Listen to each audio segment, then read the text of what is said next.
Good morning, good day, and good evening to everyone, wherever you are watching this third day of the People's Court of Public Opinion's grand jury investigation into the corona problem. Yesterday, we heard a group of experts who explained to us the geopolitical and the historical backdrop of what we are dealing with and what some of us are suffering from today. Today, we will take a closer look at the PCR test, which is at the foundation of everything we are seeing. But before we start today's session, Judge Rui will give a summary of what we learned yesterday. Thank you, Rainer. Summary of the second day of the grand jury investigation of the Court of Public Opinion. Yesterday, on February 12th, 2022, this Court of Public Opinion, with the help of a number of experts, took a look at the background against which this corona pandemic is playing out. Three experts from the UK, Alex Thompson and Brian Garish, both former employees of British Secret Service, explained it together with Debbie Evans that the real power center behind everything that is happening is completely independent, even independent of England and London, City of London, and the criminal financial industry that has emerged there is now spanning the globe. Everything emanates from it and its fifth column. Wall Street in the US, these more aptly named financial mafia was, for example, responsible for a straight bulls and First and Second World War, and in each case, they financed both sides of the conflict. Terrorism and drug trafficking were also invented by the City of London's financial mafia. It makes money from these too. This financial mafia is run by a small group of families. Through this highly criminal organization, other private parties, including the Bill and Melinda Gates Foundation, have gained control of healthcare, first in England and then worldwide. Healthcare is being used as crowbar by this left-appointed elite. With the help of one of the most important platforms of this group, the WEF, and politicians bred through the Global Young Leaders Program of the WEF, they strive to gain total control of the world's population, because in their anti-social and anti-human view of the world population are inferior beings, not anymore relevant for them than cattle. Matthew Heard from Canada and Whitney Webb from the USA explained to us that Canada is still completely under the control of British Crown. That's why Justin Trudeau, a product of Global Young Leaders Program, took the oath of office explicitly swearing allegiance to the British Crown, namely to Queen Elizabeth. In the United States, however, things are different. Their Anglo-American world dominance, as envisioned by City of London's financial mafia, has not caught on. Thus, two systems now exist in the US. One is the system of those who want to separate themselves from plundered and debt-ridden Europe, and especially the City of London, and the other is the so-called deep state, led by Henry Kissinger, among others, who continues to pursue precisely this old world domination.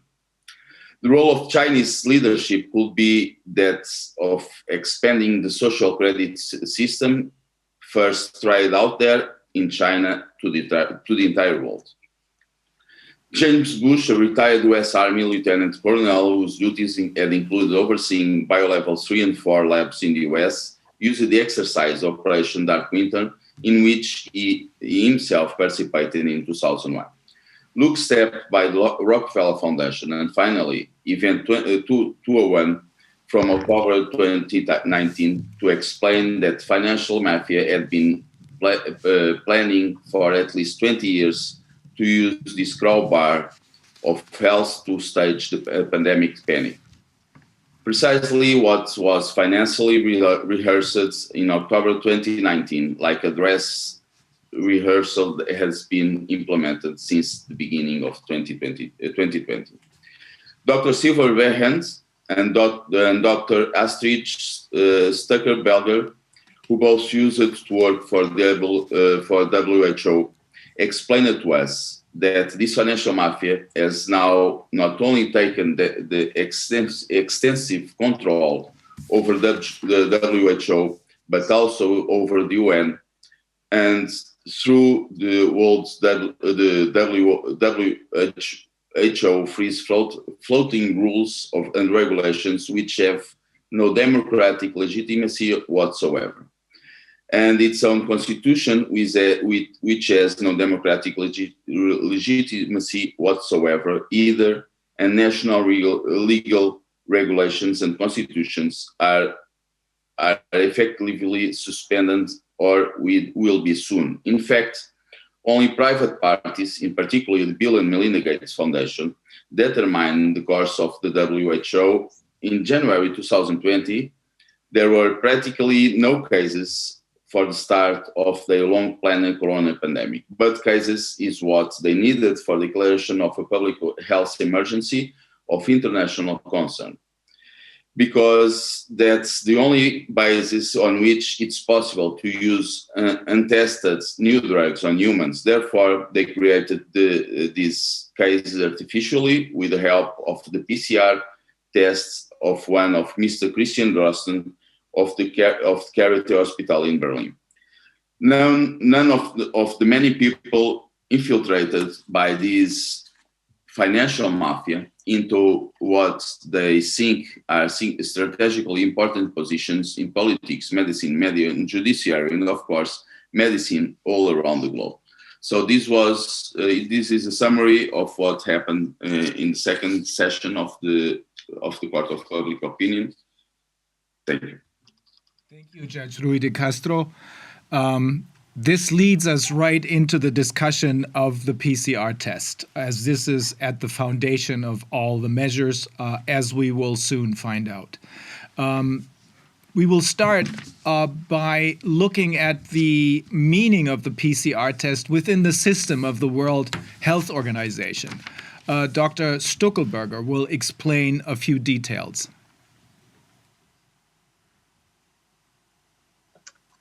Yes, thank you, Rainer. I want to say first that the WHO has never, ever used the PCR from the International Health Regulation in 2005 until the swine flu, where Drosten started to come into place already and tried his crime. The PCR is some technology which replaces the doctor, and if you can compare, and that's what I do often, I compare what has happened with SARS-CoV-1 compared to SARS-CoV-2. SARS-CoV-1 was not at all managed by technology. It was the symptomatology that was counting, and the doctor and the medical doctors were at the center of the validation process. And this is what disappeared completely with SARS-CoV-2. The other thing that is very different is that in the International Health Regulation implementation course that we run between 2009 and 2013, we had guidelines to how to validate and how to identify. It's a very important process to, when you have an outbreak. And what is an outbreak? Well, the first thing is that you have to, what WHO, it has a SHOC room. It's called SHOC. It's a strategic health operation room. And every morning they look at the messages and they look if something is suspicious, not just coronavirus, which is a common flu. And from then on, they have to have a process of validation, not only if it is a biological infection, but a zoonotic, or is it foodborne, or chemical, or radionuclear, or irradiation. So we had a guideline, and I can just, so what we see how different it is with this PCR. we had, and it was validated by all the experts of WHO, because I was running the exercise of case studies for those 4 typologies. And it's first the description of circumstances, then you have to identify and characterize chemicals, infectious or toxic agents of public health concern internationally. And then you have to describe the ways people come in contact with the chemical, the infectious toxic agent, and the timeline of the toxicity, the effects on humans, validated many times, the nature, animal life, water, food, environment. Then the 4th thing to do is characterize the health risk, and that's called risk assessment. And there are lots of documents on this related to the exposure. How much time of the first strain of the common flu, and I'm coming to that, and as well as the duration, what treatment eventually, what is the risk they spread at the international level and become a public health emergency of international concern. This doesn't happen overnight, from the 22nd of January to the 16th of March, when Fauci got an email that he had to lock down everything. It is documented. This is the first thing. Now, what we had as a process, and I have a kind of a decision-making tree, there is an Annex 2 of the International Health Regulation, which everybody has to go through. But before that, they have to have a case 0. In Ebola, and you can look at many films like Outbreak with Dustin Hoffman, that was an exercise we did with the students. There's always a case 0. Where is the first case? And it's called COVID-19. But where is exactly the description of the case 0? People have to think about that. No, it has not taken place. There's still doubts, and now we know it is man-made. But it took a long time. So that is the first thing. Then you have to go through a very known procedure in science called the Koch postulate. And the Koch postulate is something to be validated at the international level if we want to use something at the international level, like say it is the virus COVID-19. And it has, the Chinese claim they have done it, but there was a lot of criticism from many academic institutions that 2 parameters have never been really analyzed, and it has to be analyzed again and again, not just in China, but each country should do that. Well, it is the contagiosity and it is the causality. And the causality is very important in science, has to be done again and again. It's not just a PCR test that decides the future of humanity, which is completely crazy compared to what the International Health scientific process and procedure is in detecting, identifying, detecting, and validating and verifying every time, again and again. So that's really the first parameter. The second is that this PCR test in lab, there are directives and guidelines that were posted early 2020 of how to proceed exactly with the PCR test. And already then, there was a possibility to have the ELISA test, and the doctor was recommended to validate this PCR. Then as the time went on, from January 2020, where also the CDC had already warned, and I have the document, that PCR test does not work. It is not there to monitor an epidemic, neither to validate an infectious disease clearly. Well, what WHO did is that they made alert product PCR test is to be looked at with caution, but it was hidden in the website of WHO. And there was one in December 2020. It was, I think, the 3rd or 4th alert, and then again in 21. And it said that every country who uses PCR test should write down on the result the amplification cycle clearly, but that they were very vague about the validity of that. So that is for the procedure. I just want to say it has nothing to do with what we have in the International Health Regulation as an obligation. Every state that we had, we were training, had sovereignty in how they were managing their epidemic.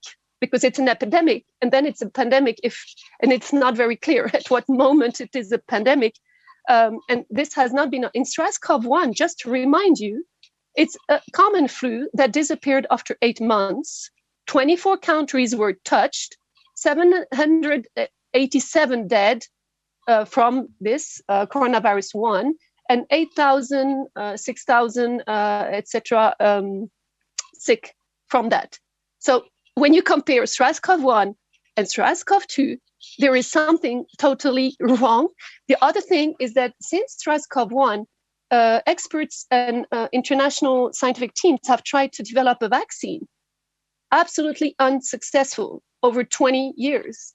So how come suddenly there is the development of a vaccination of a synthetic experimental vaccination when all the vaccination development of coronaviruses have failed? Why?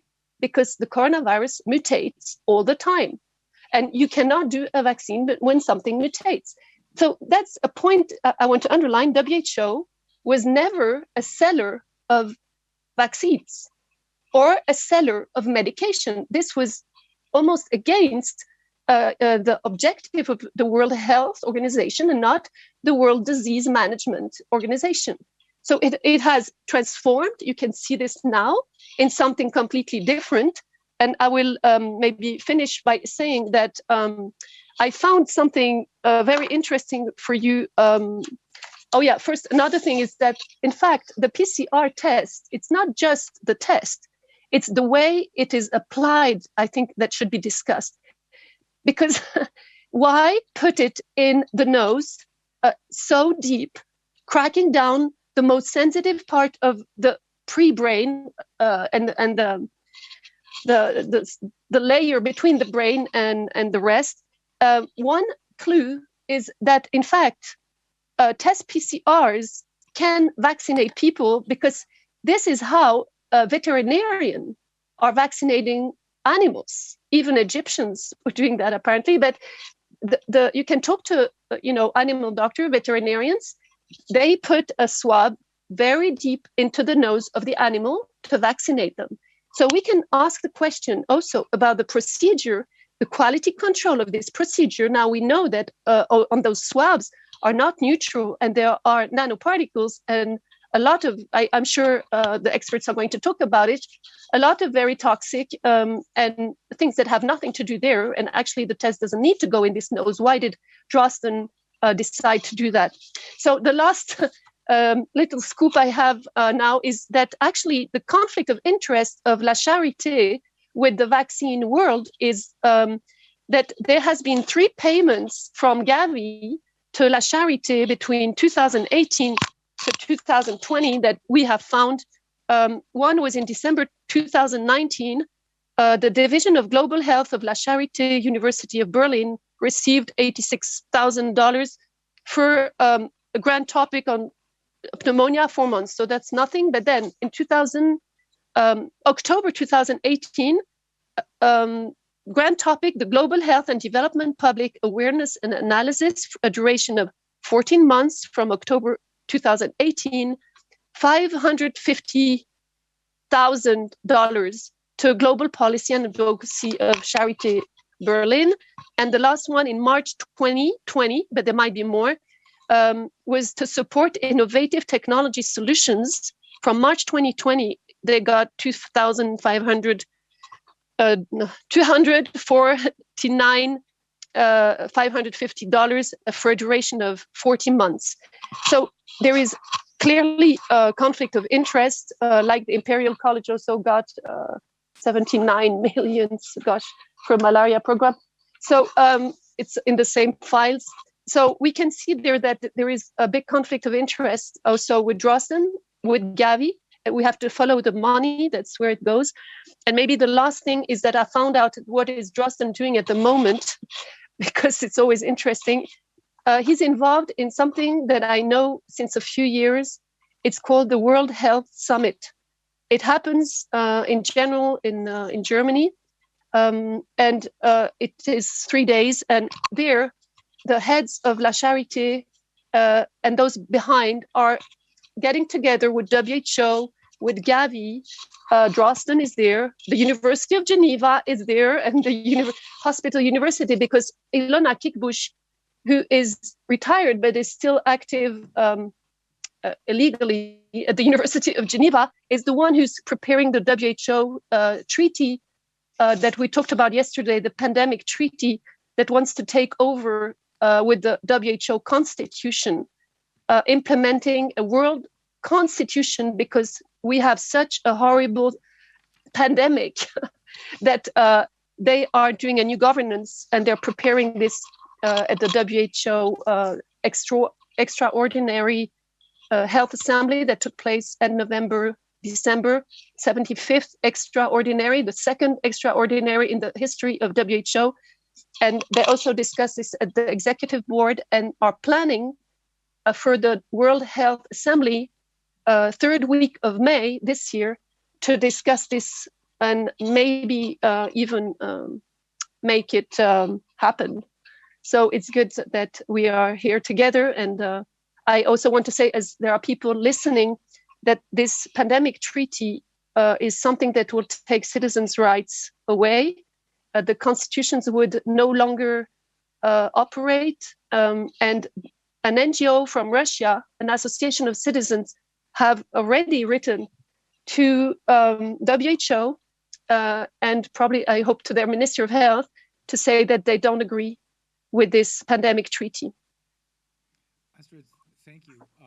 The first question seems to be coming from Virginie. You have your hand up, Virginie. Yes, thank you. Thank you, Dr. Stuckelberger, for these important elements. I would like to know if at least one country could have questioned the quality, the validity of these PCR tests that were developed very fast. And it seems that no one has tried to question these products.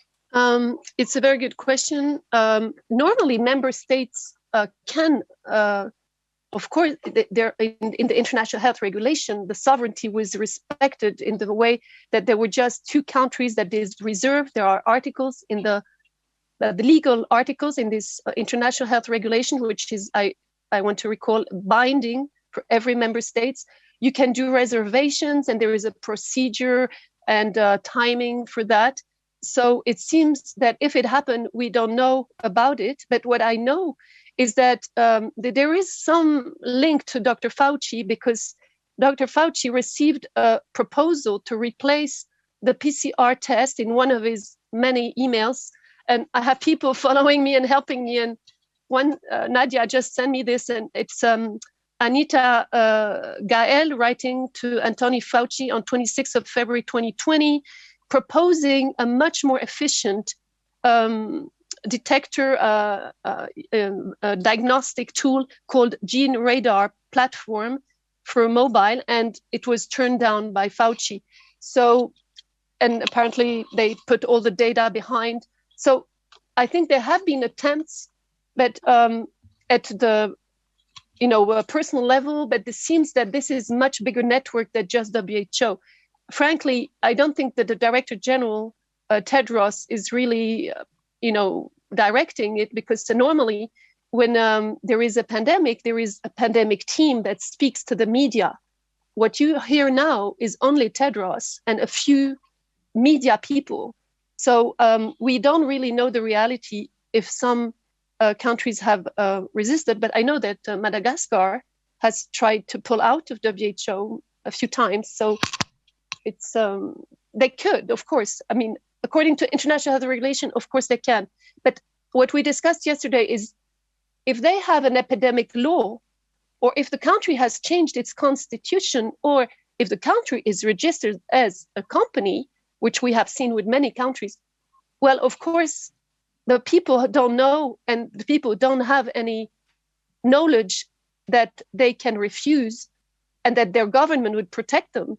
And maybe that's the key issue, is that now that people will know, they can react, and we will help them, I hope, to make a resistance to this PCR, which is still used and promoted by this International Atomic Energy Agency, which I remind you is agency that's very powerful because in WHO, it is managing all the radionuclear events.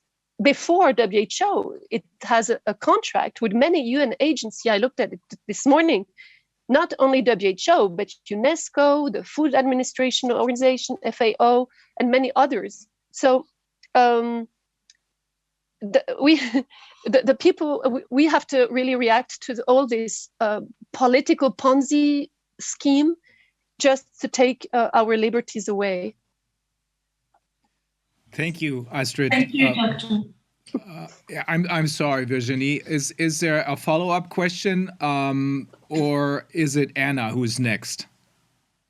I think I am next, yes. Rainer. Thank you. You muted yourself. Dr. Stuckelberg, that was very good. Thank you. Are you aware that the Prime Minister of Tanzania had asked the World Health Organization to leave his country after he tested various non-human subjects on the PCR test? For example, a fruit, the papaya fruit, a goat, oil, that sort of thing, and found that it was a positive test. And he immediately denounced the PCR test, and that he subsequently died under mysterious circumstances. Were you aware of that history? I'm aware that a few presidents have resisted and they died. Yeah, I think it's not the only one. I didn't know the story of the PCR behind. There is more than the PCR, because anybody resisting this gang of pirates have disappeared or even carry mules. So yeah, I know, I don't know more, but that's a good answer. Yeah, a good example. And I have a follow-up question too. Of course, Carrie Mullis was the one who invented the PCR test to begin with, in terms of being able to multiply minute amounts of DNA to be able to detect it by amplifying the DNA. And it was used primarily in forensic settings, if I'm not mistaken. Is that correct? Carrie Mullis was a researcher, and so am I, basically. So he was saying that it's a very interesting tool for research in the lab, because you know what you're studying. So you are looking for what you know, but you're looking a bit deeper. But he said that in no circumstances can this be amplified. And I think Ulrike put it in her first page. In no way can we diagnose anything. It's like a big soup, and we cannot it's not a diagnostic tool. And he went many times against Dr. Fauci to resist, already with HIV/AIDS. Yes. Neil, and the last question I had was, do you have or know of any evidence that, whether direct or circumstantial, that would show that Drosten knew of the fraudulent nature of the COVID-19 test, PCR test? No, I cannot think of anything now that would incriminate. I can only see that he has ties with Gavi early on. And as Gavi was the big planner of this whole global vaccination campaign that is killing people and making them sick, I would imagine that's the link that I would really look into to prove that he knew. All right, thank you. I'll ask the other experts to see if they have any as well. Thank you so much. You're welcome. If I can add something, I think that Dr. Drosten knew that it was not a good tool since at least 2014, because it was a newspaper article about that. When he worked on the MERS-CoV, he already said that PCR tests were too much sensitive, and it was not a way to follow a virus. It was really too much sensitive and amplified by media already in 2014. So Yes. In that article, he explained that a positive test result doesn't mean a thing because this test, it tests positive on perfectly healthy people. And he was talking about a nurse back then. I'm sorry, Mike, I didn't want to interrupt you. Yes, I was really going to make the point you just did. He used a phrase like, this technique can show a positive result even if a single copy of the virus was fleeting across the respiratory mucosa of a nurse. He used a phrase like that. So, that's important. And did he know? Well, he's a co-author of the foundational test, which we call the Corman-Drosten test. So he put forward a test which then the WHO proposed in his famous test speech. So that was the test he was talking about. And also, we may or may not cover it, so Drosten is a co-author of the test, the variants of which have been used around the world. But he knew, per the statement we've just referenced, that it's if used with inadequate constraint on amplification, can give positive results when people are not sick and not infectious.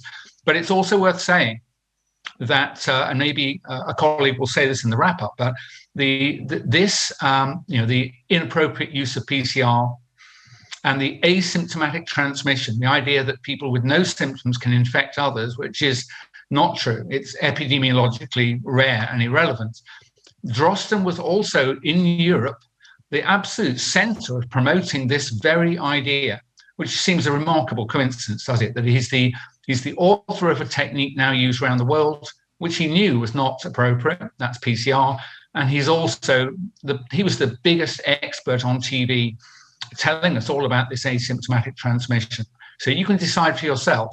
But for this same expert, an advisor to Angela Merkel for years, happens to be point center of two of the absolutely crucial parts of these sort of mendacious, the lying about this whole pandemic, strikes me as more than coincidental. Absolutely. Dexter, you have your hand up. Yeah. Good day, Dr. Stuckelberger. Thank you so much for your evidence.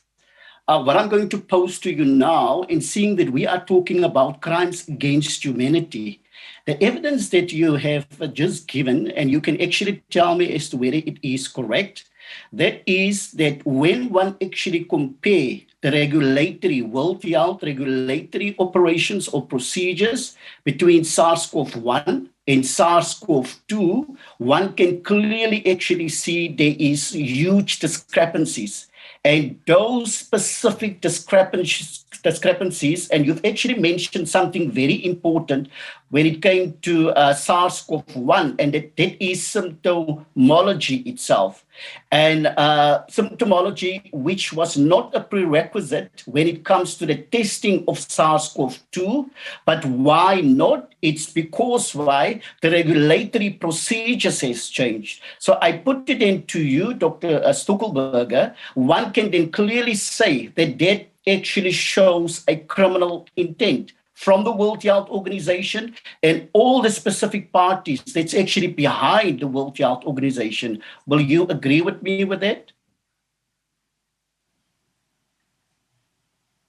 You're muted, Astrid. I did an article, actually you can find it in a scientific article in May 2020, Acta Biomedica, on international health regulation and uncertainties. At that moment, I already had doubts, but now I think we have to add this injection, and I would agree, because the end of the game there is, for them, is to inject toxicity that is a chemical and maybe irradiation level and not just mRNA, etc. So yes, the real crime is that people are dying not because of something we have not identified really clearly, and that a PCR has wrongly identified with cases which are asymptomatic, and this is criminal already, but it is really that the end point they're doing now is changing and editing the genome, and they're very clear about it. WHO last big, before this treaty came out in July, is recommendation for genome editing. But it's much more than the CRISPR. It is going into changing who we are.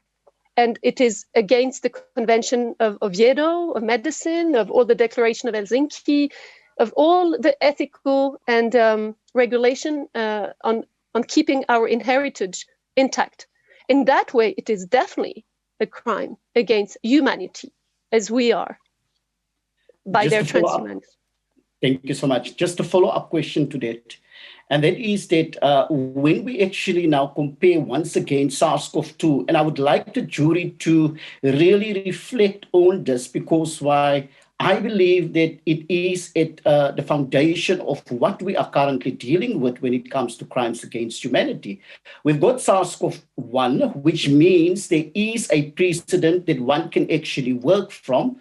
And now we have SARS-CoV-2. Having regard that you have inside knowledge, you've actually worked for the World Health Organization, what will you say when it comes to the regulatory procedures for SARS-CoV-2? Do you actually see the need for the World Health Organization to have changed dramatically the health regulatory procedures compared to SARS-CoV-1? Because logically, it does not make sense. We've got something that we can relate to, which means that if we have to change something, it's just going to be something very, very minor. So I would like you to tell the jury that based on your expertise, your experience, your insight and knowledge as well, was there really a need to have actually changed this regulatory procedure when one compare it to SARS-CoV-1? Thank you. Yeah, excellent. Yeah, thank you. It gives me the opportunity to explain a bit further. The very important way for a country to identify that they have something to notify the FOCO, the IHR and FOCO point to notify, or the country or the epidemiologic center, is they have developed an algorithm in the Annex 2 of the International Health Regulation. Everybody can see it. Annex 2, you can go and look on the web, PDF, it's translated in 10 languages or so. This Annex 2 has 4 main questions, and I was teaching that at the university, at the summer school, to American schools. So it's really very important. Everybody can do it. The first, they have 3 boxes, and they have 1 box. If it is a disease, is it a disease? And they list the disease, poliomyelitis, and they have SARS, a syndrome of respiratory acute syndrome. So this, if it is there, it means that it is known. So that's the first question. Is it known? Yes, it's known. We had SARS-CoV-1. Then the second, is it unusual or has it a different morbidity and mortality, etc.?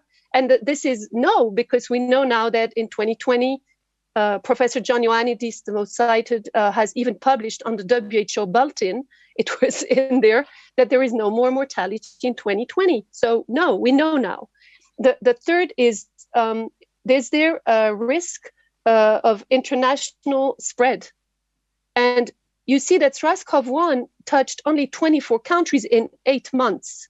So if you compare, it was total lockdown in 196 countries in 1 month, and SARS-CoV-1 was 8 months.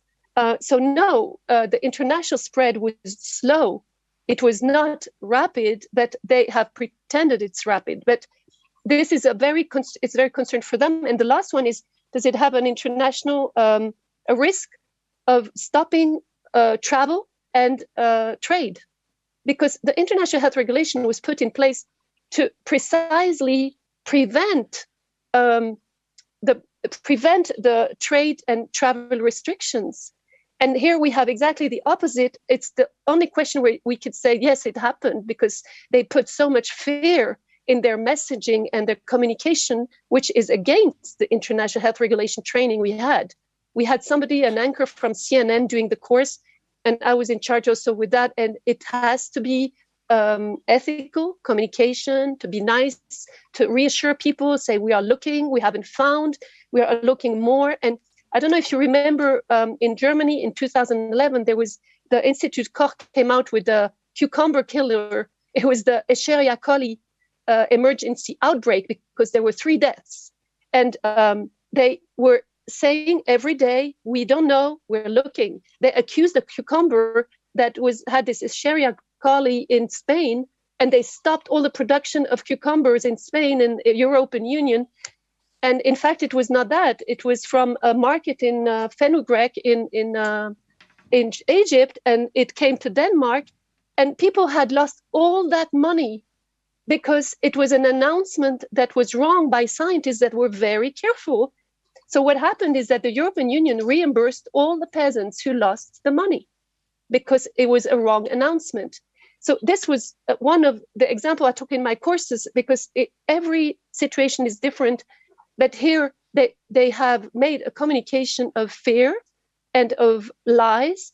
And this is how they managed to make people believe that this coronavirus, which was totally out and was not even existing in autumn, Professor Raoult, who was looking at this with very careful. I was looking at, really watching how he was sequencing the genome. And that's another way to look at it, although it's not enough. And he was part of the human genome effort internationally of COVID-19. And this was very scientific, but definitely we cannot say that this has been managed the same way that it should have. Am I answering your question? No. Thank you so much, Dr. Stuckelberger. Just in conclusion itself, so from an evidentiary point of view, and having regard that at the center even of this investigations, the grand jury investigations, it comes down to the Drosten PCR. So based on the evidence that was listed yesterday as well, also by Dr. Barrett, and you've also just mentioned in evidence now as well, the only reason as to why the World Health Organization could have actually declared a pandemic was simply because right now we are talking about spreading. And that spreading in itself has got a direct link with this false Drosten PCR. So at the center, you will agree then, or you can basically say as to whether you agree with the following statement. The statement is that Drosten should be held liable because it is as a result of his PCR, faulty PCR test, that the requirement of spreading transmission, and hence why the FIEC, and hence why we're actually sitting with a pandemic. Do you agree with that statement, Dr. Stuckelberger? Yes, I think he is one piece of the puzzle. It's him and La Charité University of Berlin, because the whole institution is behind him. And this, I know this from other universities. It's a system and a health system. So yes, I agree. But I would not. I would take the whole institution, not everybody in the institution. But we cannot keep on having universities who are lying and are creating science that is fake. So if we omit, that is a political question. But yes. Dexter's question is asking precisely: is he, as he is one of the putative defendants in this proceeding here, do you think that he should be held liable because he, as we have learned from the statements of you and also of Dr. Mike Yeadon, should he be held liable because he is the one who invented the test knowing that it was going to test positive on perfectly healthy people? Yeah, definitely. Yeah, okay. If we have the evidence of this, I don't have the letters he signed, etc. But yes, of course, considering this is the evidence. Well, thank you very much. Let us now take a closer look at the PCR test itself. What can it do and what can it not do? Thank you, Astrid. Professor Kemmerer, please tell us, what can this test do? Can it really tell us something about infection or can it not? So, well, I try to share my screen.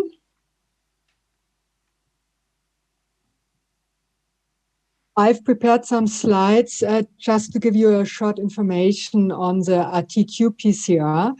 The basic principles. First, the definition. because a lot of persons still do not know what it means. So the test system used here for the detection of the SARS-CoV-2 genome is a so-called RT-Q PCR. It's a reverse transcriptase quantitative polymerase chain reaction. So, and the main arguments is the RT-Q PCR for the detection of the SARS-CoV-2 RNA is technically not able to decide if a sample which is found positive is indicative of an infectious, contagious person. I will go into it. Even if performed under perfect conditions, that means if everything, I'll go to this, is perfect design. So the primers are correct, the temperatures is correct, the lab performance, the hand-on technique is perfect. This technique cannot be used as a gold standard as it is designed and as a basis for the non-medical action intended to stop the spread of a virus. Especially mass testing without clear controlled standard operating procedures, and they still miss in most of the labs, must result in inaccurate test results. Especially the first WHO protocol, and the name Drosten was mentioned several times today. He is responsible for this first WHO protocol. It is very poor in the technical aspects. It's faulty and it's highly prone to the production of false positive results. So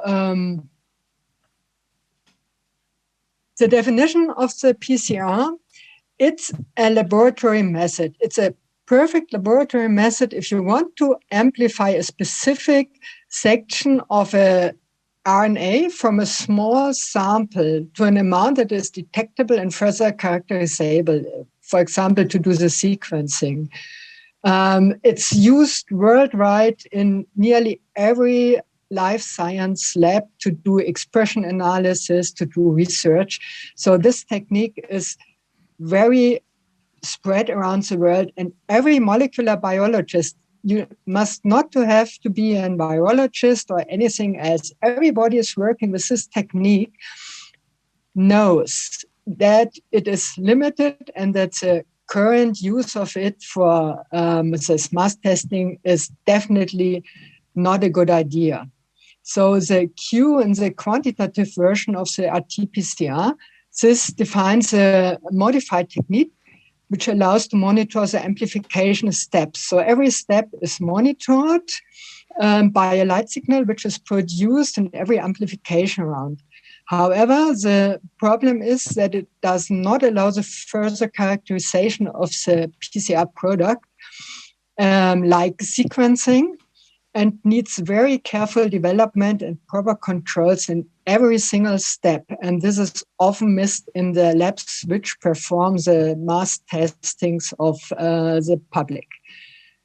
The RT-PCR, so the normal RT-PCR, is commonly used nearly in every life science lab, as I told you.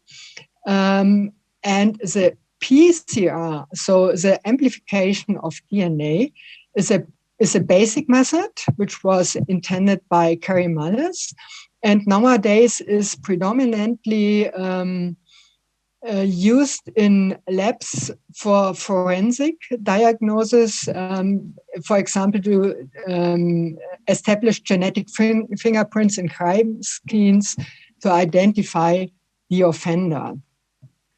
Before I come to the technical point, I think what is most important in the question who is responsible to misuse the PCR is a timeline, because the main question is, why did the WHO wait for the Drosten PCR protocol and promote it so?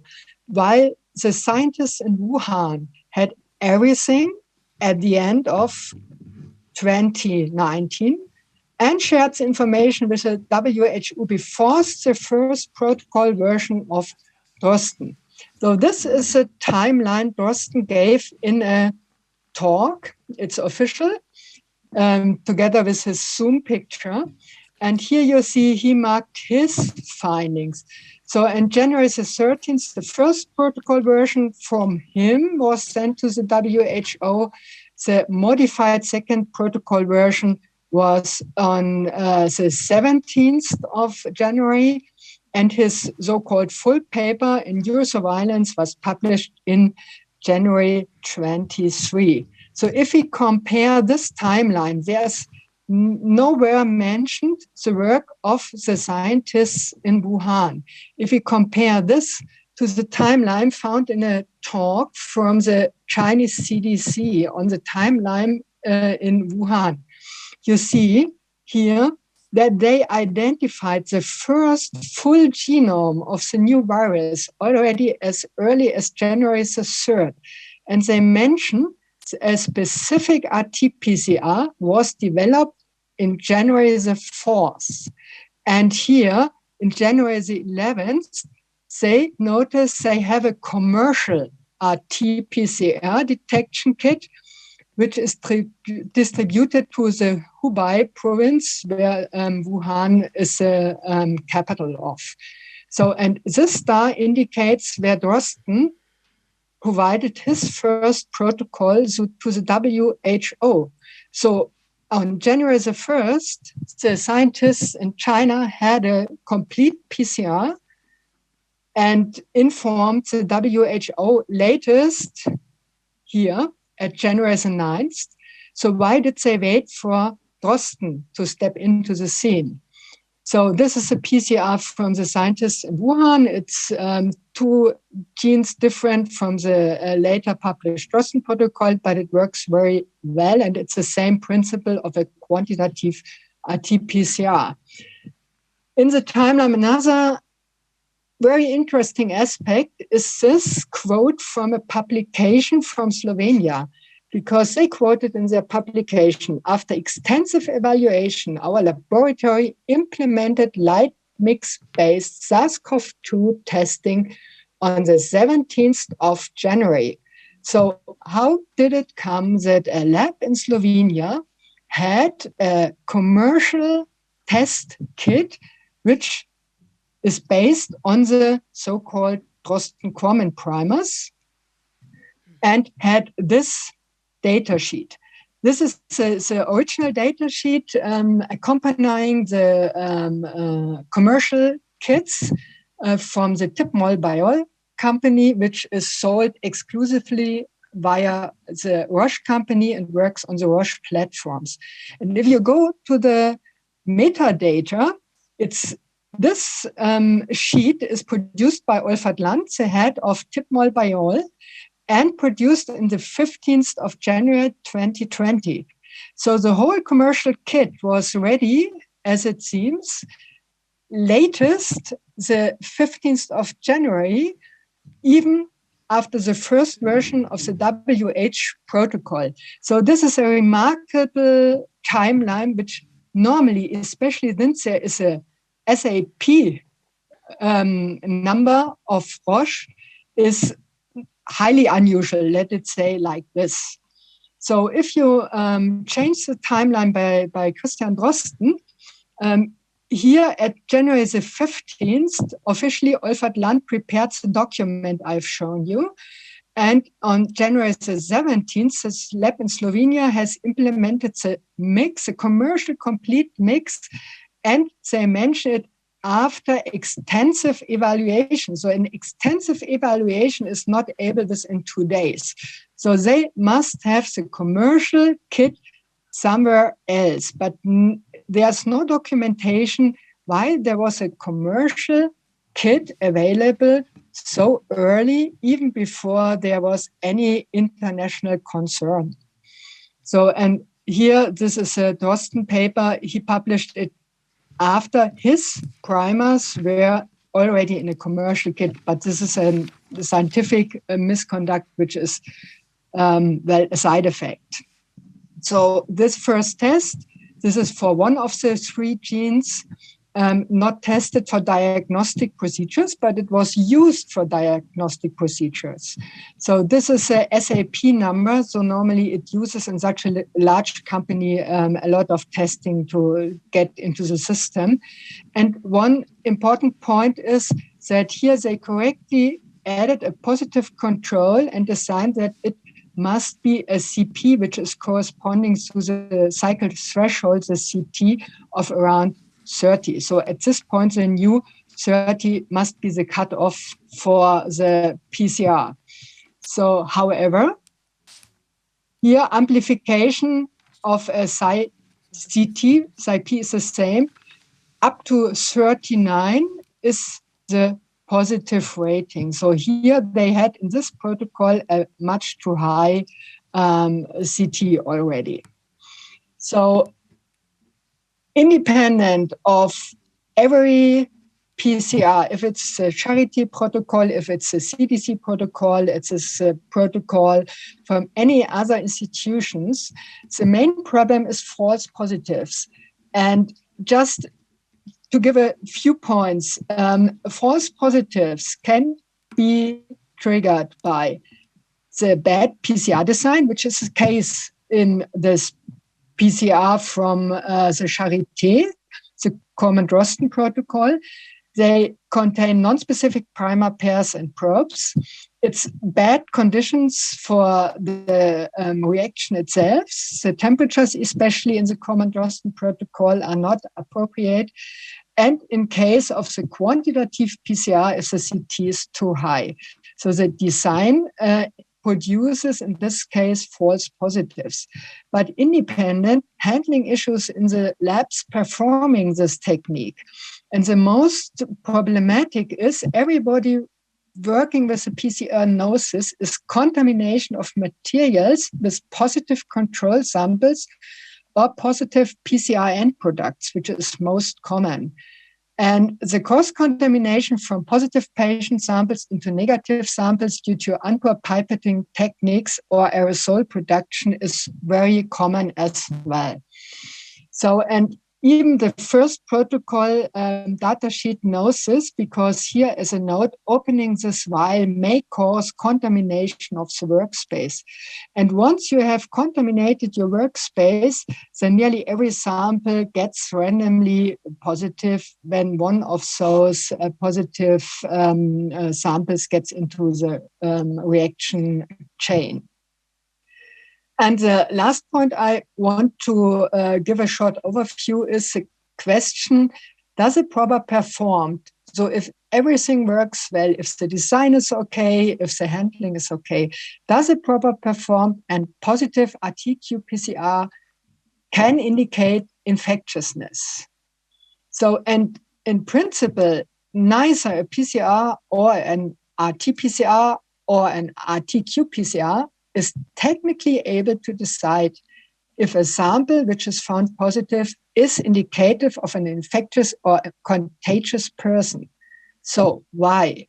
The problem is a technique. The technique of the preparation of the samples, it needs to destroy all biological structures in order to separate the nucleic acid. In case of SARS-CoV-2, it's RNA, to make it accessible for the enzymes who perform the amplification. So if this scheme, this is from a publication, shows the extraction of the RNA of SARS-CoV-2 to make it available to amplify it in the PCR. So you have your swab, and then you dilute the swab in this solution. And this solution here, lysis inactivation of the sample is here the heading. So this is from this point on, all active material is destroyed. It is inactivated. So if you extract the RNA from swabs, it definitely needs a complete denaturation of any biological material into macromolecules. So this step corresponds to this step. So then you have a combination of RNA, of the genome of DNA, for example, from the cells you have in the swab, and you have proteins and lipids. And in this situation, you have neither an intact cell of the mucosa nor of any bacteria or fungi which are still in your nose and in your throat together with the viruses. And you can't have a virus particle. So there is no material left which is integer or viable or infectious. So the technique of RNA isolation, a starting step of the RT-qPCR, which is used for the so-called detection of the SARS-CoV-2 virus, is impossible to judge if the source of the RNA is complete, replication competent, infectious in case of a virus. So the same RT-qPCR result can be obtained, so the positive result, with destroyed matter containing reminiscence of a further infection, or an occasional virus, what Michael Yeadon said, which was inhaled from a patient and only stepping through the mucosa. So the main problem is the isolation of the nucleic acid for the amplification. And everybody, including Christian Drosten, who works with this technique, and every company preparing kits and advertising kits, and every person advertising this technique, this RT-qPCR or even an RT-PCR for the detection of infectious persons, had to know that is not able to do this. I'm shocked. I have a question. Dr. Stuckelberger and Professor Kämmerer. So yesterday, I think it was mentioned that the WHO, they in the first attempt basically to declare it a pandemic, they had only 500 cases, and then it wouldn't go anywhere. And then they waited for 10 days, and then all of a sudden there were like 14 times as many cases. So could you set that in a timely perspective with the developments and the other things going on with the Drosten test?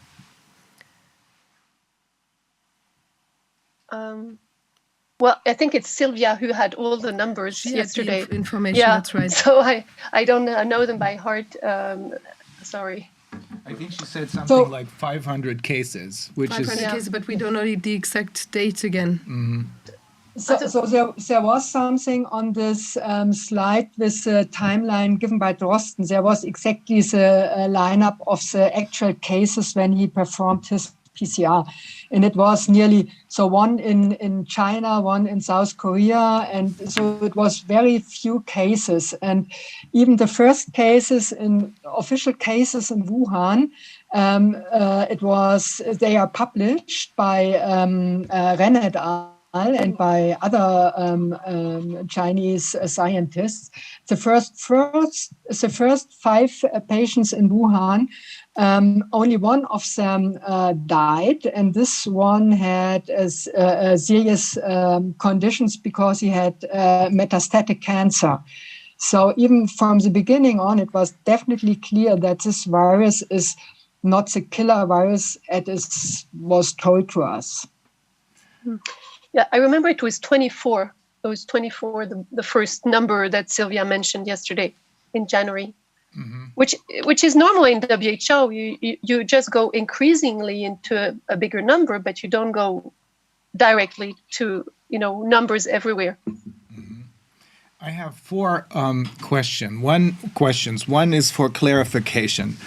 You showed us in your timeline that the Corman-Drosten paper, or the protocol, which was then recommended to the entire world through the WHO, Tedros, as the gold standard for testing for corona or COVID-19 infections.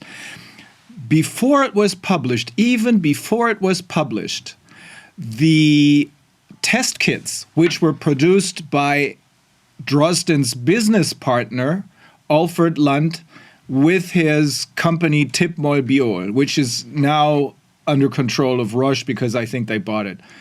But before they even published the paper, they sold their test kits to the entire world. Is that correct? Well, not to the entire world, but nearly. There was a lot of test kits sent out. Alfred Lund even mentioned this in several interviews. And we know from other works that even the Roche company, in combination with tipmolbiol, started training of laboratory personnel in Africa and in Asia to use this test very early in the beginning of January. Isn't that a gross violation? Don't we see a clear conflict of interest there? I mean, first you sell the product that you invented, and then you go out and publish something that actually calls for buy my product. Isn't that, I mean, it's not just unscientific. Isn't that a gross conflict of interest that we're seeing here?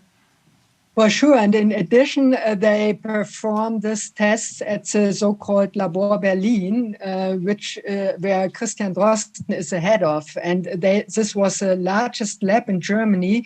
And in the beginning, they did nearly all the PCR testing, because they had the advantage of being set up very early before all the others could start. So there's at least two conflicts of interest, in my opinion. Mm-hmm.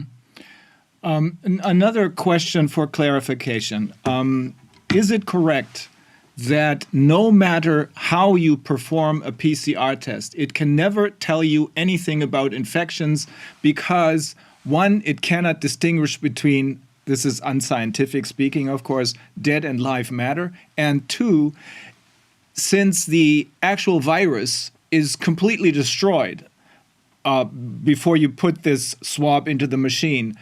And the only way you can get an infection is by a complete virus entering the cells and starting to replicate. Is it correct that it is completely impossible, no matter how you apply a PCR test, that this PCR test can tell us anything about infections? Well, that's a matter of definition. I think we should... it is allowed if the PCR is very correct and performed and the so-called threshold is very low. Then there might be a large number of viruses in this person. And if you compare it with a gold standard, which is a cell culture, then you compare it with an infection. But you never can judge if the person is infectious, so if it can transfer the replication competent virus to another person. So the PCR is not able to identify persons which are the so-called super spreaders or transfer the virus. And this is the point in a pandemic. You should identify the persons who infect others, and the PCR is definitely not the technique for this aspect. So, I now have forgotten the first question. So what this means is we have to make very clear what we're talking about. The WHO needed cases in order to declare the public health emergency of international concern. Now, everyone thinks that a case means someone who is infected, meaning contagious for other people. But that is not what this test can do. No matter how you apply it, it can show that maybe there is a certain probability maybe of a person having a huge load of this virus. But even if this person, I will call this, is contaminated, because that's what the test finds, it still doesn't mean that this virus has entered the cells and is replicating so that the person becomes infectious, meaning contagious for other people. If that is the definition, then contagiousness can never be detected by this test. Exactly, and the test cannot determine the disease, so the symptoms, because especially in respiratory viruses, it's normally a combination of different viruses. And if you search only for influenza virus, for example, the flu is called influenza. And if you search for rhinoviruses, then it's rhinovirus disease. And if you search for coronaviruses, then it's a coronavirus disease. So normally the MDs should decide the person has a disease. And if he or she wants to know which pathogen induces symptoms, then you can do a test like a PCR. But normally the MDs should start with symptoms. And then if you do, for example, a multiplex PCR, you might see that there's a lot of viruses. So even if the PCR can show you have a high load of this special RNA from this special virus, it doesn't tell you that the disease could not be from another virus. Especially, for example, in the Wuhan, they have published that the most serious cases, it was always a double infection of the SARS-CoV-2 virus together with influenza B.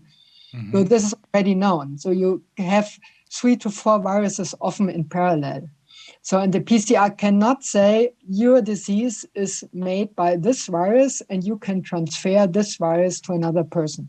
Okay, so if someone tests positive, this only means that he has he or she is contaminated. There may be a huge load even of this particular coronavirus, because that's the only thing it tests for. It looks for coronaviruses, so that's the only thing it finds. However, it cannot tell us if this particular person is infectious in the sense of contagious for other people. There is a possibility, but it cannot tell whether this particular positive test means that the person is infectious with COVID-19. The only way to find out what caused the symptoms, and I assume that it doesn't make any sense to test symptomless people, the only way to find out what caused the symptoms is by doing differential diagnostics. Is that correct? That's correct. And that's the work normally of MD. So this is, I think, it's the first time in history that a lab test, a molecular lab test, does the diagnosis, and all the MDs get away from their normal job to do the diagnosis. Here's the because final... this test can't do this. Here's the final question I have. You said that the Corman-Drosten protocol is very unscientific, and I'm trying to put this in. I'm trying to hold back the anger that I really have. Is this design?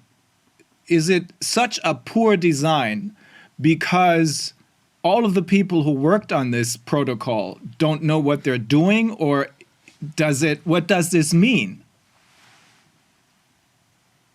Well, this is a good question. So either they really don't know what they do, but this can't be, because this is a so common technique and so simple.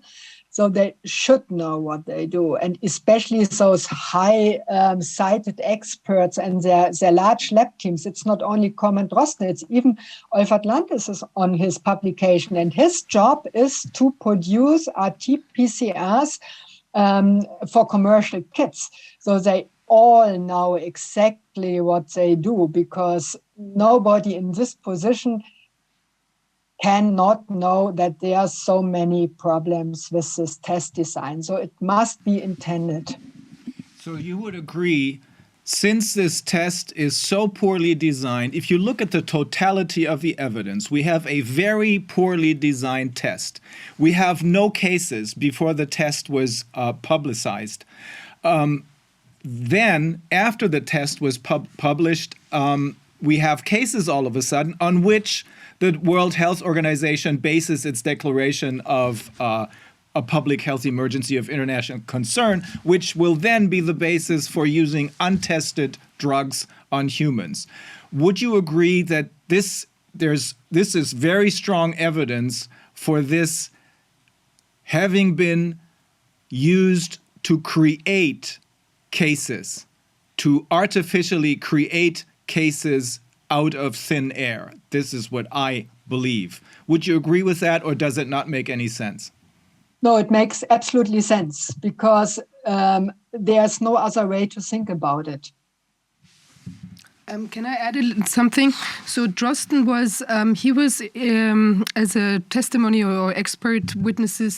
He was asked in a hearing by the German land of Brandenburg in summer of last year, and he was asked like what kind of threshold he would consider as being reliable with regards to the PCR test. And he said, we have that in stenographic writing, because we had a witness in the hearing.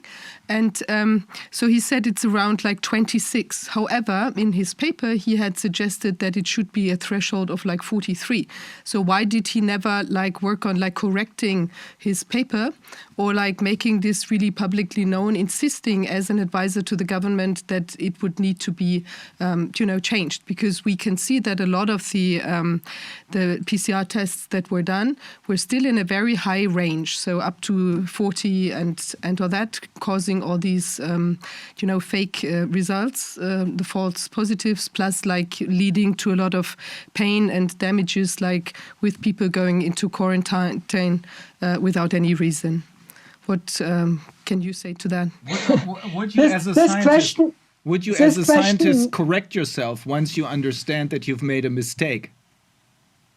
Normally, yes, and especially in this case, we have written this first a letter and then a very long review to the journal Eurosurveillance, where this fraudulent publication was in.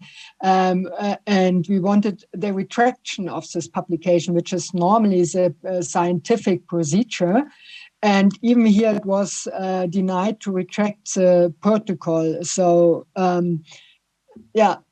the reasons behind this, nobody knows. We only can speculate it, but normally we should ask Christian Drosten why he is so unscientific, working, not correcting his fraudulent PCR protocol. Also, the paper, I don't know, I think you have not mentioned this yet, was rushed through the peer reviewing process in a very surprising time. Can you maybe comment on that?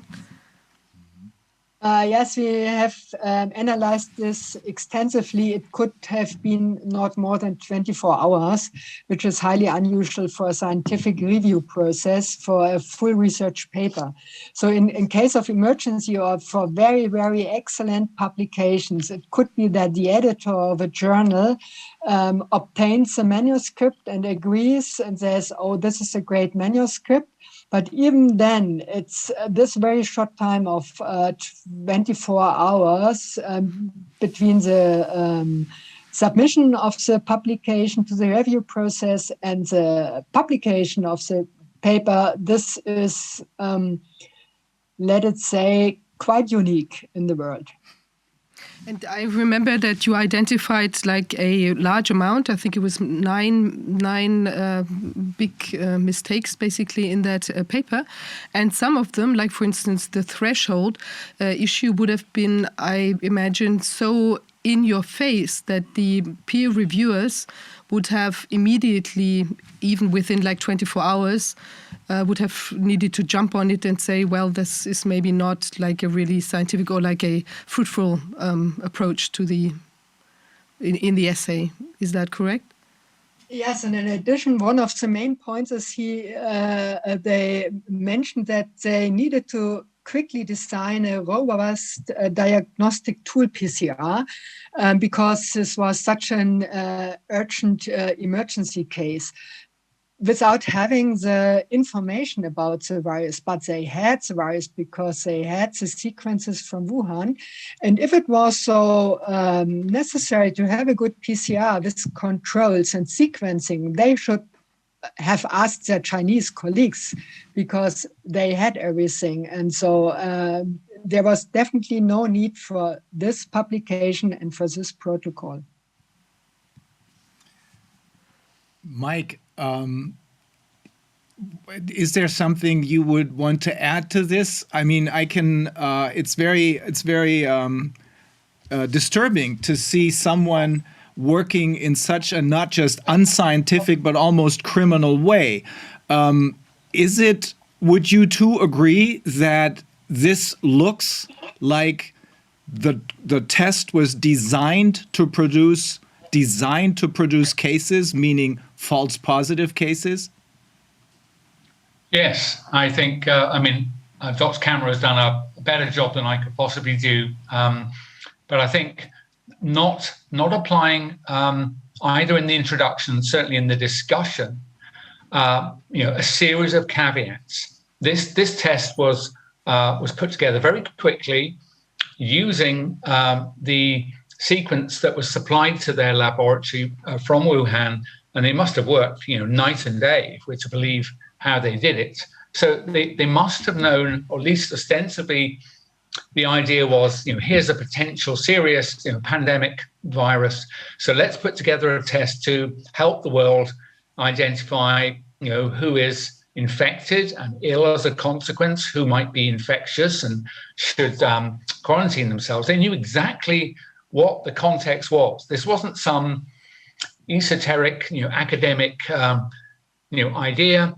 They knew that they were facing potentially, as to say, a pandemic, and they were putting together, as far as they could, as quickly as they could, a test that could be applied.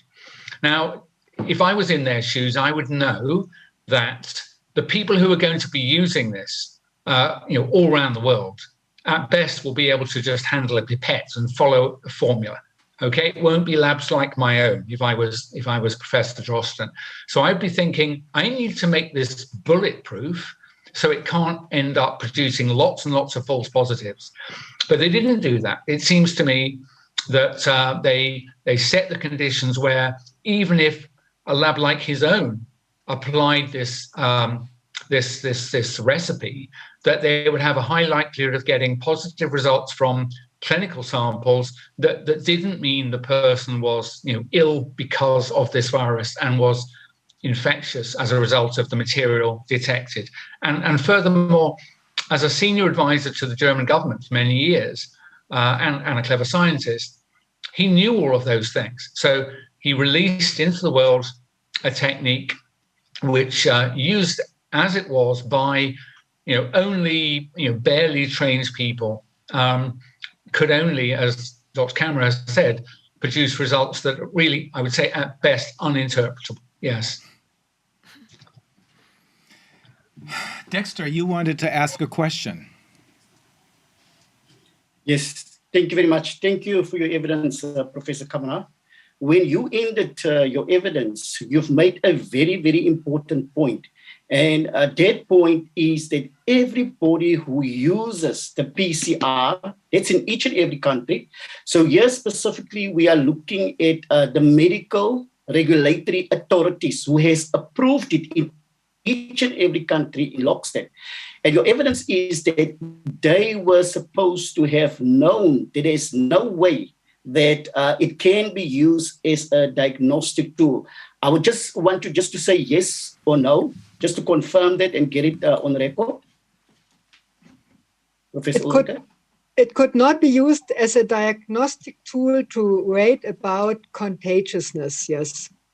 Okay, so contagiousness. And it was contagiousness when we actually then have regard to the evidence that was led yesterday by Dr. Berendt and even by Dr. Stuckelberger, that the only way for them, that is the World Health Organization, to have declared a FIEC was because why they had to fulfill the requirements of transmission, and transmission comes down to contagion. Is that correct? Okay. I want to read the following into the record, Professor Ulrike, and I would like you to basically just comment. It is what I'm going to read. It is a statement that Professor Christian Drosten has actually said, and that is in 2014. It's an article in 2014, and where I am getting it from, I'm getting it from your peer review that you have actually co-authored. And it is basically referred to as the Koeman-Drosten peer review. And I want to read the following into record. And this is what he has said in article in 2014, open quote, "The method is so sensitive that it cannot detect a single genetic molecule of the virus. If, for example, such a pathogen flies over the nasal mucous membrane of a nurse for a day without becoming ill or noticing anything, then it is suddenly a MERS case. Where previously terminally ill were reported, now suddenly mild cases and people who are actually very healthy are included in the reporting statistics. And I want us to focus on the word statistics. This could also explain the explosion in the number of cases in Saudi Arabia, Article 2014. So, do you have any comment when it comes to that in relation specifically to your evidence that you have actually presented so far?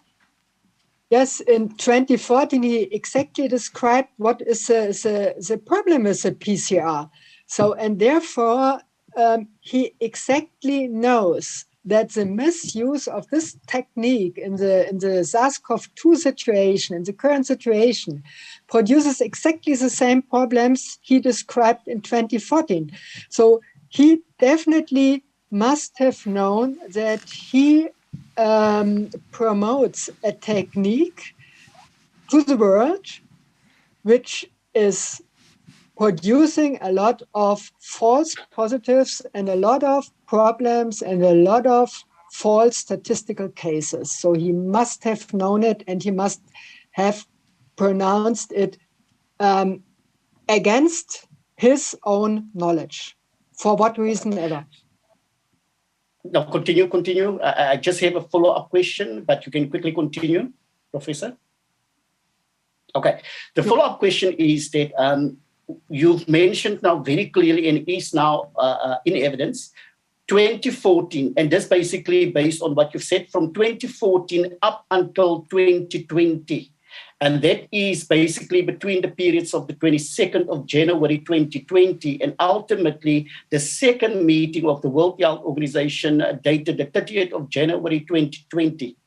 Is it correct to say that nothing has changed when it comes to the bare basics of the PCR test, whereby maybe perhaps he can actually say, you know what, okay, well, that's a statement I've made 2014. We are talking about 2020. This is what has changed, and therefore I justify that it can be used. Has anything changed scientifically, Professor? No, as I have shown you, the technique is a basic technique. There's only minor combinations or other primers, but is a basic technique, and everything you can say with it is exactly the same since it was invented by Carey Mullis and then improved by adding this quantitative version. So it is the same problem which was in 2014, which is now in this situation. Okay, so now we're going to go back from 2014, we're going to go back to 2007, and that is the New York Times article. And and this is once more as to, I'm reading it from your peer review, the Corman-Drosten peer review, and I'm quickly going to quote what he said out, open quote, "I had a feeling at the time that this gave a shadow of a hint of what it might be like during a pandemic, a flu epidemic. Yet, epidemiologists say one of the most troubling aspects of this Fido epidemic is that all the decisions seem to be so sensible at the time." So now we've got 2007, this is a New York article who basically made reference of a pseudo epidemic, also based on the PCR test. We've got 2014, we've got 2020, 2021, 2022, where we are at now, and you will agree that nothing has changed. So what is then applicable in 2007, 2014, and then 2020, 21, 22, it's exactly the same. Will you agree with that? Exactly, because it's a technique which produces these problems. Okay. Thank you very much, Professor. Professor Dolores Cahill, we have spoken before. Is there something do you see this differently, or would you agree with this, Dolores? So I would agree entirely. I think would have done hundreds of thousands of PCRs back in the 80s and 90s in the Max Planck Institute of Molecular Genetics in Berlin, and it's a very similar technique. The only thing maybe I would add is that we should be asking in all of our countries, we have virology labs and we have regulatory labs, and we have the regulatory authorities that should also oversee the companies that are producing these tests as commercial products, and to be asking them for their positive controls and the negative controls. And also that the doctors, in a way, like was just to follow up what was said, have to make a differential diagnosis. So they need to, and they should be using a technique called sequencing or Sanger sequencing of these so-called positive tests to confirm that it really is SARS-CoV-2. Because if it isn't, the medical doctors have an obligation to then look for other infectious agents or agents that might cause the symptoms, whether it was an infectious agent causing pneumonia or if it is influenza virus or rhinovirus. So I just think, as you all know, I've been studying the law for maybe 20 years, because immediately you go into what is the lawful basis of an accurate diagnosis, and then who is responsible. So I would say the people that are responsible are the people who are giving these approvals for these testing. And they should be looking for positive controls, negative controls, and also checking samples from patients to validate the presence of the infectious agents by other methods, including directly from saliva or from mucosa. And then also to be sequencing the tests and to look at the positive and negative controls to confirm the diagnosis. And then the doctor should be saying, if this is a negative test and my patient has symptoms, there should be a series then of follow-up investigations to identify what is the causative agent so that they can give antibiotics or other preventions and treatments for the patient. Thank you, Dolores. This leads us directly to the question of sequencing. And for this purpose, we would like to, I would like to ask Dr. Sonia Pekova, because we had an interview a couple of days ago, and then in this interview, you told us that you found something very strange, which seems, in my view, to confirm that there's something wrong with the Drosten test. More than something, it tends to be a criminal activity that's been going on. You didn't do Sanger sequencing, Sonia. You did next generation sequencing, correct? Yeah, that's correct. And so first I'll answer and address your question, and then I'd like to go back also to the issues discussed previously, because I would like to offer a few comments on that. Mm-hmm. So regarding sequencing, when the wave started in the Czech Republic, so the first one in March 2020 was just small one, and it would have remained unnoticed if the media and journalists and stuff just didn't make the hype about that. And then the summer was completely clear of the virus, and it started abruptly again in September 2020. Then it was followed by another wave in November 2020. And then it was finally followed by a wave starting in December 2020 and continuing till March 2021. Each of the waves behaved differently in the clinical terms. The first one in March was benign. The second one in September 2020 was also benign. And the next one in November and December was really something, and many people were ill, and many people unfortunately died, but not maybe all the time because of the virus, but also because of the mismanagement of the first-line therapy in the contact with the general practitioner, because there was almost no contact at that time. Everyone was scared of the virus, and the doctors just closed their departments, outpatient departments, and people didn't have appropriate care. But what we found out was when we started characterizing the individual waves, we found out that the original virus, which came from Wuhan, and we had the reference sequence, which was uploaded by the Chinese scientists in January or in January 2020. This was the wave in March 2020, but the second wave in September was something which was genomically slightly different. It contained mutations, many mutations throughout the genome, and this was possible to identify only using next generation sequencing, because it has the throughput which is needed, and you can sequence the whole genome from the beginning to the end. And we sequenced all our positive samples, and needed to say that we analyzed almost 30,000 individuals, and all positivities were sequenced by our lab, either by Sanger sequencing or next generation sequencing. The next generation sequencing was used for the full characterization of the individual waves and of the individual viruses, which built the individual waves. And we found out that not only each wave, at least in the Czech Republic, not only each wave was created by different strain, but also the strains were not directly interrelated. So the first wave started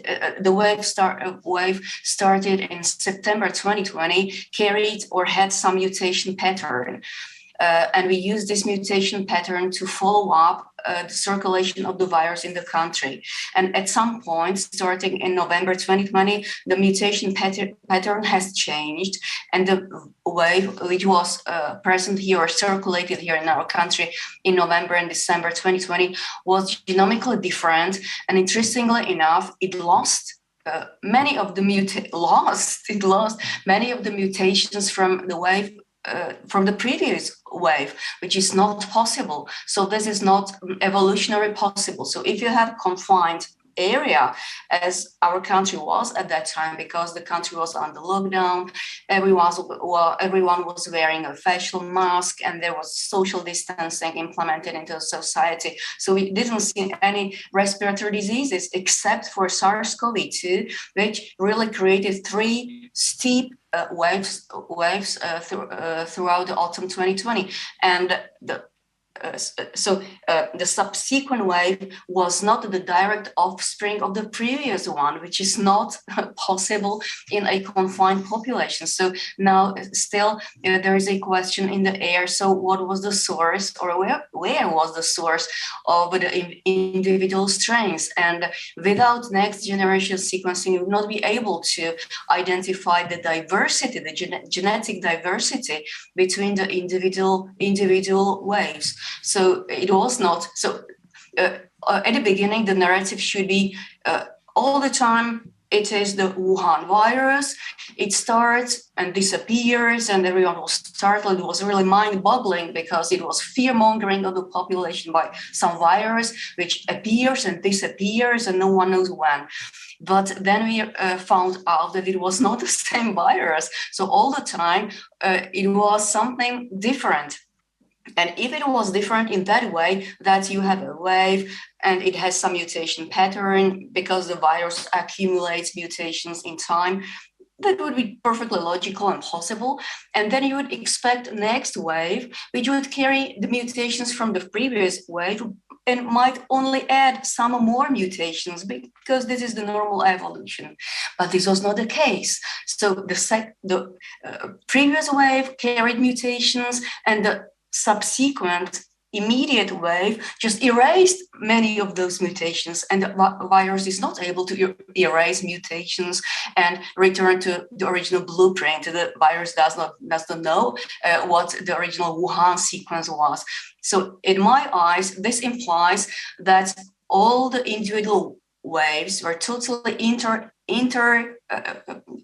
it was totally distinct, not directly interdependent. And as I said, I didn't know where the source of that might be. And also each wave behaved clinically slightly different. So it was, I don't know, it's kind of orchestrated chaos which was created. And as I said, using next generation sequencing, we are able to identify this trick. And to Omicron, for example, Omicron, which is this virus which is circulating right now, and it's really benign. So the Omicron, and it was also, I found it in the mainstream media, which is really something. If you find something in the mainstream media, they said that there is no direct predecessor of Omicron because it's so different from everything which we have seen here so far that they do not know where is the origin of the Omicron. So they again speculate that it's lab, because in my eyes it's just laboratory leak and on purpose. So originally I thought it was maybe deliberately or some haphazard, I don't know what. But now it seems, and all the clues show that it's on purpose, and the individual waves look like. It's not like the normal evolution on a confined, closed area, because you would see, as I said, one wave with some mutation pattern, then another rising from that from previous, containing the same mutation pattern plus some more mutations till it will die.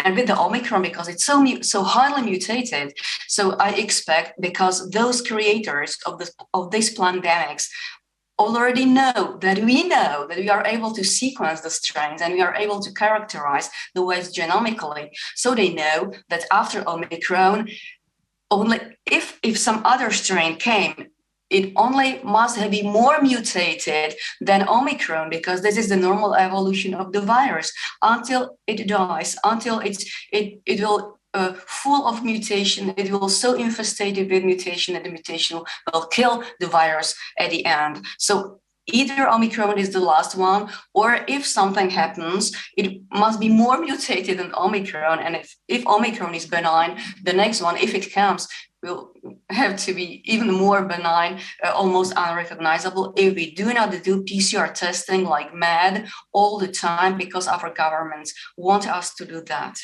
So, something? Yeah, sure. So, because when you say it's so, they're so distinctive, how come that the PCR test, where we, as I understand, do not have evidence that it was like adjusted to the versions that are, circulating? So, how come that it would, detect this kind of variety of virus versions as still being basically the old SARS-CoV-2? I mean, was it designed that way from the beginning, kind of, or what is your Vivian, statement? that's a fantastic question, and thank you for that. So, as we discussed on Friday when we met for the first time, I pointed to the interesting and weird thing with the design of Drosten, which targeted from the very beginning 3 parts of the genome of SARS-CoV-2.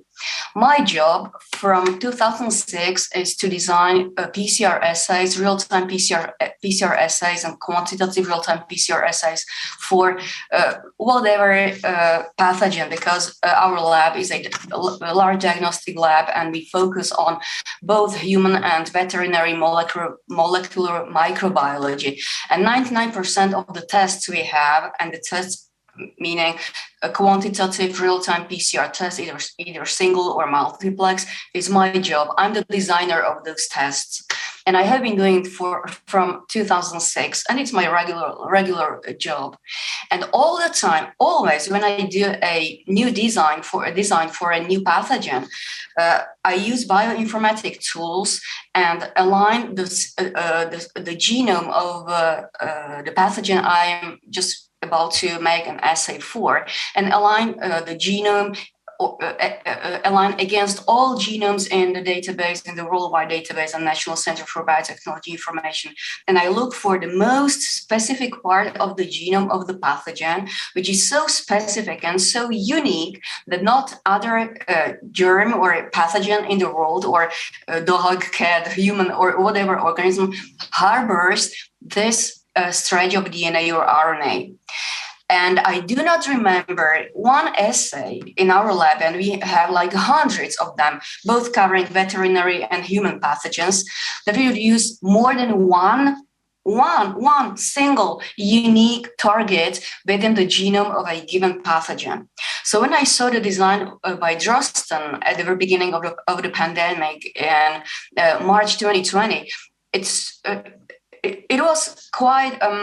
I did not understand. I did not understand why he selected 3 targets. Because he only could go for one, as it's normal. So when you investigate, I don't know, hepatitis C, you have only one PCR targeting one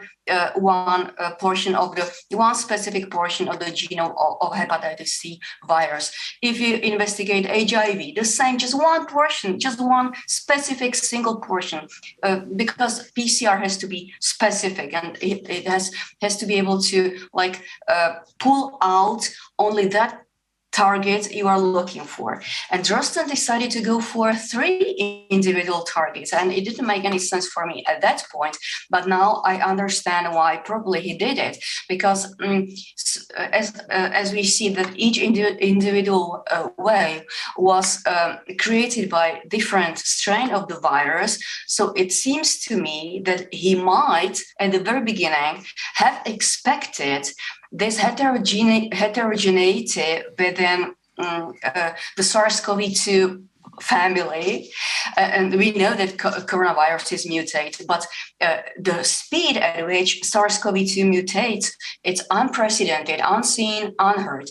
And if you targeted only one portion of N gene or E gene or polymerase gene, you might easily miss some strain which might occur during some wave in some country. So making it safe side. If the task at the beginning for him was create or design a test which will not miss anything, might it mutate whatever. In whatever way, please do that way, that will not miss anything. We need numbers, and we need to follow up each individual wave in each individual country.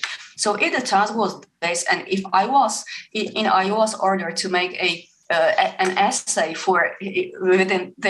with this task, I would definitely go for 3 individual targets within the genome, maybe 4, and I would make it so complicated just not to miss anything.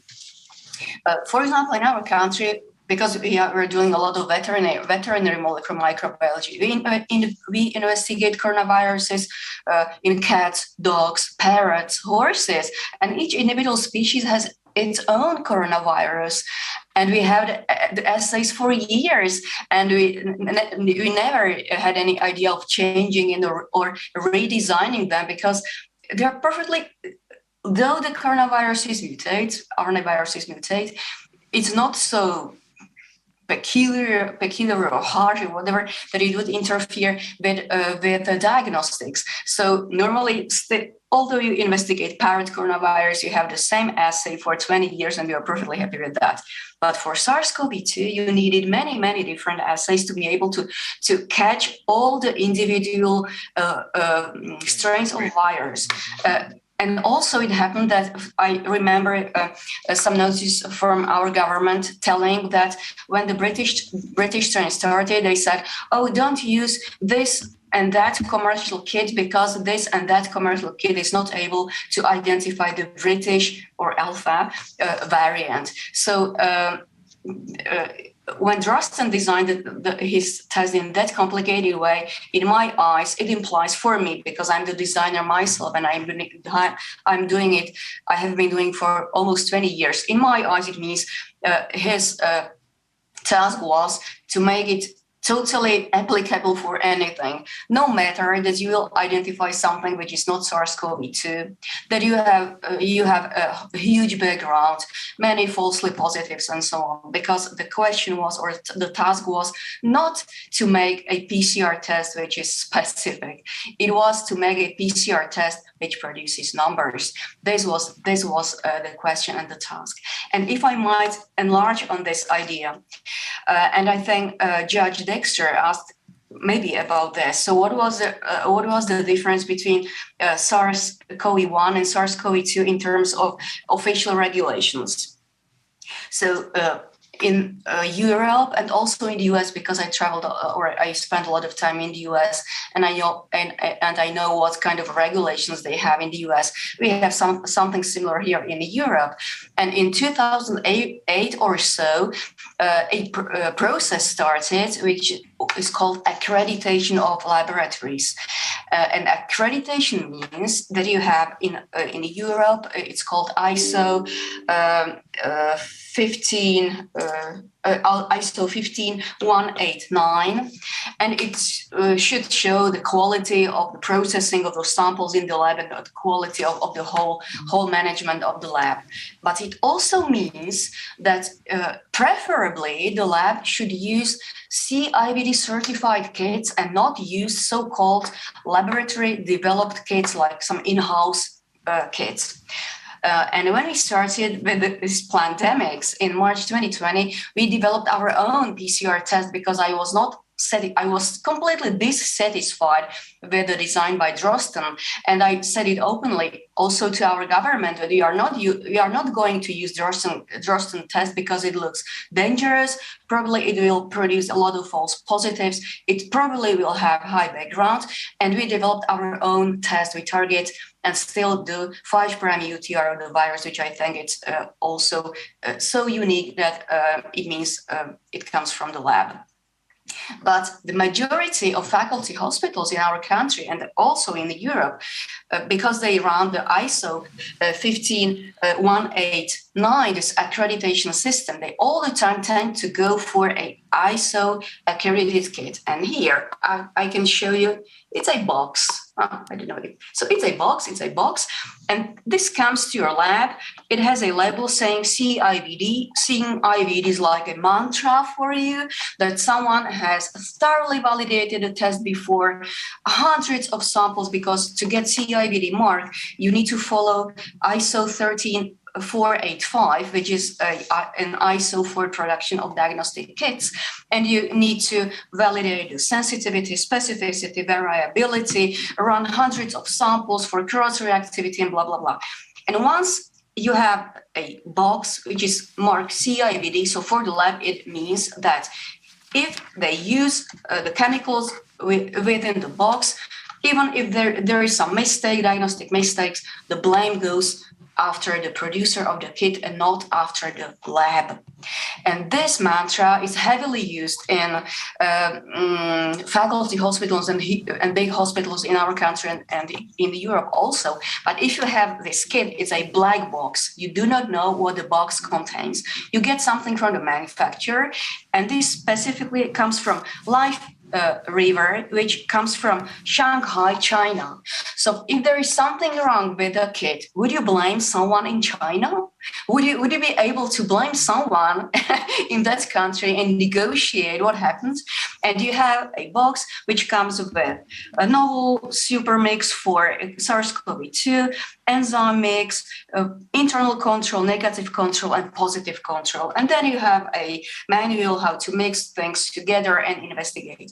And because you do not know what the constituents of the diagnostic kit are, you just need to rely on the reliability of the kit. But if the kit contains chemicals which are fraudulent, like all the kits, or the absolute majority of the kits, at least at the beginning, was based on the Drosten design. So if you buy the kit because you want to cover your premises, you are ISO certified, you use only CIVD certified kits, so everything perfect for your government. But if you produce falsely positive samples, first, the blame is not on you. And second, you are not able to tell that you are producing falsely positive samples because you are not able to check if the positivity you are producing is correct or incorrect. You can't sequence it because you do not know the sequences of the primers and probes there. So, and the majority of laboratories are totally routine and they only need a box, samples, and run the test. So I think they misuse the situation in the developed countries in Europe and in the USA, because everyone relies on CLIA or the CIVD FDA accredited approved kits, whatever in the kit might be. So they didn't check for the quality of the diagnostics. They only check for the CIVD mark or FDA approval mark. And if the creators of the pandemics wanted to misguide everyone really hugely, so they would just produce diagnostic kits in China or somewhere. In a province, Guangdong, you would not be able to claim any troubles with your diagnostic kits because there is a language barrier or whatever, and you would produce numbers. So when we started with our homemade 5' UTR assay in our country, that it was under such a pressure. So it looked like our lab will be closed. They had so many objections against us. So this dishonested me, discredited me. So I didn't understand what's going on, because the 5' UTR assay is perfectly specific, doesn't have any background, does not produce falsely positive patients. I offered the test for free to anyone who might need it, and hundreds of laboratories from around the world asked for that, and I sent the assay to them for free. And it was theatrical from our government that they pressed us, wanted us to use the Drosten design. I said, no way, we are not using it because it produces falsely positive samples. So it's so, because the Europe and USA... Hold it for 1 second, Sonia. Yeah. You were told not to use that test which you had designed, but rather to use the Drosten-Korman test? Yeah, at the very beginning, the absolute recommendation by our authorities was to use CDC or WHO recommended, highly recommended, excellent Drosten test. So first we bought the chemicals, we bought the kit. We bought it because I didn't want to be such a heretic in our country. But once I realized that the Drosten test is such a, could I say the word crap? I guess that's what describes it best after having listened to all the testimonies from your colleagues. The test is so incorrect. Let's put it like mildly. So I totally refused using it, and we immediately replaced the test with our in-house 5' UTR test, which was then accredited or validated using external quality control, first domestic, and then also international. And it was accredited and validated using this external quality control testing. Then our authorities just stopped criticizing us, to put it mildly again. And since that time, excuse me, after Omicron. So since that time, we continued with our 5' UTR assay, and I said we investigated almost 30,000 individuals, and with absolute accuracy and so assay which is working and which is excellent, great, and fulfills all the requirements of ISO 13485, because when we design the assays, we also test them according to this European procedure. So I did not understand, still do not understand why people tend to use a test which is not correct. Except if you just need to accept the scenario that the main goal is not to be correct and precise, but the main goal is to keep creating numbers. Can we, in concluding, would you agree that after we have heard from your colleagues and after what you have the conclusions that you have reached in your own research, would you agree that there seems to be absolutely no basis for any of the corona measures, in particular for the vaccinations? Absolutely. So maybe first corona measures. So in our country and also in the European countries, in America, over the world, they introduced a strict draconian anti-epidemic measures like facial masks, social distancing, quarantine, children were not allowed to school, and so on. But despite all these draconian measures, when we didn't see any respiratory diseases ever, we didn't see influenza A, influenza B, or respiratory syncytial virus, which are normally seen during autumn or early spring. Although all these draconian measures and everyone was locked at home and blah, blah, still the 3 waves of the coronavirus appeared, started, disappeared, started, disappeared, started, disappeared, despite any measures. So in my eyes, if you wanted to battle influenza A, so this was the way.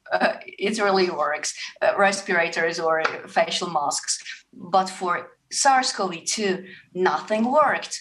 Whatever you did, the wave simply smashed the country and smashed the country in a in a orchestrated way. So it was also announced a few months in advance that it will happen. So this is also, which I found extremely striking, how someone from the government could have known that although it was like total, the virus was not present during the summer 2020, and they were able, based on some data, some non-existent data, they were able to predict that there will be a abrupt, quick, rapid wave in September. So from my expertise as a microbiologist, because I'm a medical doctor and have PhD from molecular biology, genetics and biology, and attestations from genetics and microbiology. So from the point of view of my background,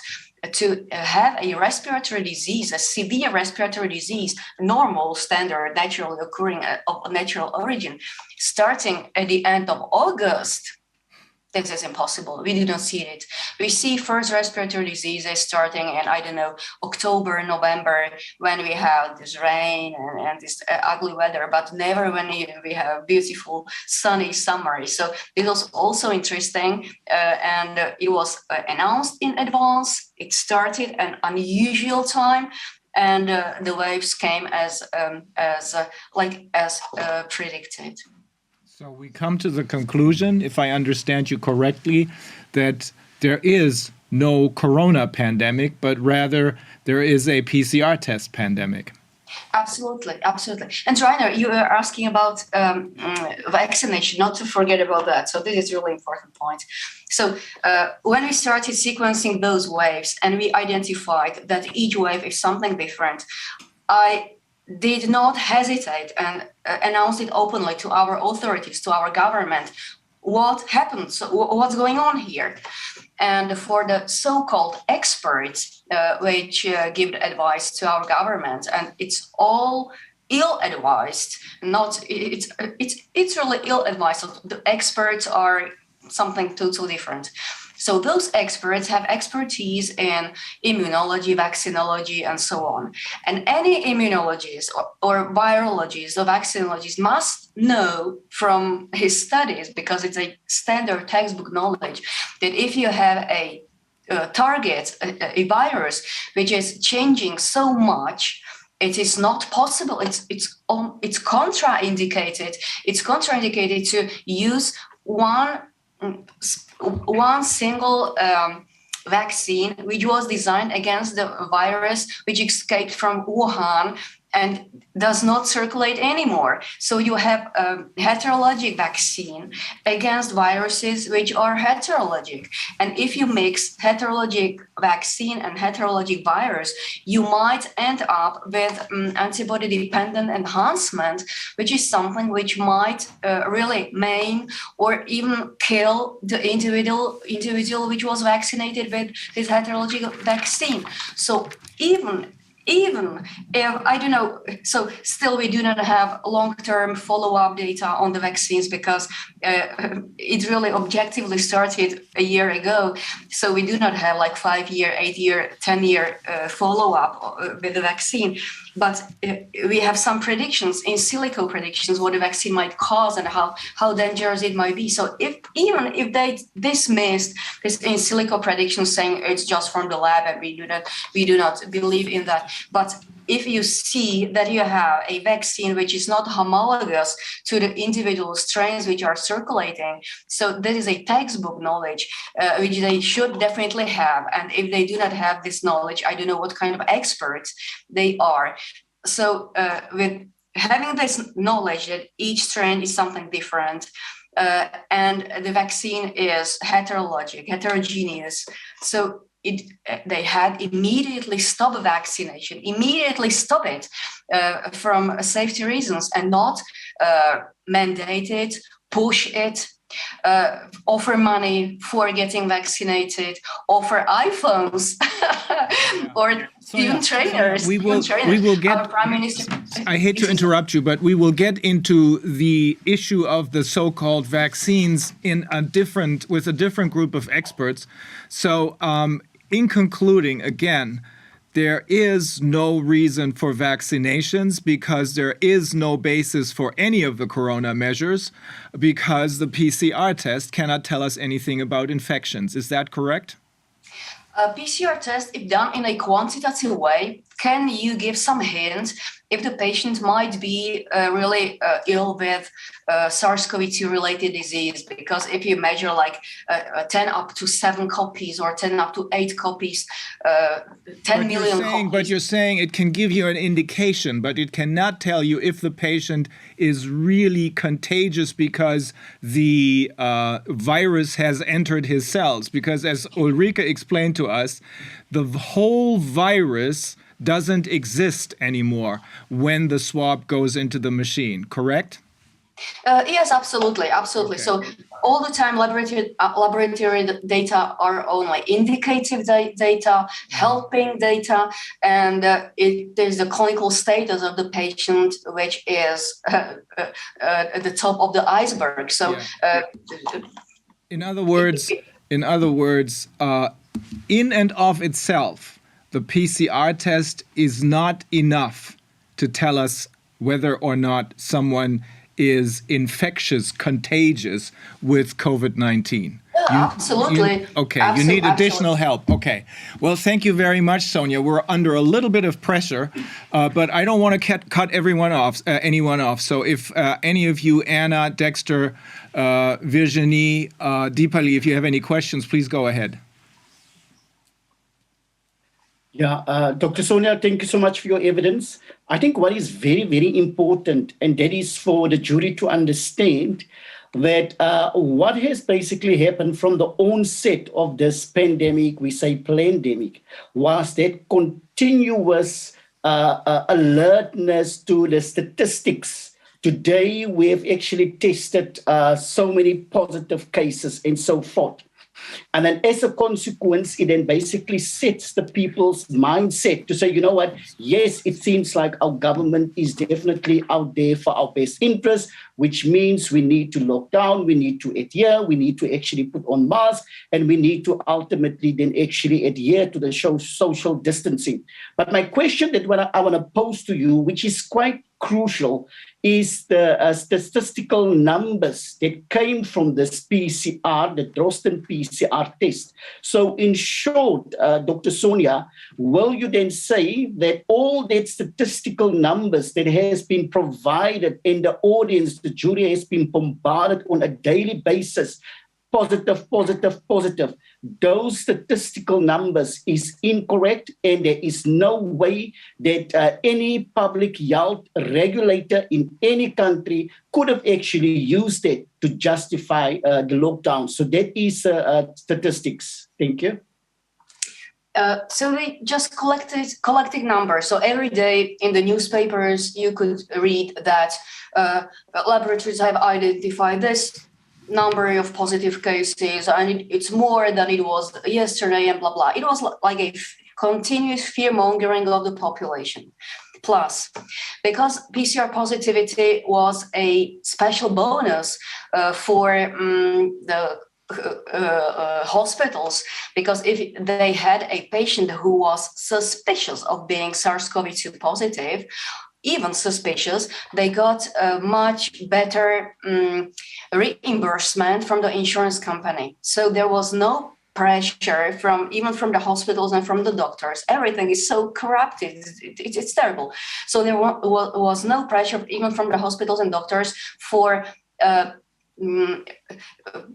precise results, because if they had a PCR positive individual, not let's call him patient, individual, they got 3 times as much money for him as if he or she was SARS-CoV-2 negative. So they were quite happy because they got more money. The patients were more lucrative for them and were better reimbursed by the insurance companies. So there was no pressure even from the medical audience for the correctness of the data, because they lived on that they have like influx of SARS-CoV-2 positive cases, be it falsely positive or accurately positive. But once the patient had a result like SARS-CoV-2 positive at whatever CT number, it was much better reimbursed by the insurance companies. And this was not only a situation in our country, but it was a situation over in many, many countries around the world. So, but I did not know if I did not divert from your question a little bit. So the most important is that when it comes to the statistics that we actually get on a daily basis, that the jury has been bombarded each and every day, that is statistics that we cannot actually take and trust, and we cannot, or will I rather say, the public health regulators or the public health policy makers in the country, there's no way that they could have actually used that to actually justify all these lockdowns. So in short, number one, those statistics cannot be trusted. Number two, the public health policy makers could not have actually used it at all to justify whatever they have implemented. Yes or no, Dr. Sonia? So the statistics with PCR tests cannot be trusted at all, because even if a patient was flattened by a truck and was SARS-CoV-2 positive, it was like, he went into the statistics like SARS-CoV-2 positive. Then there was a big clash here in this country, a big discussion if it was a patient dying with COVID or of COVID. So anyone who was SARS-CoV-2 positive was counted like in the statistics like a case. So it's absolutely impossible to trust any statistics. And the statistics were used only for the government to have a really powerful tool to regulate the society and implement draconian measures and implement lockdowns and implement draconian laws and just restrict the populations, because using this tool, these numbers and these false statistics, which are really, they are doctored, they are totally doctored, fraudulent. So they use these statistics to regulate the society. They, for example, closed small and medium-sized businesses. They closed schools.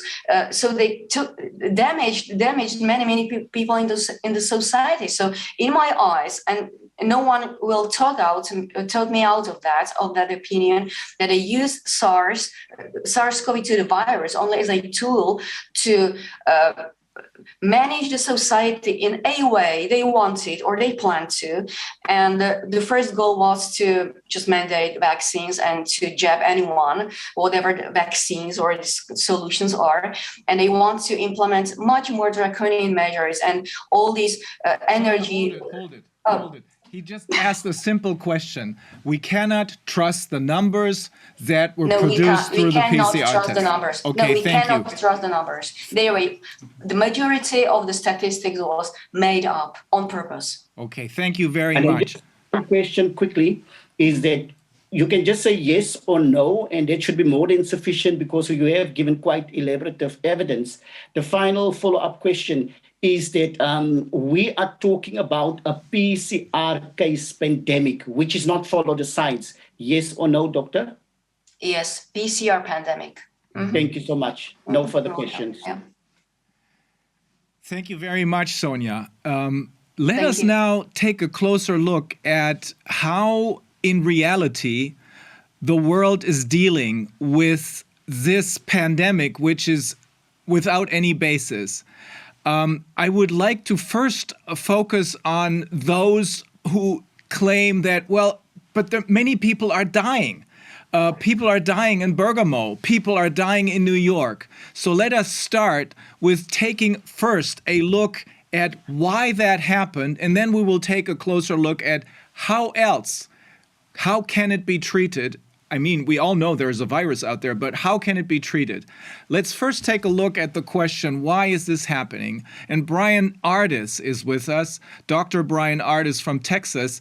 How do you explain the fact that so many people seem to have died in New York, for example, of the corona or from the coronavirus? Yeah, it's a great question. From the beginning of May 2020, I had that same question because in March and April of 2020, there was nonstop reports in the media from doctors, hospital administrators in New York City who were complaining and relating the same scenario. Every time they were asked by the media, what are you seeing in patients you're treating with COVID-19 in hospitals here in New York? They all said the same thing, all of them. We have never seen a respiratory virus ever do this before. From the time we start treating this respiratory virus, by day 3, 4, and 5 of treatment, the virus goes from the lungs and then it starts attacking the kidneys and causing severe acute kidney failure that we've never seen before. And they kept saying, we're not only short on ventilators here in New York, we're also short on dialysis machines. So this was very intriguing to me. I actually had a similar scenario just 3 months earlier from May of 2020 when I was watching all these reports in the media. My own father-in-law had died in a hospital from ill-advised protocols in early February of 2020. And I and my wife received a phone call on day 3 of his treatment for the flu that he was going into acute kidney failure, only to find out it was a drug he was put on, ill-advised for the flu, that actually was known to cause acute kidney failure. Unrelated to COVID. 3 months later, I'm reading this May memo from Anthony Fauci of the NIH because I'm curious, why is it that all these doctors, nurses, hospital administrators in New York keep reporting the same thing I experienced? Day 3, 4, and 5 of treatment for a supposed virus in New York called COVID-19, SARS-CoV-2, they were seeing high amounts of acute kidney failure. So I went to the CDC.gov's website. They did not have a protocol for treating COVID-19 hospitalized patients, but they referred back to the NIH's protocol for COVID-19. And on that actual memo, I hyperlinked it to the NIH.gov. This is where Anthony Fauci had a memo for the entire world. This was in the middle of May 2020. And he said there is only one drug and one drug only that we're authorizing to be used in all hospitals across America for COVID-19 hospitalized Americans. That one experimental antiviral drug is called remdesivir.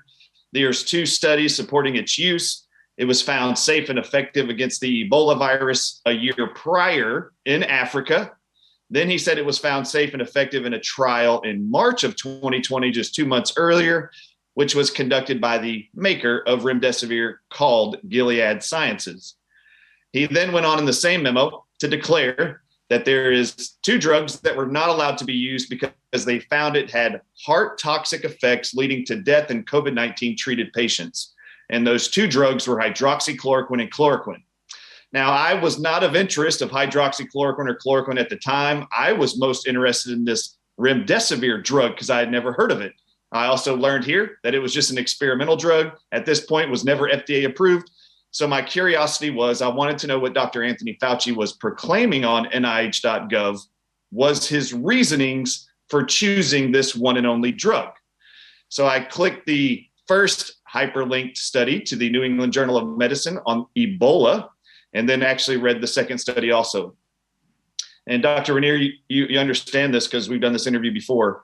I couldn't believe what I found out. So what I then learned was that remdesivir was not proven safe and effective against the Ebola virus. In fact, it was found to be the least effective and the deadliest drug in the trial.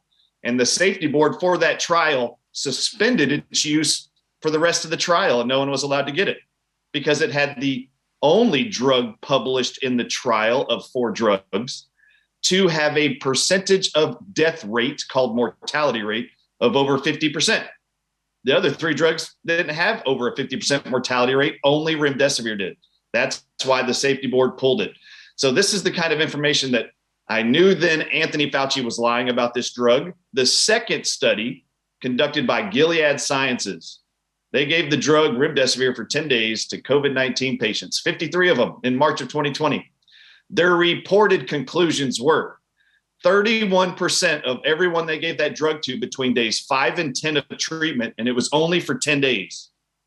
They found 31% of everybody that got that drug who had COVID-19 positive. They actually experienced multiple organ failure, reported acute kidney failure, which is what all the media was reporting. And I knew right away that the doctors were being very honest in their reporting that they have never seen a respiratory virus in New York City. When they start treating this COVID-19 patients, they had never seen such amounts of acute kidney failure. And that's because they had never used the drug remdesivir before. They had no idea the drug they were pumping into them was causing acute kidney failure, liver failure, and heart failure, which are all now published side effects of remdesivir. The disappointing part of this for the entire world, I want you to know, Anthony Fauci said in May of 2020, he asked our federal government here in the United States to buy up all of the stock of this experimental drug, this failed drug, deadly drug. And he asked the federal government of the United States to export the drug to any other country until the end of 2020. This is significant because at the end of 2020 and now in February of 2022, America still has the highest death totals of all countries in the entire world for COVID-19 treatment. So all COVID-19 citizens in America, no other country has more deaths than we do. And I attribute it to the hospital protocols initiated early on by Dr. Anthony Fauci. And if you would let me present it, I'll show you all the evidence that supports my concern around this drug. Because right now, not only does the United States of America is the only country with over 900,000 dead COVID-19 citizens, Brazil's number 2. And Brazil has over 630,000. And Brazil, since the beginning of March of 2021, is only using remdesivir in all of its hospitals. The correlation in publicized death side effects and deadly side effects of remdesivir, in my opinion, based on the data I can show you all, is that the hospital protocols, which includes remdesivir, and now 2 years later, its published combined side effects is the number 1 cause of death of all COVID-19 hospitalized individuals worldwide. Now it's come to light also, and everyone needs to know this. From the beginning, I've heard the term, even from the judge, that this is a pandemic. From the beginning, not only in March and April of 2020 was the city of New York allowed to experiment on all New York patients with a drug called remdesivir to kill a whole bunch of them, causing acute kidney failure, secondary death by pulmonary edema, which is what happens when you cause acute kidney failure. Across the Atlantic Ocean in the UK, there's an organization called NICE, N-I-C-E, along with the UK Parliament, the MHRA. They all were supportive of what was called end-of-life care. And they put in this protocol to take in morphine and midazolam into the nursing homes of individuals all around the UK. And in March of 2020, they administered this drug in nursing homes and killed 18,000 people in March of 2020, 25,000 in April of 2020, but they called them all COVID-19 deaths. I believe remdesivir here in the United States, along with midazolam and morphine protocols called end-of-life care inside the UK, which everyone here should refer to. Claire Wills Harrison, she's an attorney out of the UK, has done a great job putting this together. John O'Looney's on this testifying group here. He can testify as a funeral director. The amount of deaths that were starting in March and April of 2020 only designated as COVID-19, even when none of these people had COVID-19 in March and April 2020 in the UK. I believe there was a huge setup to mass murder a whole bunch of people using drugs and drug protocols that were governed, selected by federal health agencies and our governments to initiate a huge amount of death and then project on the world that there's a virus killing all these people. And I said from the beginning in May of 2020, they're going to use these death totals in hospitals and in nursing centers. They're going to call it death by a virus called COVID-19. They're going to take those numbers and they're going to sell the media and all of the societies of America and the UK that there's a deadly virus going around the world. And you need to sign up for our future vaccine program coming up, which we'll get into later in this trial. The vaccines by far was the end agenda. They had to mass murder a lot of people and convince them it was a deadly virus. Would you like me to present the evidence? Please.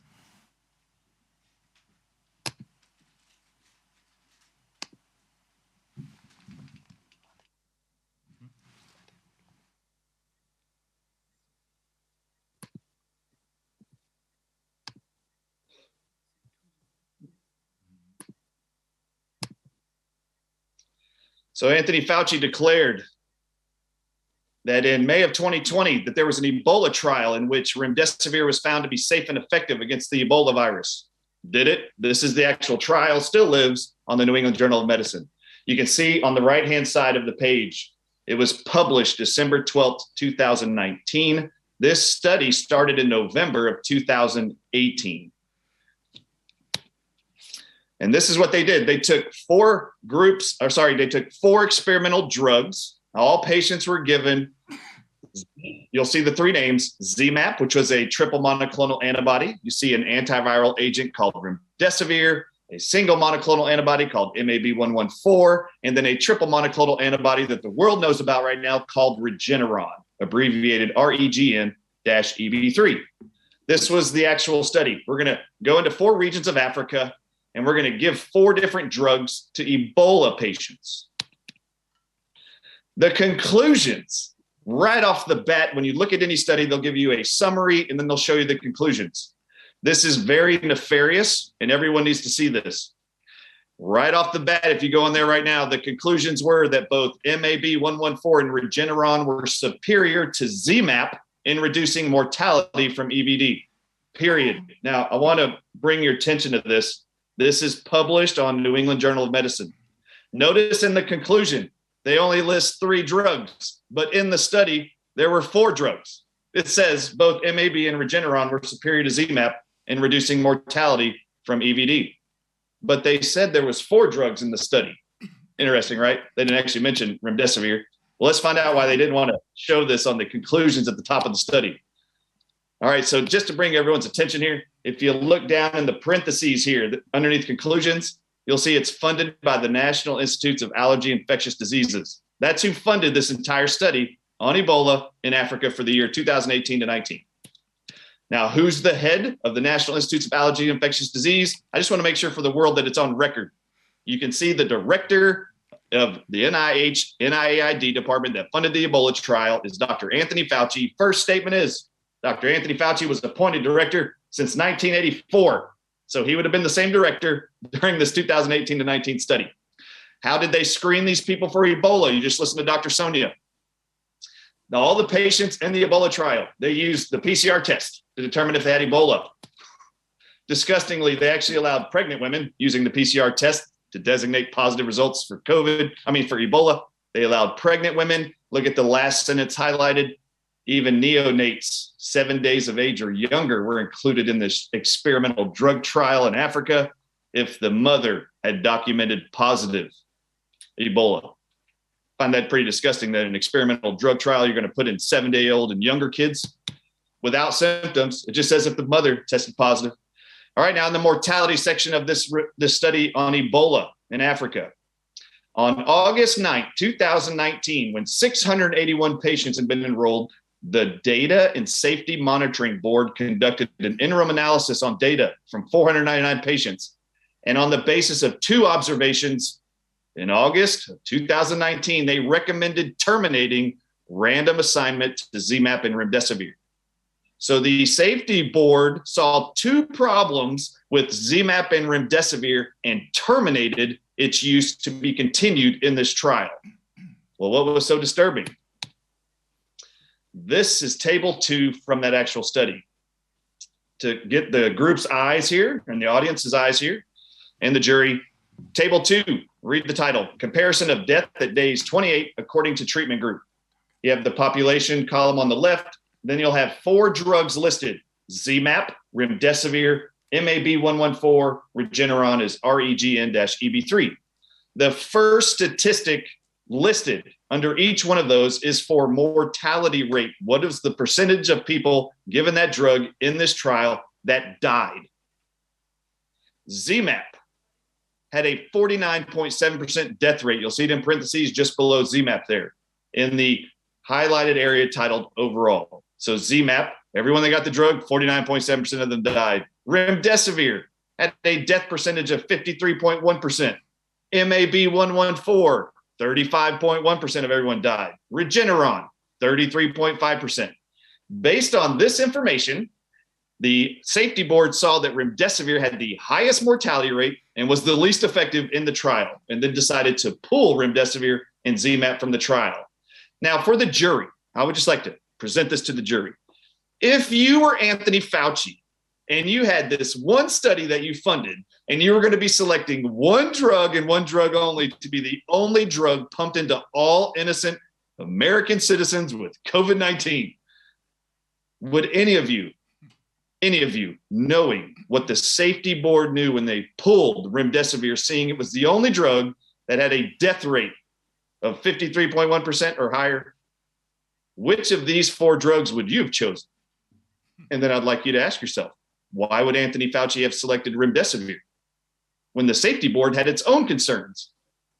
Which one would you have picked if these were the only four drugs you had in the entire world to pick from? I would like to hope and think that you, as a healthcare administrator or overseeing a department for the entire country, would make a decision to pick one with the least mortality rate, like Regeneron in this case. Just to bring your attention here, this is at the end of the study, the National Institute of Allergy and Infectious Diseases, and then it lists the authors by abbreviation who actually contributed to the study. So after I saw this Ebola trial study, I knew Anthony Fauci was flat out lying. It was not proven safe and effective against the Ebola virus. That's what he said it did. Then I wanted to know, well, what did they find in the Gilead study? The Gilead study was done in March of 2020. You'll see it was published in June 11th. This was their own studies. This was done from January, just so you know, the Ebola trial published December of 2019. In that trial, remdesivir was pulled and found to be the least effective and the most deadly. Just a month later, January of 2020, Gilead is given the opportunity to do this study with remdesivir on COVID-19 patients. Now, the Ebola trial was 28 days of drugging for those drugs per patient. And they found more people died from remdesivir than any other drug. In this trial, in January of 2020, Gilead did something smart. They said, we're only going to give 10 days of this drug to COVID-19 patients. Why? Because 28 days worth killed the most people in the trial that just finished a month earlier. This is the published findings of Gilead from their 10 days of remdesivir poisoning in COVID-19 patients. 23% had serious adverse events between days 5 and 10. The most common serious adverse events: multiple organ failure, septic shock, acute kidney injury, and hypotension. Another 8% below there discontinued remdesivir treatment prematurely. They couldn't even make it the full days. One because of worsening pre-existing renal failure, one because of multiple organ failure, and 2 needed to have kidney transplants as a result of the drug killing their kidneys. Now, what was that being reported in the actual news? All I kept hearing was, we've never seen a virus cause acute kidney injury, when in fact 31% of the people who got remdesivir for 10 days were actually experiencing and reporting acute kidney failure from the Gilead trial just 2 months earlier. So at the same time that 10 days of remdesivir was getting pumped into the Gilead patients, 53 COVID-19 patients, there was a study at the exact same time in France, except France took remdesivir in January to March of 2020. They only gave it to 5 people, 5 COVID-19 positive patients, including one from Wuhan. And they gave the drug for 14 days. This is in the beginning of 2020. What did they find? This is what they did. So just want to show the dates, January 24th till March 1st, they were diagnosed with COVID-19 and treated with remdesivir from Gilead. This is who was enrolled there in Paris, France. What did they find? They actually had set up a 14-day duration of treatment with remdesivir. Highlighted part on the screen from the study, remdesivir was interrupted before the initial planned duration in 4 out of the 5 patients. 2, because of alanine aminotransferase elevations, which is increased liver toxicity enzymes in the blood work. abbreviated ALT on most blood panels. They said this number, liver toxicity, was 3 to 5 times the normal range within those 14 days. So they pulled those 2 patients off the drug early and then continue. And 2, because of renal failure requiring renal replacement. Now, for the jury, renal means kidneys. So 2 of the 4 who came off had to be taken off because their kidneys died, requiring renal replacement. Before they were administered remdesivir, liver function and kidney function was tested, and they evaluated them every day as they received these drugs. 4 out of the 5 patients had to come off early. 2 of the 5 had to have kidney transplants as a result. Only 1 lived through the whole 14 days. 2 out of the 5 died as a result of the treatment of remdesivir. There's a reason why France doesn't have the death totals that we do. Now, that was conducted and finalized in March of 2020. Fast forward to November of 2020. Remdesivir, proclaimed by the World Health Organization, they determined and proclaimed, read the highlighted part, the antiviral remdesivir should not be used as treatment for hospitalized COVID-19 patients. The World Health Organization said Thursday, only a month after the Food and Drug Administration approved the drug to treat patients over age 12 who were hospitalized. October 22nd, 2020 was the date in which the FDA in America approved remdesivir as an FDA-approved drug to treat COVID-19 patients. And the World Health Organization, just the next month, you'll see the date on there, November 19th, said, we do not recommend this based on all the data we've seen. Gilead reported in this information and data collection by the World Health Organization, Gilead even stated remdesivir has potential side effects on the kidneys that they reported to European Medicines Agency. This is November of 2020. For the jury and for the judge, I would like to present some information that's become probably the most disturbing out of this entire 2 years of studying these hospital protocols. This is published in Nature Medicine, July 10th, 2020.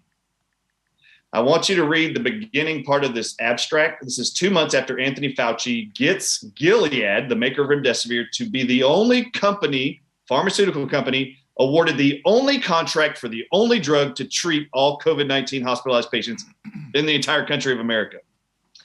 This summary here is titled, the title of this study is Extrapulmonary Manifestations of COVID-19. This means other than the lungs, what the virus does to the body and causing disease of other organs.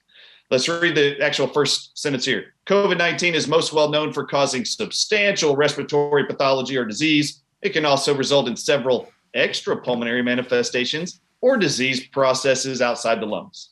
These conditions include thrombotic complications.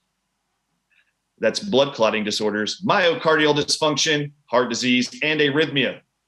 Acute coronary syndrome, which is strokes, heart attacks, acute kidney injury, GI symptoms, and hepatocellular injury. Hepatocellular means liver toxicity. Now, when I got this actual article, remember this is 2 months after Gilead Sciences is allowed to be the only drug manufacturer to provide a solution to all hospitalized patients for COVID-19. When I read this, I already knew that that the virus itself was not the primary cause of acute kidney injury. It was actually remdesivir and the liver toxicity, as mentioned here. But in Nature Medicine, July of 2020, there's this publication made for the whole world to be able to see this new novel virus is causing these issues in the body as doctors are treating it. So you know it's actually the virus and nothing else. All right, so here's what was reported in this study. In China, the reported incidence of acute kidney injury in hospital patients with COVID ranged from 0.5% to 29%. And it occurred with an average period of time within 7 to 14 days after being admitted in the hospital. So between weeks 1 and 2 of treatment is when acute kidney injury occurred. But studies from the USA have reported much higher rates of acute kidney injury. In a study of nearly 5,500 patients admitted with COVID-19 in a New York City hospital system, acute kidney injury occurred in 37%. With 14% of the patients requiring dialysis. Remember, they all said, we don't have enough dialysis machines here. And then read this, about 1/3 were diagnosed with acute kidney injury within 24 hours of admission in the study. The only drug being used in that study in New York City hospital systems in March and April of 2020 was remdesivir. That's the only thing different between what China was doing and what we were doing. I could not believe it. In the ethics declaration of this Nature Medicine publication about what the virus does for the entire world as doctors are treating them around the world, we want you to recognize the virus of SARS-CoV-2, COVID-19, causes all these problems in other organs in the body. Inside the ethics declarations, where you actually have to list those who are contributing to the data in the study, you have to disclose, do you maybe have a conflict of interest in being allowed to participate in contributing data? I put on the screen for the jury a woman named Joan. JMB reports an honorarium for participation on a grants review panel for Gilead Biosciences.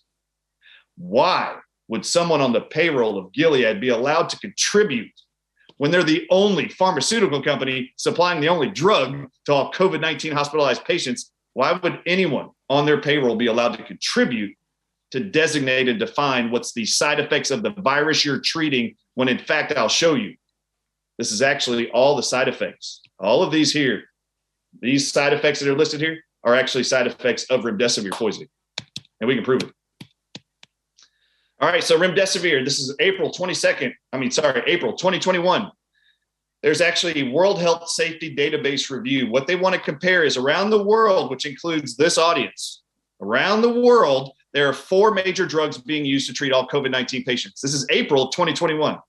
They want to see if it's true that the virus causing COVID-19 is causing acute kidney injury in the majority of all people, and this is a side effect of the virus. We're going to look at the World Health Organization's database, and we're going to look at and compare 4 drugs treating COVID-19 patients worldwide: remdesivir, hydroxychloroquine, lopinavir, and a drug that's a monoclonal antibody called tocilizumab. And this is what they found. So this is the setup. Read the highlighted part. Reporting odds ratio compared the number of acute renal failure cases reported with remdesivir with those reported with other drugs prescribed in comparable situations of COVID-19. This is important. The most important part of this entire thing is they were prescribed these 4 drugs in comparable situations of COVID-19. Per the Nature Medicine publication, they said the virus causes acute kidney injury. They're going to compare and see, is it true that all these COVID-19 positive patients around the world are all developing acute kidney failure on an even scale? And we're going to look at all these patients being treated with 4 different drugs: hydroxychloroquine in parentheses, tocilizumab, and lopinavir. Well, what did they find? First sentence only. Reporting odds ratio of acute renal failure with remdesivir was 20-fold that of comparative drugs. 20-fold. Not even close. Remdesivir is known to cause acute kidney failure. Absolutely. Now, come full circle now to October of 2021, just 5 months later after April. And there's a journal called the Cardiovascular Toxicology Journal, titled Potential Cardiotoxic Effects of Remdesivir on Cardiovascular System. Read at the bottom. Remdesivir can also induce significant cytotoxic or cell toxic effects in cardiomyocytes, heart cells. That is considerably worse than chloroquine cardiotoxic effects. Remdesivir-induced toxicity is due to its binding of mitochondria and the RNA polymerase. I need to reread this. In May of 2020, Anthony Fauci said, you cannot use chloroquine, you cannot use hydroxychloroquine with these COVID-19 patients because chloroquine was found to cause heart disease and death in COVID-19 treated patients. So we're only going to use remdesivir. In October 2021, you can see the date at the top, the journal is to the left, Cardiovascular Toxicology. First sentence, remdesivir in the highlighted part. Remdesivir can also induce significant cytotoxic effects in cardiomyocytes that is considerably worse than chloroquine cardiotoxic effects. This is a study from 2020 early on that Anthony Fauci would quote saying chloroquine and hydroxychloroquine increase the risk of death in COVID-19 patients. And they said in this study, all 4 regimens were also independently associated with an increased risk of new onset ventricular tachycardia or fibrillation.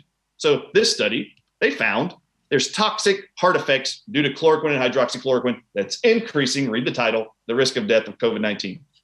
However, the Cardiovascular Toxicology Journal, just a few months ago, remdesivir far worse causes cardiotoxic effects as compared to chloroquine, as these studies proclaimed. All right. What are some of the other published cardiotoxic effects? If you start here, there in the highlighted part, there are some reports of sinus bradycardia, hypotension, T-wave abnormalities, atrial fibrillation, which is arrhythmic issues. Remember, Nature Medicine said arrhythmias are the side effect of the virus. It's actually a known published side effect of the one and only drug getting pumped into your veins. And a prolonged QT interval, which is creating this lethargy and fatigue that everybody's experiencing. And few cases of cardiac arrest and complete heart block following remdesivir infusion. Why is this significant? In 2005, Anthony Fauci knew that chloroquine was found to be a potent inhibitor of SARS coronavirus, SARS-CoV-1, back in 2005. Why weren't we publishing this? The conclusion of this study in 2005, chloroquine, a relatively safe and effective and cheap drug used for treating many human diseases, including malaria, amoebiosis, and human immunodeficiency virus, HIV, is effective in inhibiting the infection and spread of SARS-CoV-1 in cell culture. We've known that for 15 years at this point. This is important. The NIH has just updated these charts. This is actually titled Table 2E on NIH.gov, last updated July 8th, 2021. You'll notice remdesivir is listed here. You'll see adverse events as the second column. I want everyone's eyes to go to the 5th bullet point under adverse events for remdesivir. It actually states that the drug vehicle is abbreviated SBECD, which has been associated with renal and liver toxicity. So we know it's even published as a known side effect of the drug. On this chart dated July 8, 2021, it was a broad titled characteristics, read the title, characteristics of antiviral agents that are approved or under evaluation for the treatment of COVID-19. On this chart, there was 3 drugs listed as either approved or under evaluation by the NIH. The second drug on that list was ivermectin. It gives you your doses of what to use in hospitalized patients. Very first bullet point in the second column under adverse events or side effects, generally well tolerated. Now, I want to bring everyone's attention to this because they updated this chart in December and they call it now Table 2F. Look at the date, last updated December 16th, 2021, right underneath the title. They list remdesivir. They also list remdesivir as the only FDA approved drug now on this list. But I want to bring your attention to ivermectin. You'll see ivermectin right underneath there. It says it's not approved by the FDA and not recommended by the panel. And I want you to notice what they deleted underneath side effects of ivermectin. I've been pointing this out to legislators around the country and around the world.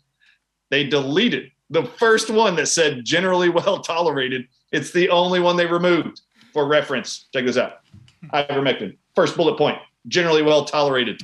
Now here, they removed it. They don't want you to see it. They don't want you to know it's generally well tolerated.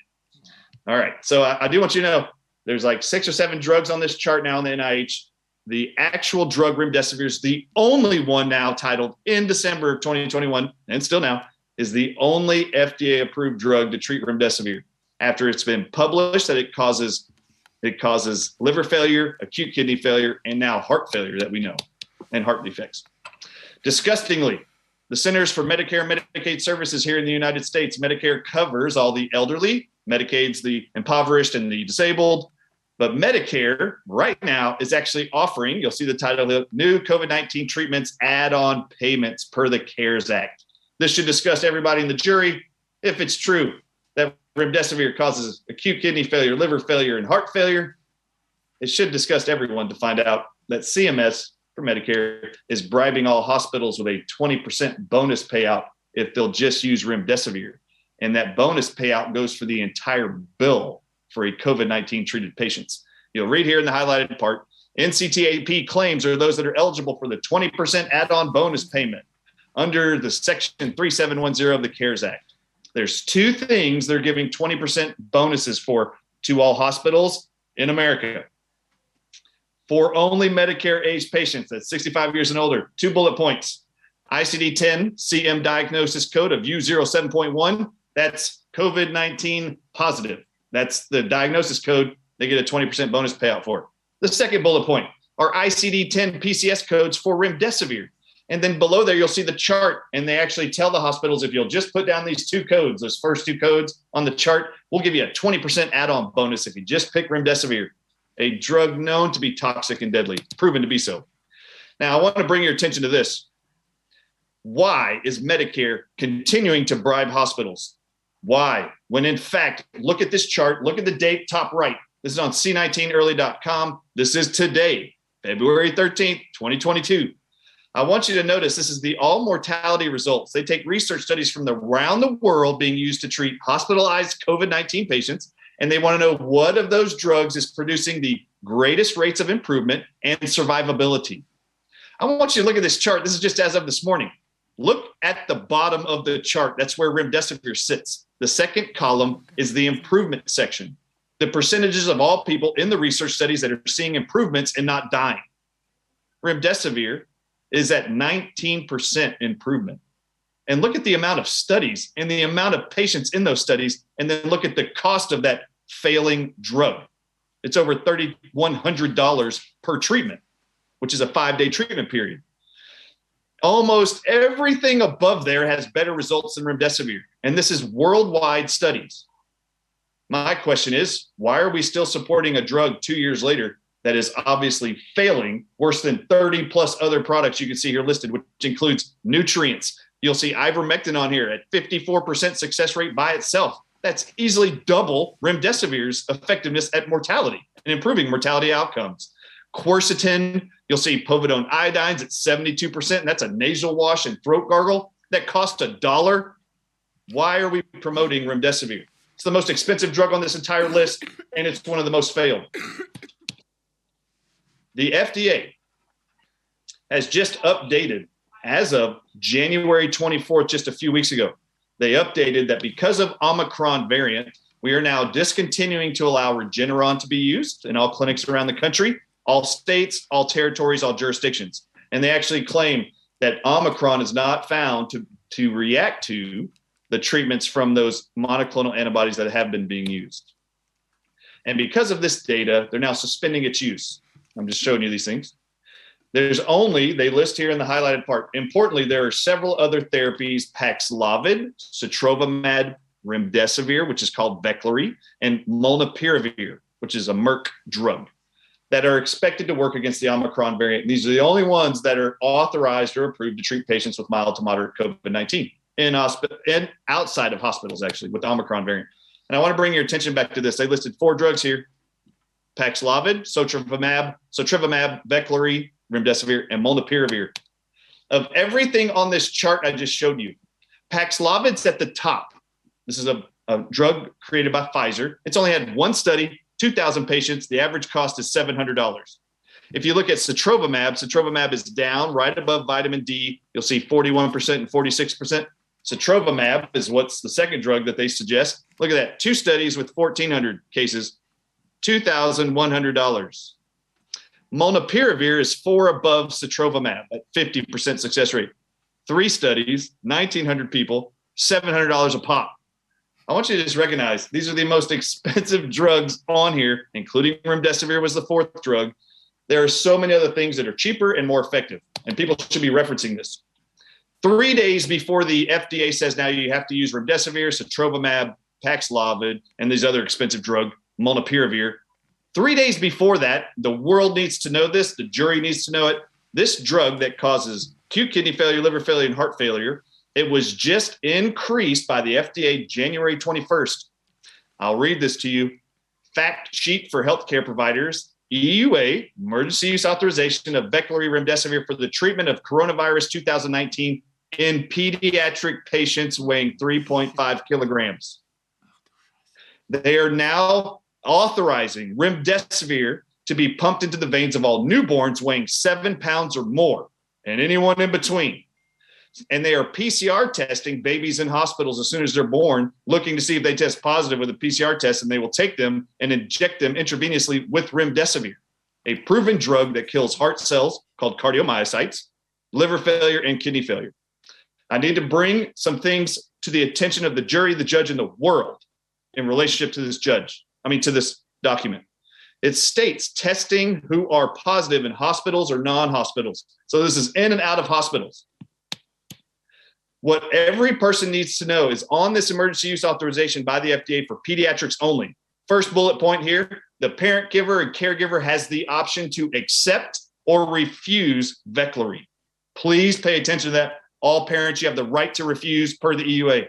Third bullet point, information on available alternative treatments and the risk of the benefits of those alternatives have to be told by the healthcare professional. They have to tell you the alternative treatments that are available for your kid or your baby. I need to show you what's in the document though. Look at this. It actually states, hold on, let me show you. Approved available alternatives. Look in the middle of the page. Approved and available alternatives. This is on page 10 of the same document. Notice it reads, there is no approved available alternative product for the treatment of COVID-19 in pediatric patients. Now, wait a minute. They just said at third bullet point here, the doctors and healthcare providers have to provide information on available alternative treatments. But later in the document, they tell you there is no other ones that are approved, only remdesivir. It actually states here what they have to do if they ever give you remdesivir and there's a side effect. Look at statement 7.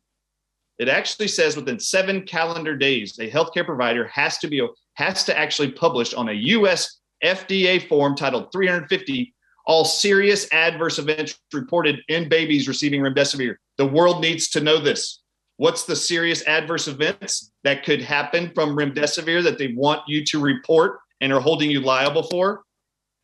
Look here, under number 8, look at the asterisk. Serious adverse events are defined as death, a life-threatening adverse event, inpatient hospitalization or prolonging of existing hospitalization, a congenital anomaly or birth defect, a persistent or significant incapacity or substantial disruption of the ability to conduct normal life functions.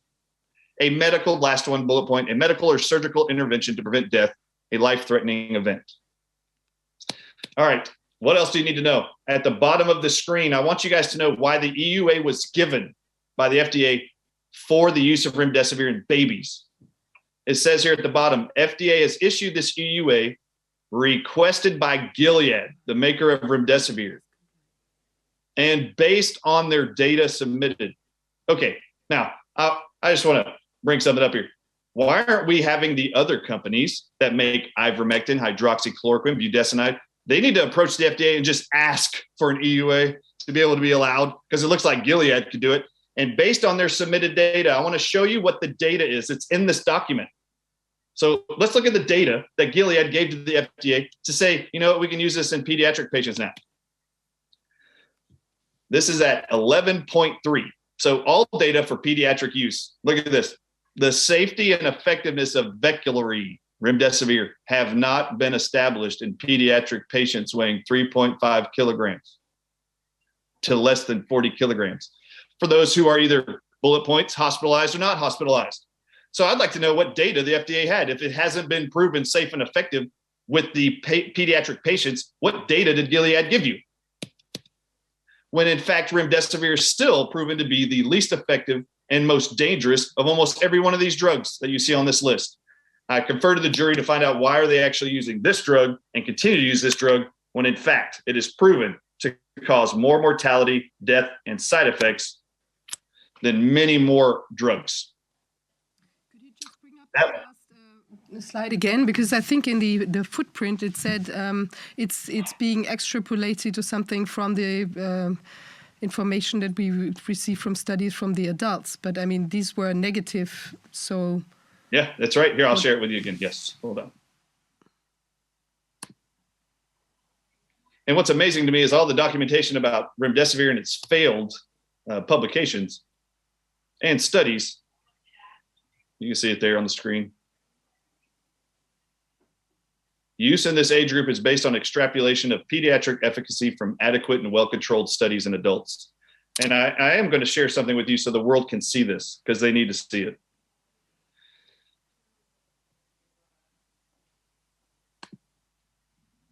This is the NIH table 2F that I keep showing you. This was just updated December. See if it'll pull up here for us.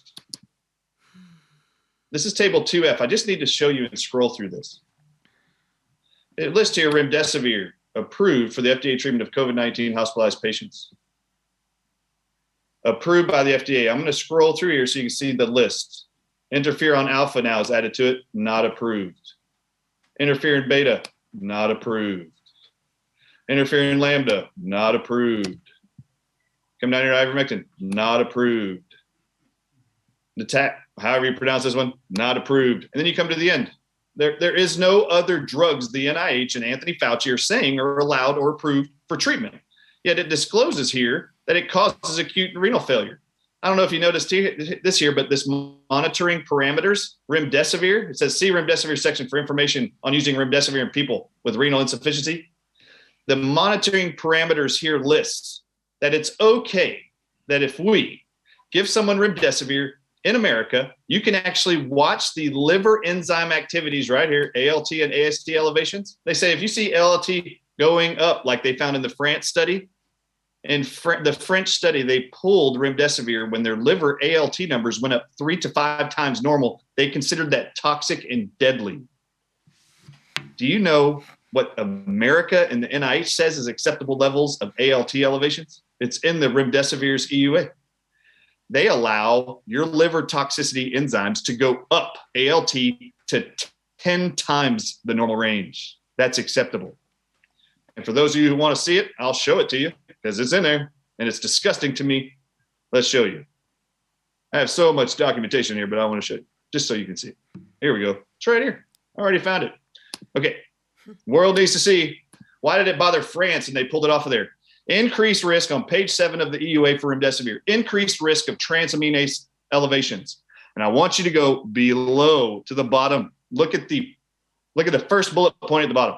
It says right above there, perform liver laboratory testing in all patients before starting remdesivir and during treatment. First bullet point. Consider discontinuing remdesivir if ALT levels increase to greater than 10 times the upper limit of normal. I would like to know why our NIH is okay with intoxicating a liver, that the French scientists, doctors, pulled the drug knowing that it was deadly and toxic to inflame a liver to have 3 to 5 times the normal levels of ALT, and they consider that life-threatening. Why does our NIH, Anthony Fauci, and these protocols, why are they okay giving this drug to them? Oh, and I need to show you the next one. Can I show you the next one? Right underneath this 10 times accepted level for ALT elevations, liver toxicity, it actually states here, I need to show you. Hold on.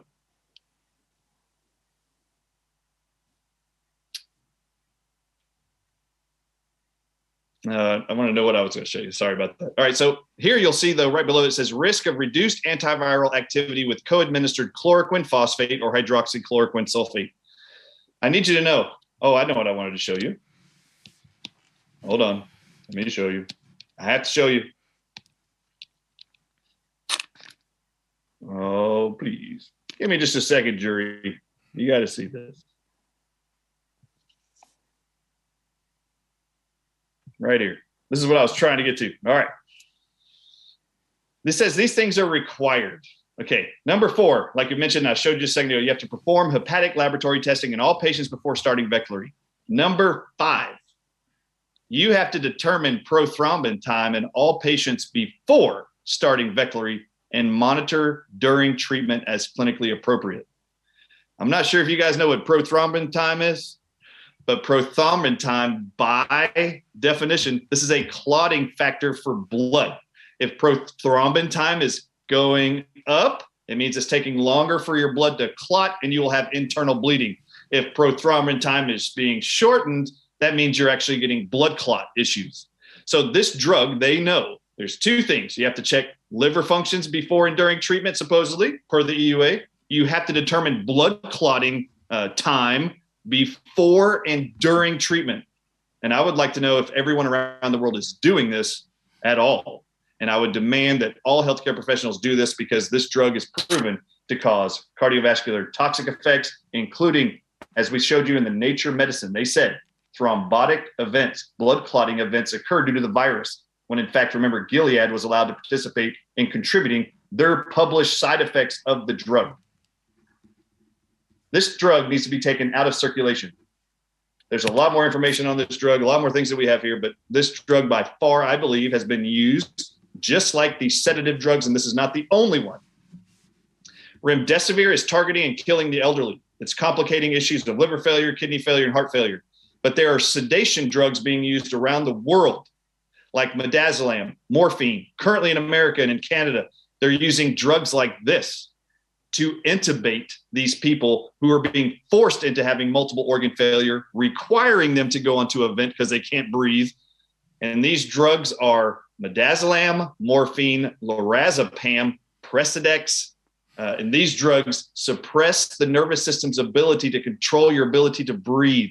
They are respiratory suppressive. They're also known to paralyze the central nervous system and stop the heart from beating. It is my opinion they're using these as euthanizing agents and protocols to speed up the actual death processes in hospitals. And they're targeting the elderly around the world and did from the beginning. And we actually absolutely see that they are now targeting the young and now all people.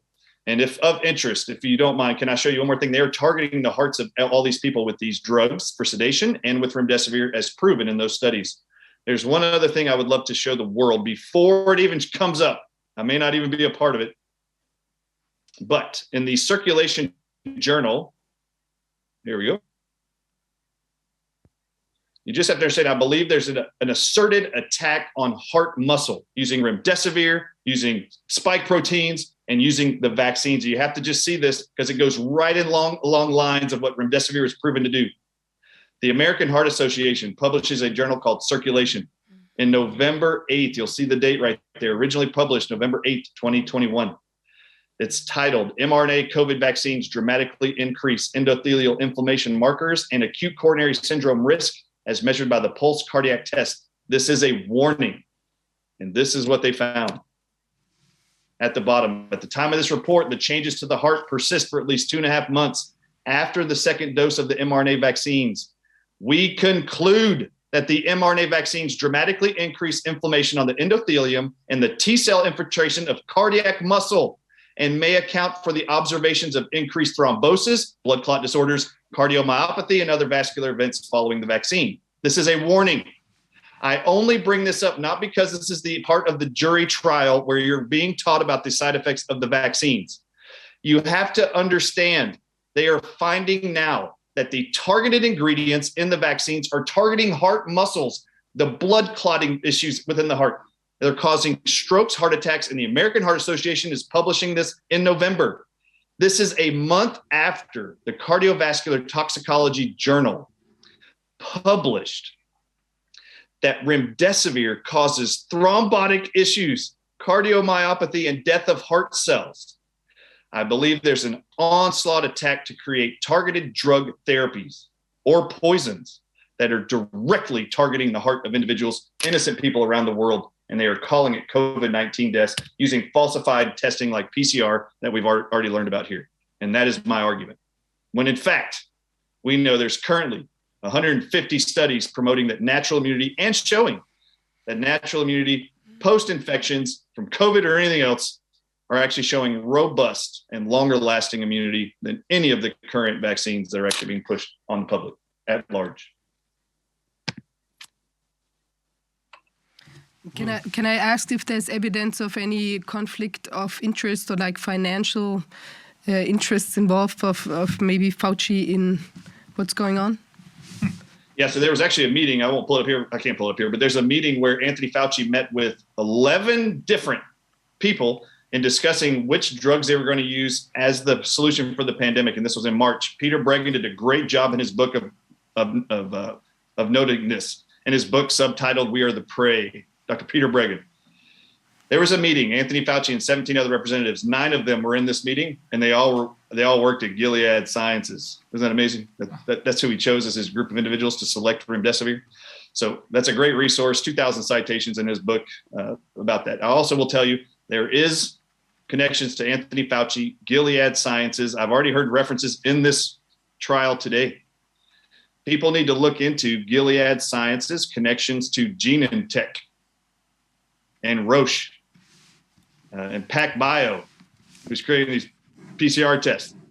There's a lot of collusion behind a lot of what they've done from the beginning, and it's been orchestrated since 2014-15. That's a part of this entire pandemic. But yes, and I will tell you, with Anthony Fauci and with the corporations that own Gilead, it's primarily owned by corporations such as Vanguard and BlackRock. There's tons of connections to Gilead, Anthony Fauci, and others. So the selection still, the support still of using remdesivir, in my mind, is still to target the hearts, livers, kidneys of individuals. They know it's toxic. The reason why I believe they are right now putting remdesivir as of January 21st with the EUA as the only drug authorized to be pumped into the veins of all children, and there's no other alternatives, is they need babies to start dying, because February 15th was the FDA meeting that was supposed to be happening to vote to give these vaccines to newborns, to 5-year-olds, the Pfizer shots. So I believe they are actually setting this up one step after another in lockstep to create more carnage, more death, more trauma, blaming it on a virus that, like this Omicron variant that is almost the common cold. And I would argue it actually is the common cold personally. But they want to actually project that this is deadly even in pediatric demographics, so they can sell parents, grandparents that they need to get the vaccines as well. And that's the only reason why they would do it. I can't find any other reason why you would do it. Even when I showed you the mortality results document from C19early.com, updated daily, you see remdesivir's effectiveness at actually preserving the lives of people with COVID-19. It's 19% from research studies worldwide. 2 years later, 19%. I would like to ask the jury, why are we still promoting this one and only drug? It's now actually authorized to be used in all nursing homes in America, by the way, outside of hospitals, as of the January 24th FDA update. So just like midazolam morphine being used in the UK to kill innocent elderly people there, call it COVID-19, they are now setting the stage to do it here with a drug called remdesivir. And with the published documentation I gave you, there's no reason on the planet I would consider it safe to be given to the elderly. When in fact, right now, February 13th, 2022, there's less than 1% of the entire world that's gotten this virus and been infected with it who has died. Less than 1%. In the state of New York, we pulled CMS data with attorney Thomas Renz and his CMS whistleblowers. The entire state of New York alone, every Medicare patient who has received 5 days of remdesivir treatment for COVID-19 in the state of New York, the entire mortality rate is 26.9% of all of them died. When I say they're targeting the elderly, they know these drugs are going to be toxic to them. And so anyway, these numbers are disturbing. Why would you use a drug that's failed at this extent, continued on 2 years later, unless there's a attempt and a plan of genocide to then sell the massive amounts of public around the world that you need our vaccines, which are obviously failing, and you'll go into that further into the trial. Is this an only prescription-only drug, or can you self-administer this drug as well? And do people do that? Remdesivir is only approved to be given intravenously, and it has to be done either by a hospital or somebody in a nursing home. Right? They administer it through an IV needle. It is not through a tablet now. It's also been approved to be used now at infusion centers that are outside of hospitals for outpatient, where they were using monoclonal antibodies like Regeneron that were very successful. They're now allowing remdesivir to be used in those facilities. Those are intravenous also. Now, at the risk of making a fool of myself, is it a fair conclusion after looking at everything, all the evidence that we have heard tonight, including your own evidence, is it a fair conclusion to say that, one, we only have an illusion of a pandemic that was created by a faulty PCR test? Two, they're using this illusion in order to use drugs that kill people, which is then, three, the reason for making people believe that this is caused by the virus, the illusion, and then four, use vaccines that are just as deadly as remdesivir and the other drugs. The illusions, Dr. Neer, is absolutely the illusions. However, the corruption cannot be understated. Dr. Pierre Corey, he continues to say, this is a nonstop, obvious, corrupt attempt to create death and harm. The PCR tests do not determine if you have SARS-CoV-2 or COVID-19 or any respiratory virus for that matter. It's a faulty test, faulty cycle set up for it to create and exaggerate cases of COVID-19. In March of 2020, our CDC published documents to hospitals around the country. Thomas Renz filed a lawsuit. They actually said in March of 2020 all hospitals, if a patient comes in and you test them positive for influenza A or B, but they test negative for pneumonia and negative for the PCR test of COVID-19, this is in their own documents. If you'll look at the intake form and look at their home address, if it's in a city where in the media you have heard there are positive cases of COVID-19, you can call this case a positive COVID-19 case, document it as such, and we'll give you a 20% additional bonus for that diagnosis instead of the actually tested, confirmed flu diagnosis. And then they did the same thing for pneumonia. So beginning March of 2020, they started incentivizing hospitals and clinicians to give diagnoses of COVID-19 that were false, even if they didn't test positive for PCR, and they incentivized them all to do it. So yes, it is an illusion orchestrated by our federal health agencies to exaggerate the cases of COVID, to exaggerate the causes of death from COVID, and they're calling them complications of COVID. And I would definitely call on as many plaintiffs as possible of loved ones who have died in hospitals around the world who were treated with remdesivir. I have actually encouraged, asked for, and have had and received thousands of these from around the world. And I asked them to look at their certificates, their death certificates. You will see they died of complications of COVID-19. They diagnosed, secondly, from acute kidney failure, and they died from complications of secondary COVID pneumonia. It is not secondary COVID pneumonia. When you shut down the kidneys and you put a IV bag flooding water into the veins of someone and they can't excrete the water from their kidneys you've shut down, you flood their abdomen with water. It then floods inside the heart, and then it infiltrates your lungs and you drown them to death. It's called pulmonary edema. So I call on everybody to drive as many of these people in to actually give this information. We know this is what the drugs do. Yes, there's an illusion that they're dying from a virus. They're being poisoned to death with ill-advised protocols. Absolutely. They're also being asked and incentivized to artificially exaggerate positive cases and give diagnoses for it. I just showed you that Medicare in America is incentivizing hospitals with a 20% bonus and the code if you'll just give us a positive COVID-19 diagnosis for all Medicare age patients. Really. And I would like to ask you, jury, judge, if, like I showed you on the NIH chart, that there's only one drug as of December 16th that's FDA approved for treating COVID-19 hospitalized patients, why is Medicare bribing all the hospitals to use that one and only drug if there's only one approved to be used anyway? Why would Medicare have to bribe them with a 20% bonus payout to use the one and only one? There can only be a nefarious reason behind why they're bribing all hospitals to use that one drug proven to cause acute kidney failure, liver failure, and heart failure. From the beginning, we knew that was the case. You have all been lied to. That's what it looks like. Yeah. Dr. Ardis, thank you so much for your evidence. I must say that you have put the jury in picture exactly as to what we are dealing with. And what we are dealing with is a textbook scenario when it comes to medical malpractice. And we see it not just only in the United States, but we see it in each and every country of the world.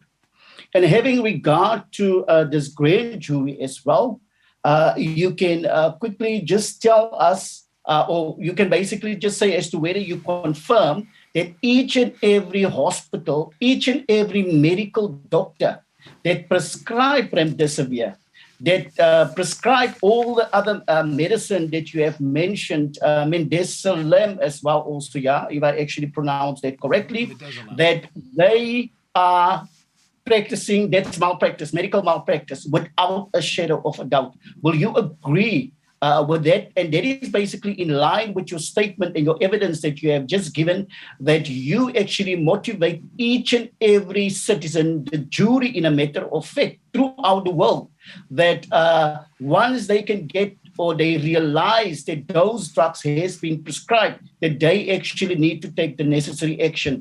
So are we now really, and for me, based on the evidence that you have given, this is a textbook scenario of medical malpractice. And at the heart of this medical malpractice, without a shadow of a doubt, it is financial gain. And the parties that you've mentioned when it comes to financial gain is BlackRock. And I believe that all of the other investors as well also. So will you agree that, yes, we are now talking about a textbook scenario when it comes to this medicine that's being prescribed, and it is also then used at the same time to increase the statistics, and it is used at the same time as well also to inculcate or basically instill fear in the populace of the world. Will you agree with that? Absolutely, 100%. I confirm that. Also, I would just like to say this is actually textbook eugenics. I think you are absolutely right, because the thing is like when we look at intention, and you have made the intention quite clear, the way as to how you've actually taken the jury through each and every of the documentation, for me, it also comes down to eugenics. It comes down to clear criminal intent. And I do not see as to how any of these culprits will be able to actually get off it itself. So thank you for making that clear. Thank you so much for your evidence. And thank you for taking the time step by step, showing the jury, showing each and every citizen in the world as to what we are currently dealing with. Thank you, Dr. Ades. You're very welcome. And I cannot say thank you enough to Dr. Ranier Fulmick and your team. And thank you for all of you that are here for standing for humanity when so many obviously don't care and do not want to do the right thing. So thank you, every single one of you. It was my intent from the beginning to try to educate, warn, and inspire as many people as possible to what was going on. And you guys have done a great job of putting together a great group of people that I continue to call my colleagues and my friends. Thank you on behalf of humanity. Thank you, Brian. Thank you very much, Doctor. We do care. All of us care. Before we now turn to Dr. Shankara Chetty, please, John O'Looney, I think this is even though it's extremely troubling, but I think this is the right time for you to explain what happened in the UK, because it sort of mirrors what Dr. Brian Ades just told us. What happened in the UK, and how did you find out about it? You're mute. You're mute. There you go. Thanks. Can you hear me all right? Yes. Cool. So as a funeral director, initially, obviously, when COVID first appeared, I was convinced I had no reason not to be, and certainly wouldn't have suspected that it was going to be such a nefarious, pandemic is the word that's been used to describe it. There were a number of things that kind of raised the alarm for me. One was the death rate across 2020, despite the best efforts made during a period of March and April in care homes. There was no increase in death rate. There was, we were seeing one thing on the news, and we were being told about this deadly pandemic and people falling over left, right, and centre, and it just wasn't there. The death rate wasn't there. I was washing and dressing people that were alleged COVID victims throughout 2020, and it's very interesting to hear the doctor talk about the edema on the lungs, because when we embalm someone, the process is quite invasive, and there's an instrument called a trocar that's inserted into people, into their abdomen and into their lungs, and we were pulling loads of edema from patients who'd come into our care, and it was so obvious, like a yellow clear fluid as we emptied the lungs kind of thing. They were consistently full. I also had a pandemic guy. He introduced himself as John. His name was John. He called me early in 2020. He told me he was a government-sponsored pandemic guy. He said that he would be calling all of the funeral directors in the local area, and his task was to collate COVID deaths and numbers. He asked me what my capacity as a funeral director was. How many deceased could I hold in my facility? He asked me how many deceased I'd collected that week and how many were COVID and where from. So it wasn't too long, virtually straight away, he started steering me. And by that, I mean, he would say, I would tell him, for example, I collected a gentleman from a care home. He had onset dementia. I've spoken to the family. He'd been in there 4 years. There were no doctor present at the time of his death. There was no COVID test present at the time of his death, and yet this guy would insist that they were all COVID deaths. And when I kind of questioned that, he would say, well, we've been told there was COVID in that facility, in that care home, so we've been instructed we have to label them all as COVID deaths. These people didn't have COVID. This was the same scenario was happening with cancer patients. Basically, anyone they could label as a COVID death, and they thought they could get away with it. That's what they were doing. Even one guy that was run over, he had tire marks from his hip to his chest. He was a COVID death, and this happened throughout 2020, and great effort was made to do that. And then shortly before the end of 2020, when it was announced that the injections were coming and everybody wanted one then, because there were so many COVID deaths, he rang and told me he wouldn't be calling anymore. So clearly the need isn't there anymore for this pandemic guy to call me. So it was obvious, what he was doing. And I kind of, towards the end of 2020, I realized what was going on. And obviously it's very troubling. I've got these people coming to, and it's hard being a funeral director anyway, when you're dealing with a number of tragic deaths anyway. But when you're dealing with people, that are unlawfully killed, it's even more heartbreaking. Some of the families are blissfully unaware. Some of the families are very aware, and no one's listening to them. Since going public, I've had a large number of people reach out to me, people from within the NHS environment who have whistleblown to me, victims who have recounted their story. And I've also been in the unique position of being in the hospital as a COVID patient, to see things firsthand.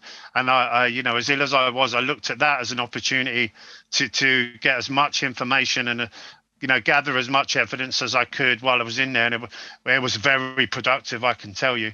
So 2020 came and went, and I kind of, locally where I am, they announced they were going to begin vaccinating on the 6th of January 2021. And I kind of had an idea then. In fact, I mentioned to a number of people, I suspected the death rate would finally soar, because it hadn't. The moment they put needles in arms, and it did. It went through the roof. I would say around 300% the normal death rate from the point they put needles in arms. It was horrific. That was the only time during the period, this whole 2-year period, that I would call that a pandemic death rate as an undertaker. And that lasted more or less 12 weeks before it's almost like somebody stopped. They'd run out of that batch. It kind of stopped altogether, and it went very, very quiet. And then what we see now is we're seeing a number of people coming through who are dying from thrombosis, that being aneurysm, stroke or heart attack. And more troubling, these are people of all ages. So the youngest that I've looked after are 23, 28, 32, 33, people that just don't usually die from thrombosis, and great numbers of them, large numbers. In fact, one of the calls, there's a few key calls that I've taken from people who have reached out to me. One of them was a mortuary manager called Nick, who works in a large hospital. He's been there nearly 30 years. He was due to lose his job in April, because they were blackmailing people, if they don't take the jab, no job. Hopefully he's had that rescinded now, because they've backtracked. They don't want 80,000 key witnesses, do they?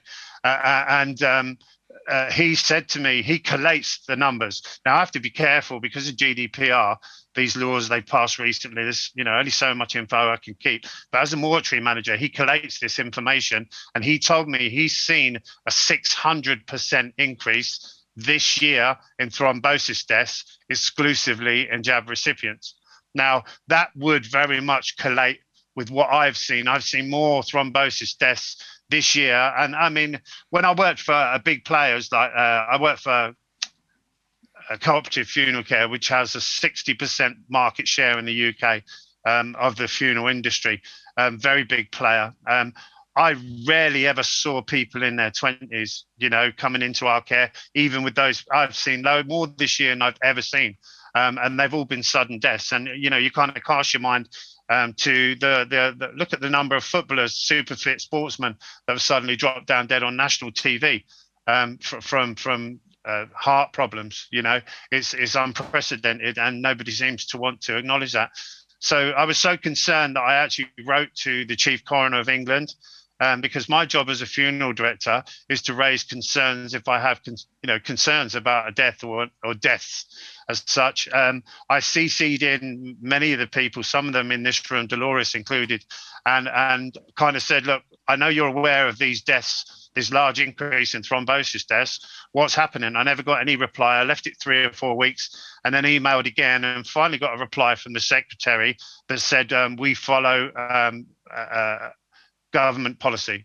So they are correctly diagnosing these deaths as thrombosis deaths. And quite often these people come in and they're cut from the ankle to the hip where they've been looking for the thrombosis down the ephemeral artery and places like that, I assume. But they're not going any further than that to actually link it to a jab they had perhaps 2 weeks before, or even in one case, I had a 28-year-old in who died 90 minutes after being vaccinated in the same hospital bed she was in. And her parents are obviously furious, and nobody wants to know. They've said, well, it's a thrombosis death.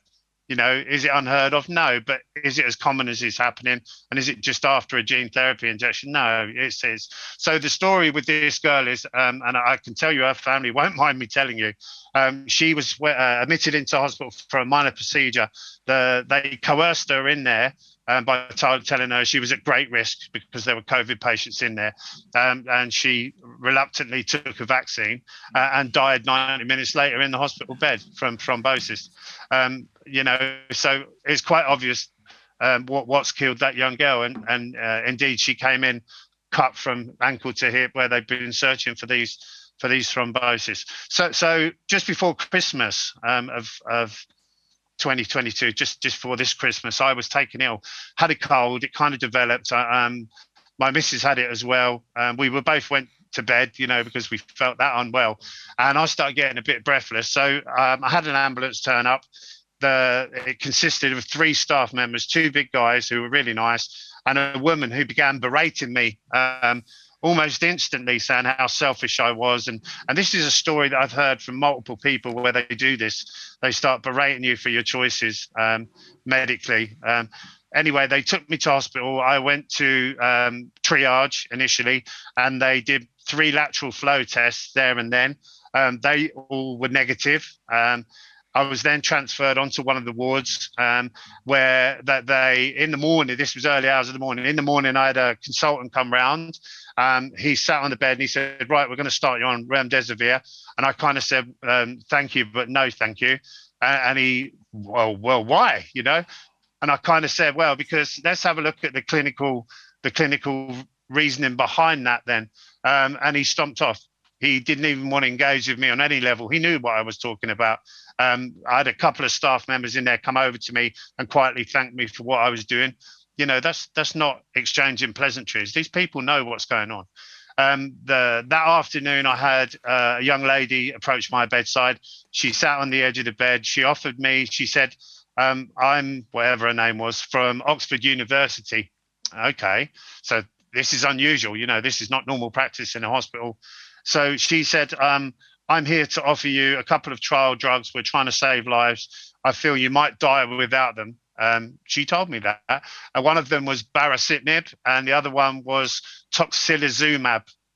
So again, I took the names of these drugs and I said, well, let's just have a think about this. Can you give me the spellings? And a basic Google search for side effects tells you what you need to know. And I kind of said, why would you consider giving this to someone with respiratory problems? And she again couldn't look me in the eye, was looking everywhere but at me, and was like a girl and a child who'd been caught with a hand in a biscuit tin. She left the bedside, said, well, I'll come back tomorrow then.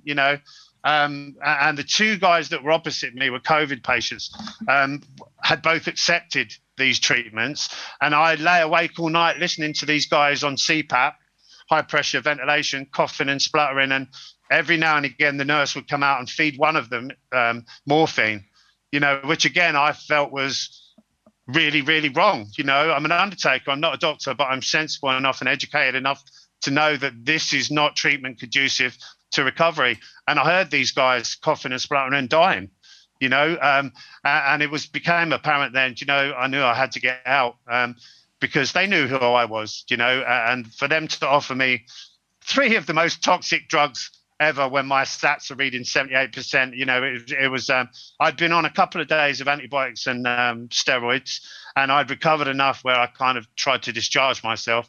And there ensued a 3-hour battle where they wouldn't let me out. You know, they even called security on me and said that they would have me arrested as a threat to public health. And, you know, it was ridiculous. 3 hours of arguing. And in the end, they kind of knew they never had a leg to stand on, and I was going to be persistent. They rang my wife, a guy called, I've got his name, and a recording of the conversation. And he was a respiratory consultant, and he told my wife, John will die if he leaves the ward in minutes, you know, in an attempt to keep me in there and finish me off. I know that's what it was. I'm not stupid.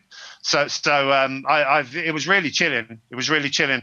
And when I left the hospital, actually, I was very fortunate, and I've made some really good friends. I was going to say contacts, but they're more than that now.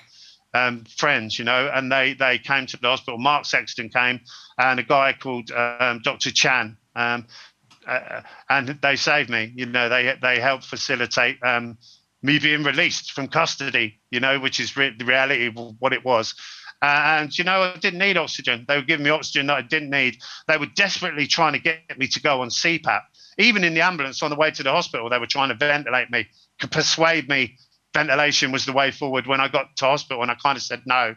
And you know, I actually felt traumatized because I knew what was going on. And there's nothing worse than going into hospital and you're unwell. And I was unwell. And there are people in there that you're supposed to be able to trust who are trying to kill you, you know, and that's the reality of what it was. And I've got a really good friend whose mum I looked after, who went through exactly the same experience, almost word for word, where, you know, they were abusive in the ambulance.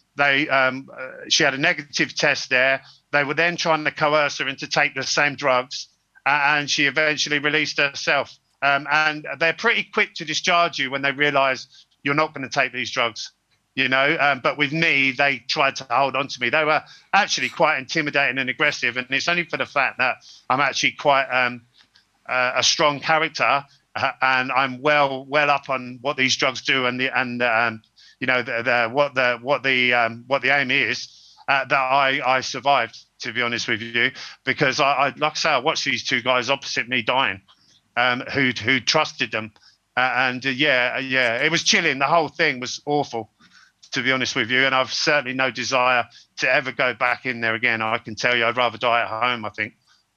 And that's kind of where we are. So I've been back at work about 4 weeks now, and I've pretty much recovered quite well. You know, they kind of the advocates that I had or that I have kind of guided me with ivermectin and the various tablets. To be honest with you, one of the hardest things to cope with was the brain fog, and so they even this Dr. Chan did a spreadsheet for me with what I should take when, and my missus put it all in, and I have little pots for morning, noon, and night, and I've been looked after. I'm very fortunate.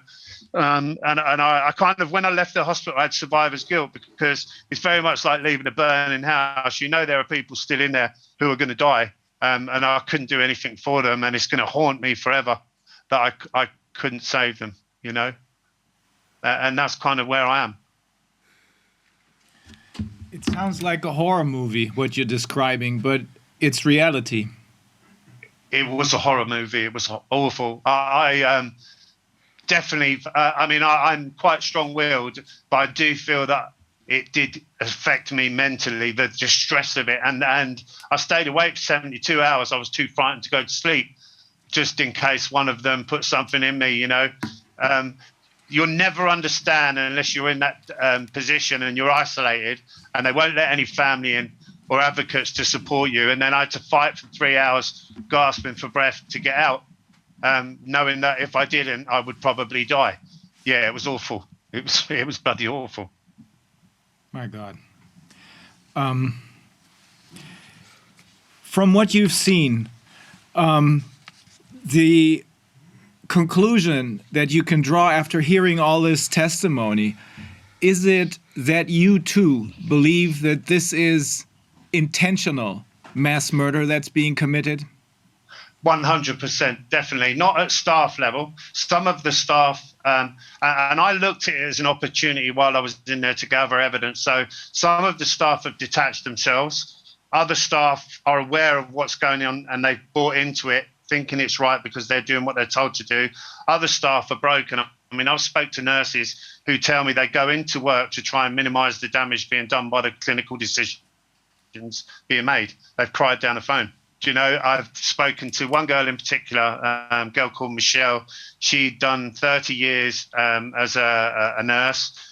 Really, really eloquent. It was chilling testimony. I listened to her for about 40 minutes in a phone call she made to me just before I was taken ill. And she said what they were doing, they were taking people into hospital, giving them a chest x-ray in the bed with a mobile machine they take around. And I actually got x-rayed myself by this machine. So I kind of know what she means. And on the basis of that x-ray, they were putting them on palliative care. They weren't even doing any tests at all. And you know, and in some cases, locking them in a side room. You know, when you talk about someone who's geriatric, you know, quite elderly, they've got no hope of surviving that. You know, she said she's going to be forever haunted by an old man banging on the door of his side room, which was locked, begging for a cup of tea that she was unable to give him because the doctors wouldn't let, you know, it was nil by mouth. And this guy just basically starved to death.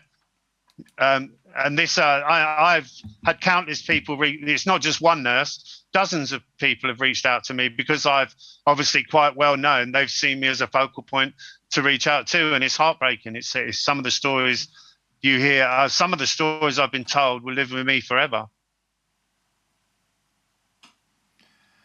Yes. Mr. Oluli, thank you for your evidence, sir.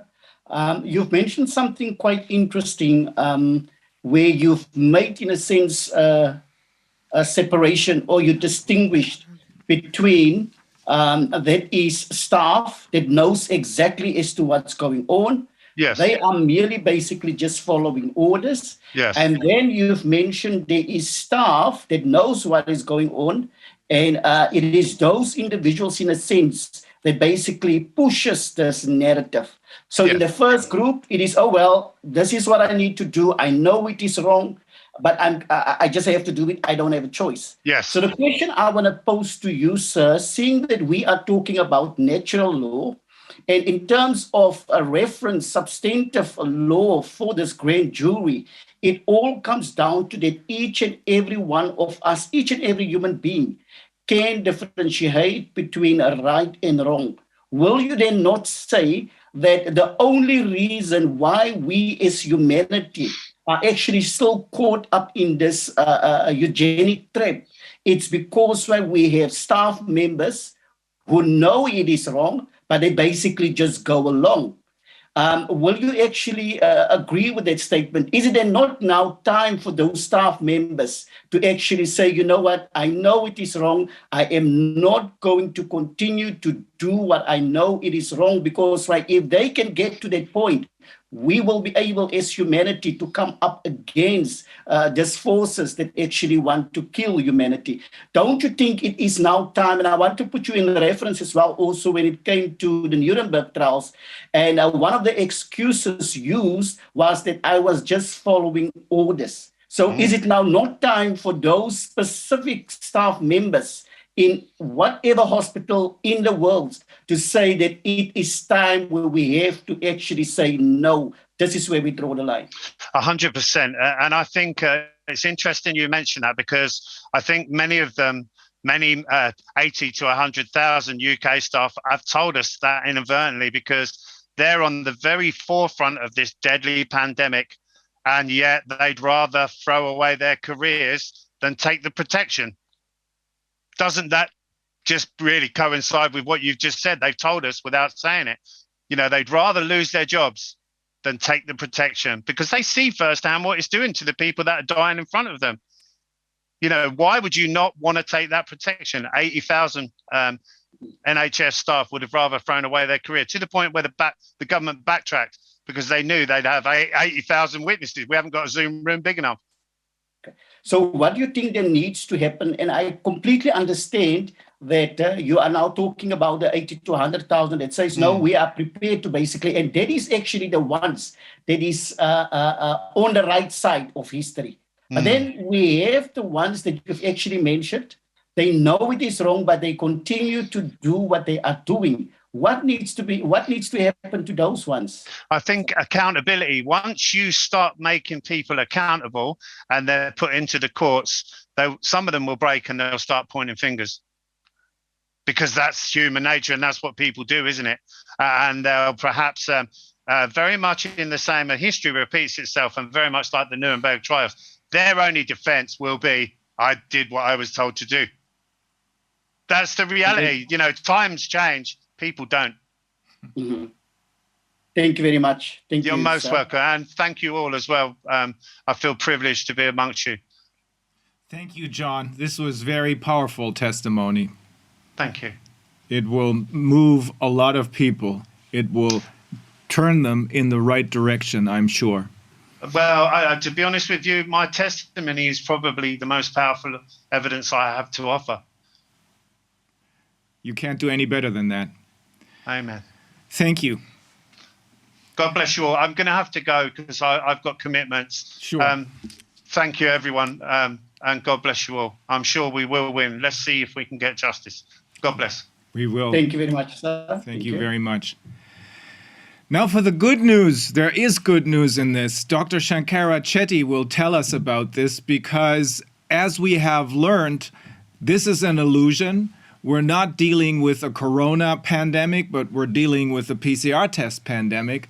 And there are ways of treating this virus, which, as the numbers tell us, is no more dangerous than the common flu. Dr. Chetty, what good news can you tell us? Thank you, Rainer, and thank you to all my colleagues on this platform. This has been a 2-year heart-wrenching journey, and I think that we're doing very important work. I think that an understanding of what I've been through in these 2 years will bring understanding to what the people before me had presented, and understanding to what actually has transpired. And so I think just a narration of my journey and my understanding of this pandemic can lend a lot to what we're trying to achieve. So for a start, I'd like to start with what transpired before COVID came to South Africa in the first place. I have a background in genetics, in advanced biology, in microbiology, and in biochemistry, besides my general practitioner medical work. And so I'm a very suspicious doctor. I investigate everything, and I make sure that I fall back on the knowledge I've gained in those years of tertiary education and don't really believe things too easily. So before this pandemic came to South Africa, we were told that there was a virus in Wuhan, and it had spread from person to person. It was a respiratory virus, seemed to be highly infectious. And of course, with the new virus, we had no understanding of how it killed, how it caused severe illness and death. But we were told it's highly contagious and it could be the start of a new pandemic. The first thing that I found very strange was that the Chinese cordoned off Wuhan, and the virus never spread to any other city in that country. Yet their international borders were left open, and it spread around the globe. So that was the first thing I found very suspicious. We're dealing with a highly contagious virus. Why wasn't it completely contained? And of course, we weren't getting very much information from China, which is, well, what I expected.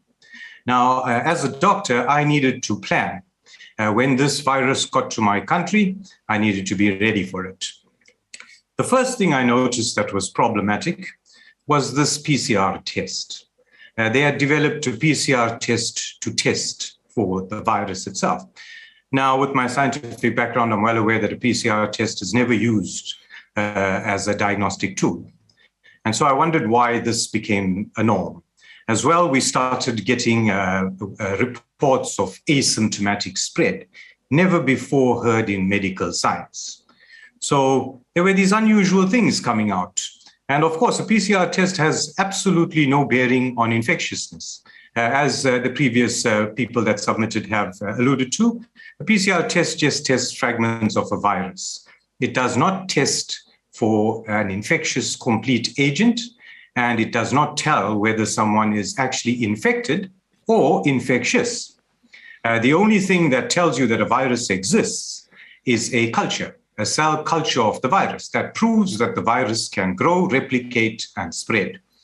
So I looked at this PCR test with a little bit of suspicion. And then this PCR test was being used to gauge or to determine public health measures. And the public health measures were sanitation. And of course, we were getting reports that this virus was living on surfaces for 5 days and 10 days and 15 days on different kinds of materials. And that made no sense at all.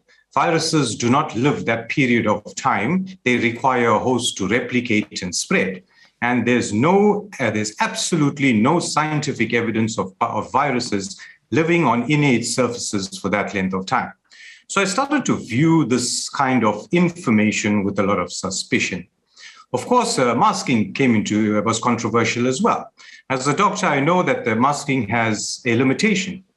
And the science of it tells you that a mask will never prevent you from getting a respiratory virus. It's like putting a fence around your house and thinking you're protected from mosquitoes. The science doesn't add up. So I started looking at all this evidence. And then, of course, they looked at isolation measures. And they wanted people to be isolated for 14 days. So I looked at that and I thought, well, you want people to be isolated for 14 days, but you haven't really established how long the viral illness actually persists for. It's an arbitrary measure, 14 days. So, well, I needed to understand why that came to be 14 days of all that we could choose. So I had these concerns.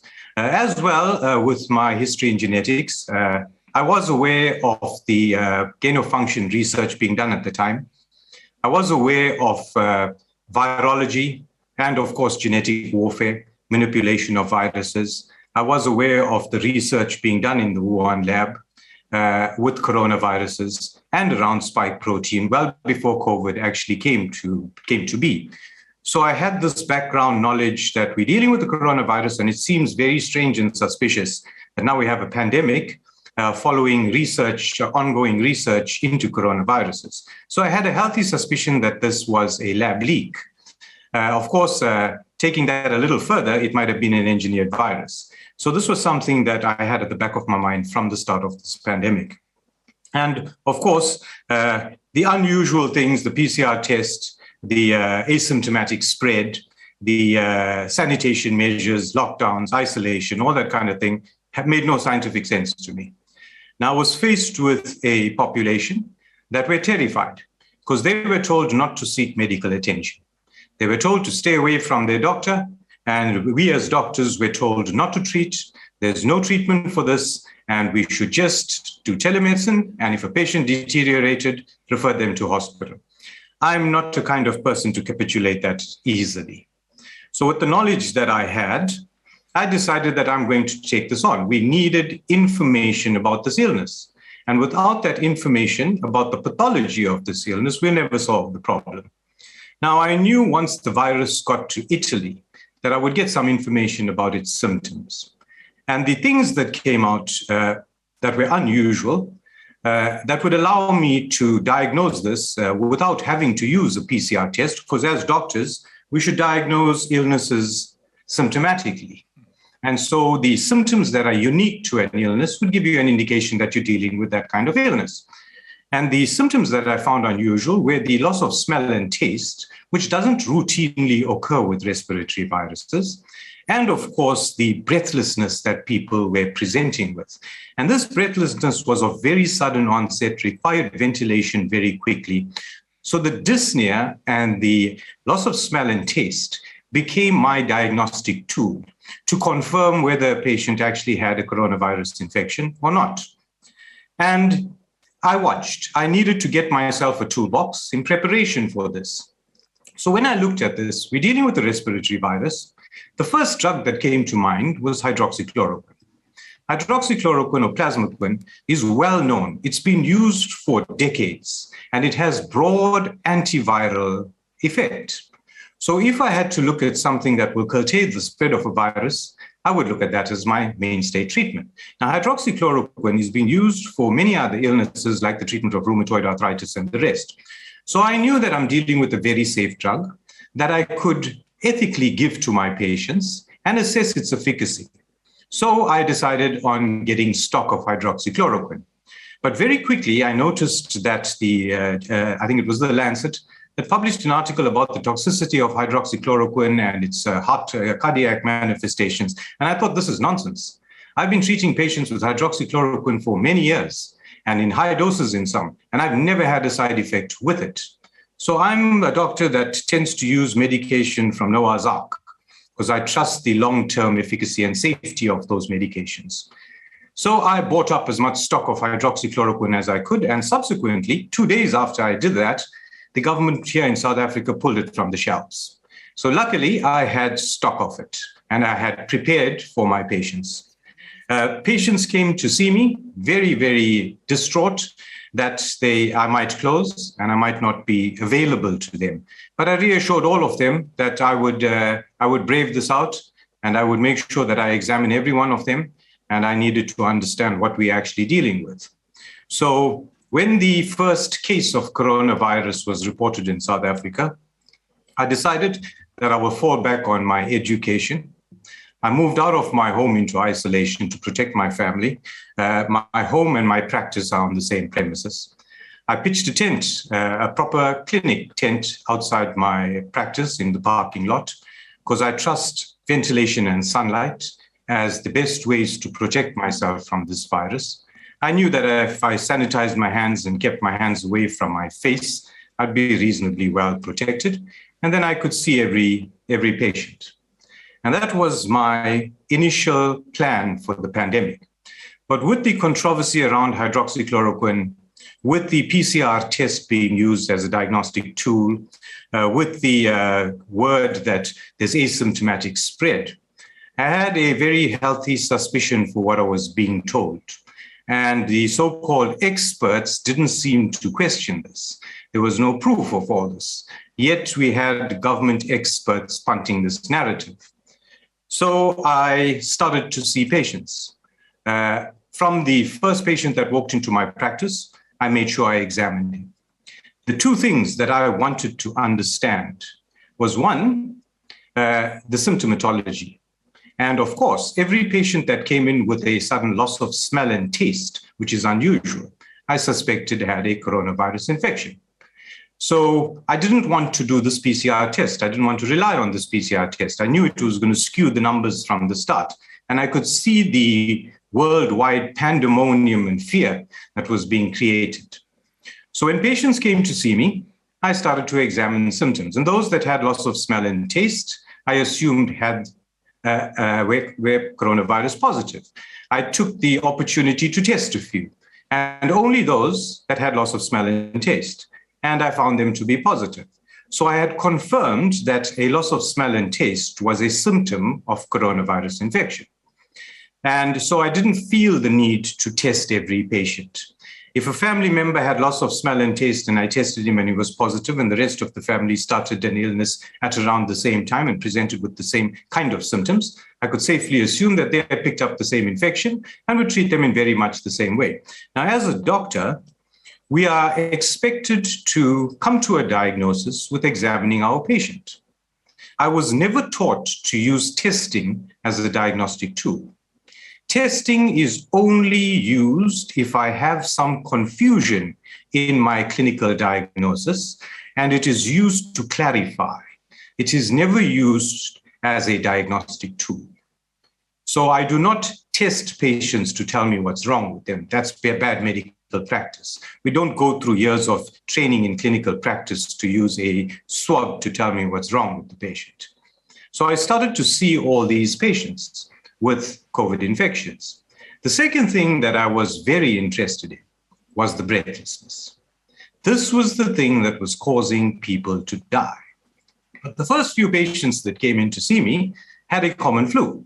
a respiratory infection that looked like every other respiratory infection I had seen. They had the body aches and pains and the fever and a bit of a sore throat. And of course, the loss of smell and taste as the unusual symptom that drew my attention to it being a coronavirus infection. And so I advised every patient that came in to see me that if they had developed breathlessness in any way or form, I would like them to report back to me immediately, because I needed to understand exactly where this breathlessness came from and exactly why patients were ending up in hospital. Yes, we knew in hospital that patients were breathless, their oxygen saturations were decreasing, they were being put onto ventilators. And from the information from Italy, we knew that the progression of this breathlessness could be very variable. Some patients had mild breathlessness that didn't progress and seemed to resolve. Some patients had breathlessness that was a little more severe and lasted a very long time. And then, of course, there were those that developed breathlessness very suddenly, progressed very quickly, and within a day or two ended up on a ventilator. And so I noticed that there's a strange change or difference in the speed of progression of this breathlessness, which I needed to understand. And of course, understand how we got to that point in the first place. So within the first, I'd say 20 patients that I'd seen, I got the first breathless patient come in. And of course, by educating my patients, explaining to them the gravity of what we were seeing, and of course, there was enough fear-mongering in the world to make sure they presented back to me timeously. Every patient that became breathless came back to me exactly on the day they noticed something's wrong. And I found a few things very strange. In these small subset of patients that came back to me breathless, remember, a majority of patients recovered uneventfully, like a normal respiratory infection. They had very few chest symptoms. Most was just a sore throat that resolved in 2 or 3 days, and they had absolutely no sequelae. So when this happened and patients came back to me breathless, I needed to examine them and understand exactly what was happening. Now, I noticed a few very strange things. Quite a few of these patients that presented back to me were perfectly fine the day before the breathlessness started. They had thought that they had completely recovered from the illness. There were patients that had a sore throat for a day, recovered from that sore throat, spent the rest of the week perfectly fine, engaged in sporting activities, and then developed breathlessness suddenly. So this breathlessness was of very sudden onset, and it seemed to always occur exactly 1 week after the first symptom. So when a patient came to me on a Monday, I questioned them.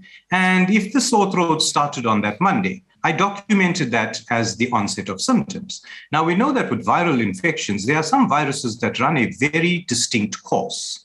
They replicate for a certain number of days, your immunity kicks in, and then you eliminate that virus. So like chickenpox and measles and those kind of viruses, they run a specific course. They last for a specific period of time.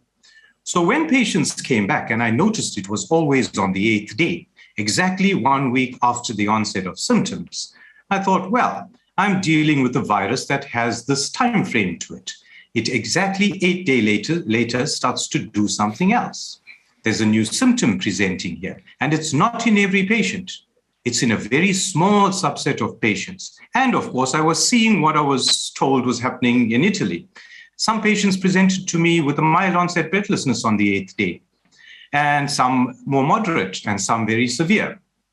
Now, part of my toolbox was hydroxychloroquine, and I reserved it for those patients in that first days that had what I thought was the high viral load. So those that had severe body aches and pains and high fevers, I would give hydroxychloroquine to, and I saw within a day or two that I'd managed to break that fever and get them on the way to recovery.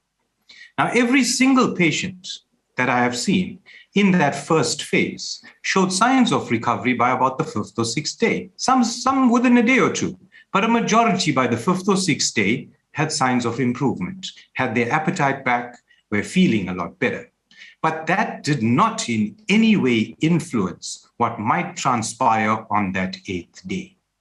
So when I noticed this nuance that people were coming back on this vital 8th day with new symptoms, I started to educate my community about this strange nuance I was seeing. So every patient that came to see me got interrogated. I interrogated very carefully the day they noticed that they were feeling unwell. I used that day to predict when their 8th day would be, and I would warn them of any new symptoms developing on that 8th day so that they would come back to me timeously. The second thing I did was I knew from Italy that we're dealing with a steroid responsive illness. And as a doctor, we know that we shouldn't be using steroids in an infection. It must be used very cautiously. It will suppress your immunity and prevent you developing a robust immune response to an infection. And if you suppress immunity, you run the risk of allowing that infection to run rampant unchecked. So I needed to choose a specific point in this illness where steroids would become pertinent to apply. And of course, with the 8th day, that was very obvious, that a deterioration occurred on that 8th day, and that would be the point where steroid would become appropriate. And of course, with patients showing signs of recovery before, I was pretty confident that our immunity had somehow managed to get a hold of this illness and get it into check. So I started patients promptly on steroids. Those that returned on the 8th day with breathlessness were started on a course of steroid. And by the 3rd or 4th day of steroids, they all showed good signs of recovery. Now, as a doctor, what tells me that something works is speed to recovery. Now, I don't give you a paracetamol tablet for a headache, and when it takes 5 days to go away, assume that the paracetamol worked. Speed to recovery gives me an indication of the efficacy of my treatment, and the efficacy of my treatment and the speed to recovery gives me an indication of the underlying mechanism of this disease. So if I'm treating the wrong thing, I won't have the speed to recovery. So looking at the patients that I treated from the first 4 or 5 that presented with this breathlessness and were put onto steroids, and I noticed this difference in the presentation, that means the speed at which the second phase started. I looked at my understanding of pathology and tried to understand why we were getting this variability. The first part of the illness had no relation to the second. Whether you were critically ill in the first 5 days made no difference as to whether you would deteriorate again on the 8th, because I've had patients critically ill in the first 5 days, recovered and had no sequelae. And I've had patients with a very mild illness, got over it, and on the 8th day presented with very severe illness. So I knew I'm dealing with a nonlinear illness that was biphasic, and the 2 phases had no correlation between them. So I was dealing with 2 pathologies. So to understand the second pathology, I had patients that were diabetic, hypertensive, a lot of comorbidities, and never had the second phase of this illness. And I had patients that were absolutely fit with no comorbidities and had the second phase of this illness. So it didn't seem to be related to any health predisposition. So when you look at pathology, you got to try and understand what you're dealing with, the facts that are in front of you, and what makes sense. And the only thing that made sense to me was that these people on the 8th day were having some sort of allergic reaction to something. And we know with allergic reactions that a majority of people are not allergic to certain things and will have no reaction, like a bee sting. And some will be mildly allergic, and some moderately allergic, and some severely allergic. And so the difference in speed of presentation and the difference in severity. Of course, if you're mildly allergic to a bee sting, you will get a bit of an itch on the sting, and in a few days, it would be self-limiting and seem to sort itself out. However, if you were more moderately allergic, that bee sting might cause a rash throughout your body. And if I do not treat it, it will take a long time for that rash to subside, though it may never end up life-threatening. And then, of course, if you're very allergic to a bee sting and I don't treat you, within a day or 2, you're going to end up with severe organ damage and end up in ICU and probably die from that. So I thought, well, if I'm dealing with this kind of pathology, a type 1 mediated hypersensitivity reaction, then a therapeutic trial is in order. Now, a therapeutic trial is something every doctor does. with almost every patient. When a patient comes to see me, I have an inclination of a diagnosis, and then I give them some medication, dependent on that diagnosis, which is a therapeutic trial. And if that medication that I give them shows benefit and they improve, then it confirms my diagnosis and I don't need to do anything further. I don't need to go test them to prove I was correct. They recover completely. So my understanding that I'm dealing with the type 1 hypersensitivity reaction drove me to improve and fine-tune the toolbox that I was using. At that point in time, it was just hydroxychloroquine, symptomatic treatment, and of course, a steroid from day 8. So the sixth patient that came in to see me was a 40-year-old female who had developed breathlessness on that very day, who was, like a lot of the others, perfectly fine the day before. It was actually her 8th day of illness, and her saturations had dropped to 80% in that one day. Yesterday, she was fine. She, being diabetic, hypertensive, and obese, I was a bit concerned. But I knew I had to start a steroid, but I'm dealing with a critically ill patient. So I thought, well, if this is an allergic reaction, then a few other drugs become pertinent and I need to add them and test them and watch the speed to recovery. So the first thing I added to her treatment was promethazine.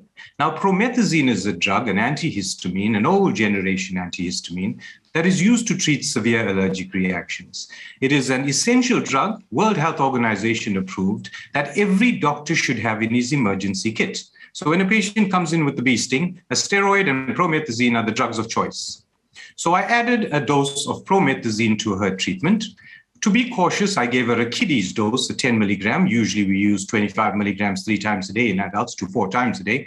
I gave her a 10 milligram tablet and said, take it 3 times a day. It was just for one day, that particular day that she came in. And I told my staff to please contact her tomorrow and look at speed to recovery. Has it made a difference to her improvement? And the very next day when we contacted her, she was busy washing the dishes and she was perfectly fine. The breathlessness had gone completely, but I had given her a single dose and I expected a rebound. So I advised her to please be cautious because I would expect the breathlessness to resurface if this is an allergy, and we would have to suppress this for a little while. And of course, the very next day she was breathless again, and I reinstituted the antihistamine and she recovered promptly. So it was at that point that I realized that I'm dealing with a severe allergic trigger. And I added, now, with an allergic reaction, you get the release of certain chemical mediators, histamine, leukotrienes, prostaglandins and prostacyclins, and platelet activating factor. Now, the modality when you treat an allergic reaction is to use a high enough dose of steroid to turn off this inappropriate immune tap that has been turned on. The second thing you do is mop up all the mediators that have spilled already. And this is where timeousness is important. The longer you leave it, the more the mediators, the more the damage. And to mop up those mediators, histamine is addressed by antihistamines, leukotrienes by montelukast, platelet activating by either an anticoagulant or aspirin. Prostaglandins and prostacyclins are dual kind of mediators that are beneficial and so don't actually need to be addressed. So I added montelukast and aspirin to my protocol very early on. And that has been the modality of my treatment. I knew about the inflammation, the cytokine storm, the thrombotic events that were seen in patients. However, I was of the opinion that this was a hypersensitivity trigger by some sort of viral debris on the 8th day.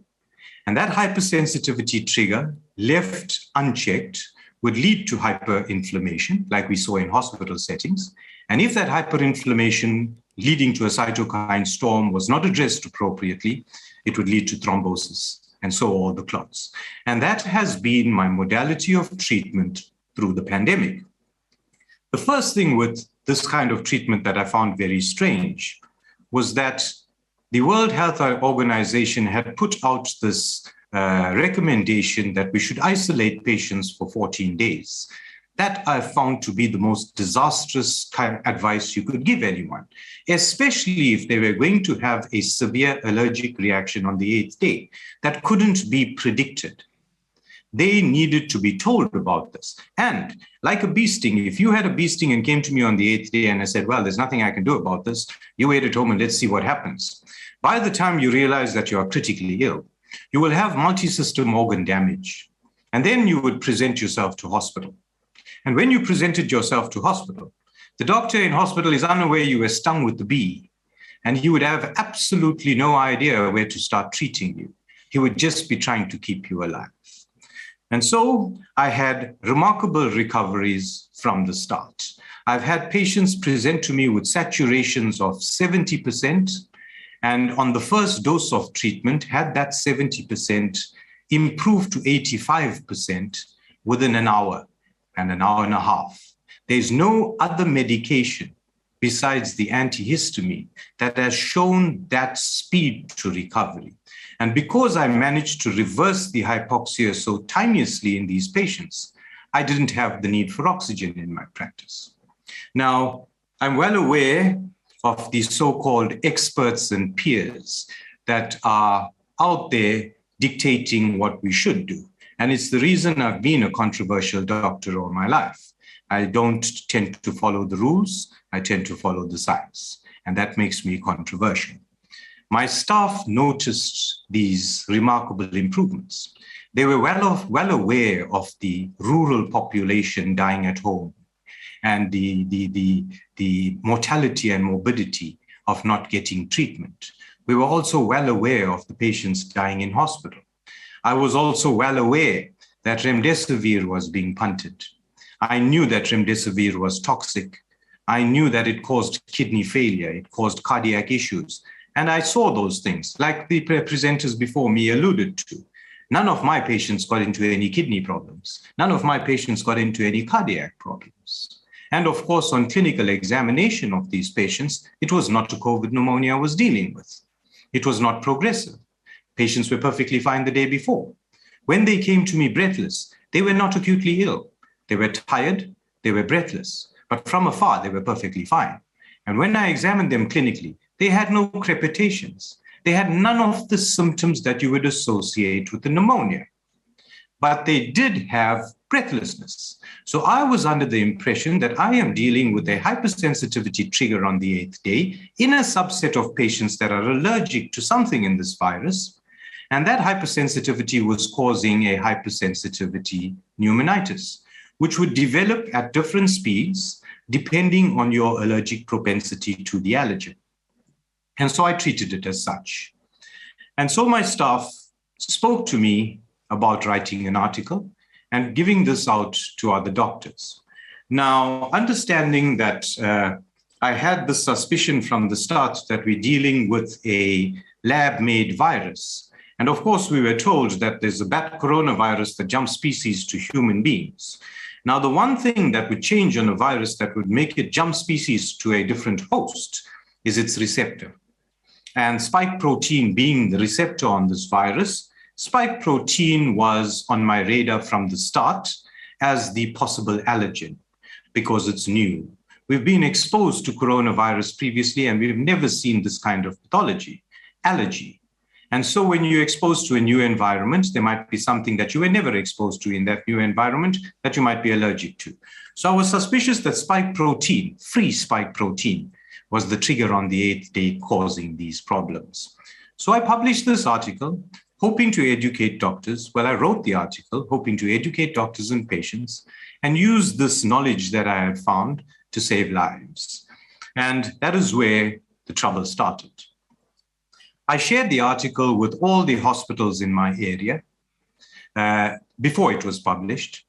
I made sure that every person that could have some impact on this pandemic was aware of what I had discovered. The hospitals were using antivirals. I found that absolutely illogical. Now, I was of the opinion that the virus was gone by the 5th or 6th day. And so I started looking at studies around the world. And there are no studies around the world that have managed to culture this virus past the 7th day. Yes, the PCR test remained positive for a month in some patients, but that's no indication of a live virus. So I chose carefully what to believe. So I looked at the data and I looked at culture results. And there were a lot of results showing culture positivity in the first 7 days. And that tied into what I saw. People had a viral infection. But post 7 days, there were very few, if any, culture positive results in hospitalized patients. So I knew that the virus had left. And that confirmed clearly to me that we were dealing with a separate pathology post 8th day. So I wrote this article and I shared it freely with our Minister of Health here in South Africa, with the president of my country, with all the stakeholders that I could think of, with every doctor I knew. But I was very cautious because I was well aware with the controversy around hydroxychloroquine, with the misinformation that was given to me about sanitation, isolation, PCR testing, masking, asymptomatic spread, that there was a bigger plan at play. So I was very cautious about getting involved in the governmental regulatory structures. I didn't want what I had found to be suppressed. So I thought, well, I'll share it freely, but I'll share it amongst doctors and patients. And if I could teach doctors to treat COVID and make patients understand when to present, then I don't need anyone's permission to save lives. And so that was what I did. I passed it on to every journal I could think of to see who would be willing to publish it. The response from every journal, Nature, it was almost every journal in the world. My wife helped me with that, submitted to every journal. The response I got from journals was either that we need copyright to your work, or we only publish from our subscribers. And I'm not a subscriber to all the medical journals. So I thought, very strange, as the custodians of knowledge, as journals claim to be, you cherry pick where you take that knowledge from. So immediately I knew that I'm dealing with some sort of collusion, medical collusion. After all, I had found something that could save us from this pandemic, and no one seemed to want to listen. I also shared it with my professor and principal at the university I studied at in India, and my colleagues on that group, and I had an immediate response from them. My principal wrote back to me immediately thanking me for my work, and so did my colleagues. And so India knew about my discovery very early on in the pandemic. They understood my work with hydroxychloroquine. They understood the hypersensitivity trigger. I had also tried ivermectin. The reason I used ivermectin was because I was dealing with the pulmonary hypersensitivity, and ivermectin is used to clear eosinophils from the lung. And that was the rationale behind me trying it, and it worked. I mentioned that to my colleagues in India, and ivermectin became a thing there in the first wave. And so India was the only country that held my hand through the first wave of this pandemic. I was completely ignored by the rest. Then in August that year, Modern Medicine, an academic journal here in South Africa, contacted me to publish my article. I had insisted that it gets published unabridged and unedited because it had some things in there that would be of great impact and influence on the pandemic. Seeing that we were dealing with a hypersensitivity reaction, that had some grave consequences and some implications for how we manage the pandemic. One, in the first wave, we saw people over 55 dying. Now, remember, all the death in this pandemic comes from the second part of this illness, not the first. And the second part is an allergic reaction. So I was of the opinion that people over 55 were actually exposed to some sort of coronavirus that was very similar to this before. And they had developed the necessary antibodies. Now, remember, if you are allergic to something, your first exposure does not cause illness. You need to be sensitized first. So your second exposure onwards creates the problem. So I was of the opinion that people over 55 were sensitized, and so they had a severe allergic reaction, or those that were allergic. And that's the reason we saw deaths above 55 years of age. However, those below 55 would be sensitized in the first wave. And from the second wave on, I expected that people below 55 would die. They would have the allergic reaction because they are now sensitized, and we would see younger people die. And that was one of the gravest predictions of the article that I wrote. The second was to understand risk. Who is actually at risk in this pandemic? Because we had shut off the entire planet indiscriminately. Everyone had to stay home. But if we knew who was at risk, then we could risk stratify more effectively. And to risk stratify, we would need to find the specific IgE subtype for the allergen and see who is allergic. And those are the people at highest risk of having the second phase, and of course at highest risk of mortality and morbidity. And so my article covered all these different parts to this pandemic. The one thing that made my article very controversial was that I expressed an opinion saying that if early treatment, like I had seen personally myself, if early treatment could curb all the mortality and morbidity of COVID illness, it would make a vaccine to a mutagenic RNA virus rushed to market wholly unnecessary. And I think that was all the controversy that my article then caused. When we got into the second wave, I needed proof of my 8th day, and I needed proof of what was happening. None of the local labs were willing to test patients with COVID. You would only get tertiary service if you were hospitalized. So I had to rely on clinical improvement of my patients to make adjustments to their medication to get them to recover. And I managed to do this. So I contacted the local lab to say, look, I need assistance with this work once it was published in Modern Medicine, an academic journal. And the local lab then offered me their services, willing to give me a research grant to look further into this. But being a commercial lab, they did not have the capacity to develop testing for a specific IgE subtype to see who is most at risk. I mean, we can tell if you're allergic to milk by the very same test. We can tell if you're allergic to wheat by the very same test. This is not rocket science. All we need to do is understand what the allergen is and then see who's allergic to that particular allergen. So I started to check IgE levels and started to do some blood testing as the second wave came by. But in the first wave, one other thing I need to mention is all the patients that I've treated, some 800 of them, I never had a single long COVID case. So I was of the opinion that the mild cases resolved spontaneously, talking about people allergic and presenting on the 8th day. The moderate cases were not treated, and those were the long COVID cases that were sitting with an untreated, moderate, long-term allergy. And of course, these very severe cases needed quick, aggressive treatment, and if not, were the ones that were ending up on the ventilator. And of course, the diagnosis of pulmonary hypersensitivity rather than COVID pneumonia may put ventilation into a very poor light. Ventilation is absolutely the wrong way to treat a hypersensitivity pneumonitis. So I was of the opinion that the world had misdiagnosed a pandemic, calling it a COVID pneumonia rather than a hypersensitivity pneumonitis. And all the mortality and morbidity resided in the second part, caused by an allergen, not the virus itself. In the second wave, we had the South African variant. Now, just so I'll reiterate later on, in the first wave, we had mostly Black patients present to me. I had not a single Indian patient, not a single colored patient, and not a single white patient in the first wave. It was all Black patients. Now, I assumed that that would be because of their inability to isolate.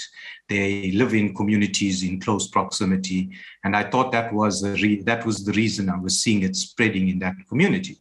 However, in the second wave, we had what we call the notorious South African variant. And looking at the genetics around that variant, the only thing that had really changed was the spike protein. The mutation caused a change in spike protein. And so when we got the cases coming in, I needed again to look at the symptoms and the presentation to understand what's going on. And of course, it was very strange that only the spike protein mutated. Nothing else in the virus changed. And that's not how natural mutations occur. So it reinforced my understanding that I'm dealing with a lab-made virus here. When you look at genetic manipulation, besides engineering a virus, you can also engineer the mutations that occur every so many cycles. So you can engineer the mutagenicity of a virus. So in the second wave, we had the South African variant with the new spike protein. Symptomatically, we had a more contagious virus.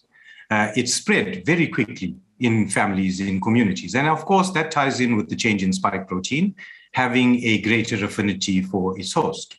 Of course, the symptomatology changed. I was seeing a lot more gastrointestinal symptoms. I wasn't seeing the respiratory symptoms.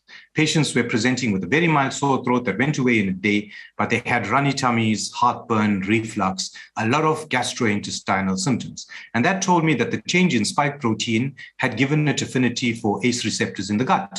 Again, a change in spike protein, a change in affinity for receptor. And then the 8th day remained the same.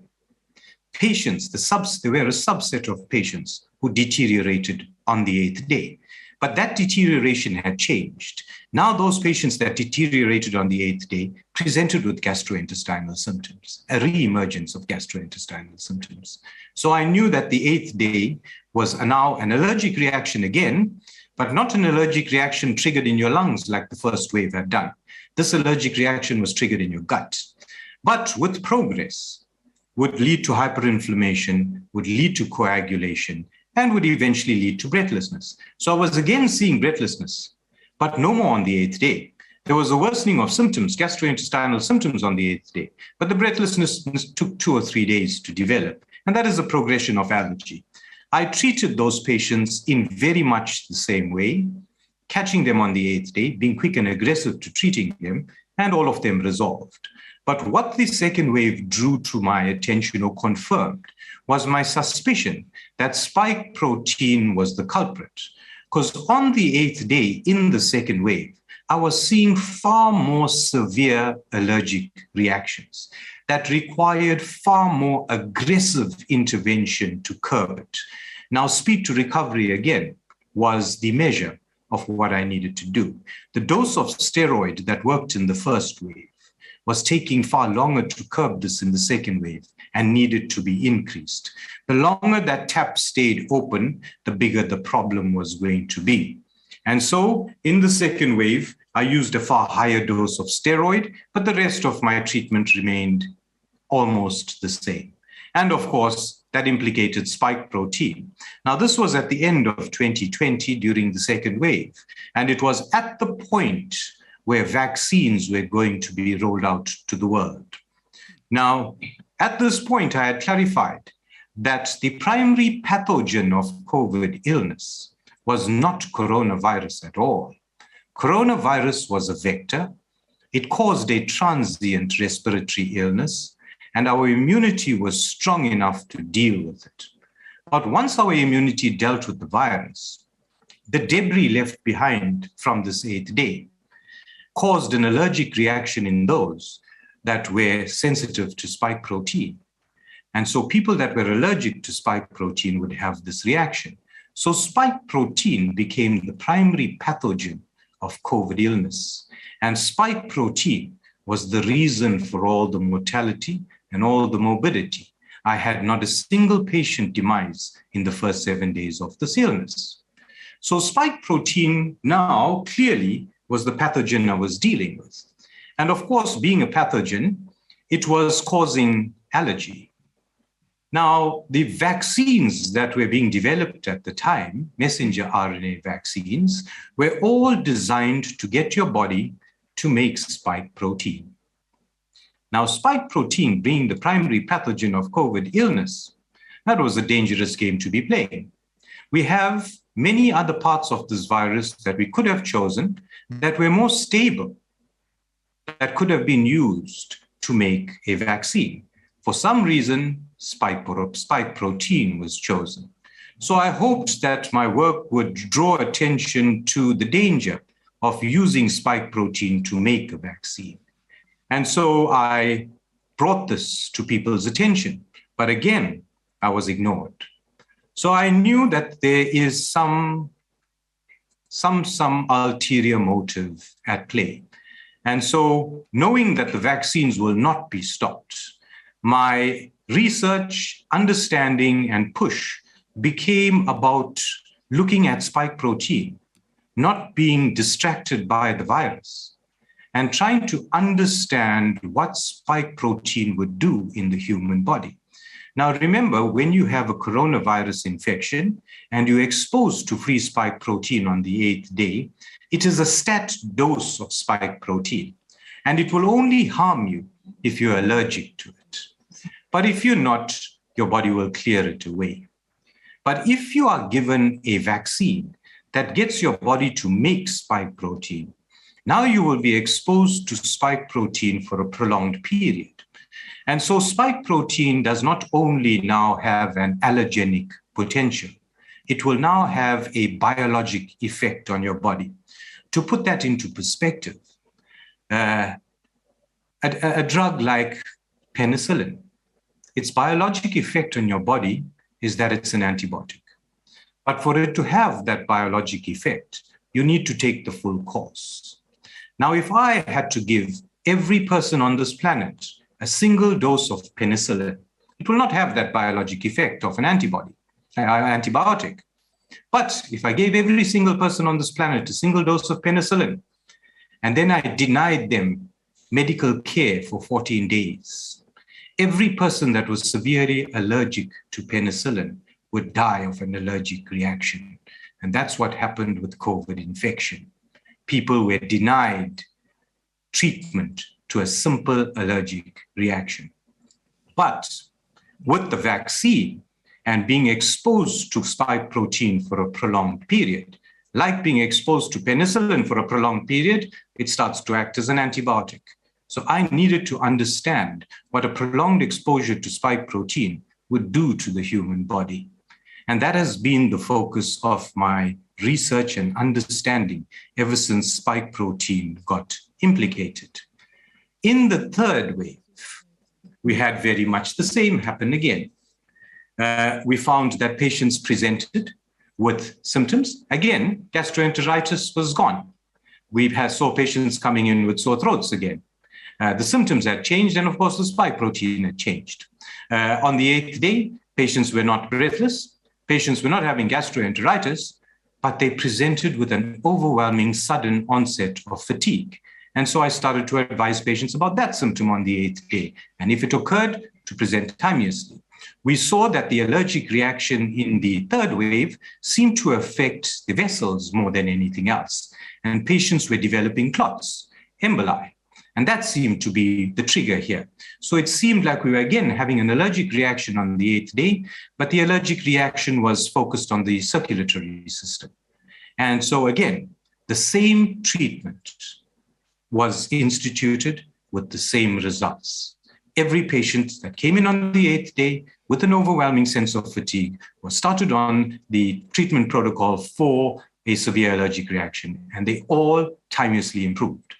And all this got confirmed now that I had access to laboratory findings by measuring interleukin-6 values, CRPs, and D-dimers. And I could clearly show the exponential rise in these values from the 8th day in those patients who had symptoms. And I could clearly show the turnaround back to normal once I had treated them. And the turnaround was timeless again. I had every patient of mine almost completely recovered, irrespective of how severely they presented to me post 8th day, within a week. I've had patients present to me with saturations of 40% on oxygen, brought to me with an ambulance on a drip. And in a week, I had them on home treatment at 98% saturation on room air. And the timeous reversal of the hypoxia negated the need for any supplementary oxygen. So in the third wave, I realized the change in spike protein changed the system that was being affected by the allergy. And of course, I noticed something else unusual. In the second wave, it was mostly patients of Indian descent that came and saw me. There were no Black patients anymore in the second wave. It was all patients of Indian descent. And then in the third wave, it was very few patients that were Black or of Indian descent, and it was mostly the white population and the Muslim population that was affected in that wave. And I thought that to be very strange, because I had assumed that it was the Black population in the first wave because of their social circumstance. Then I looked at the world around me, and I found exactly the same happened in America. The first wave affected the African American population more than anyone else. The second wave ravaged India, and I had more Indian patients see me here in South Africa. And then in the third wave, it affected the Caucasian population globally and the Muslim population globally. So that drew my attention to something far more sinister. I knew that I was dealing with an engineered virus. I assumed that it was a lab leak, but I also had at the back of my mind the understanding that this might have been pre-planned. And if you had a virus, the different variants, that seemed to affect different systems, a propensity for different systems, respiratory in the first variant, gastrointestinal in the second, and circulatory in the third, and had a propensity for certain ethnicity. That's a very bad omen. Because if this was pre-planned, then it's a preamble to ethnic cleansing. It's an understanding of how to affect different systems and how to affect different population groups with the mutations that you engineer into a virus. And so I knew at that point that I'm probably dealing with a bioweapon. And so my research has all been in that direction. I've pushed researchers to stop looking at the virus and to start looking at spike protein. And we needed to understand what the spike protein was doing, because I knew that Pfizer and the likes were going to expose the entire planet to this biologic agent called spike protein. And so we started looking at long COVID. We started looking at vaccine injuries. Now with long COVID, when I started seeing patients with long COVID, I started testing IgE levels to try and prove that I'm dealing with a hypersensitivity. And every single one of them had elevated levels. And that confirmed for me that we're dealing with hypersensitivity. Subsequently, Kenneth Day and Marcus Sanchez published an article about the lethality of COVID illness, speculating that the lethality was caused by a hypersensitivity pneumonitis, not a COVID pneumonia. And I proved that clinically. Recently, an article was published from China that looked at the use of steroids, but also looked at the specific IgE subtype for spike protein, means what I wanted to do. Look for those that are allergic to spike protein. And they found a direct correlation between severity of illness and IgE specific to spike protein levels, which proved conclusively that on that 8th day, we were dealing with a hypersensitivity trigger. There was an allergic reaction which was being left unchecked, and it was causing all the death we're seeing and all the damage we're seeing. Now, from long COVID and from the understanding of vaccine side effects, researchers have looked into the structure of spike protein and what its long-term effect on the human body would be.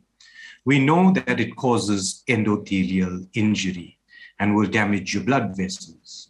And if it damages those blood vessels, it would cause clotting in various areas of the body.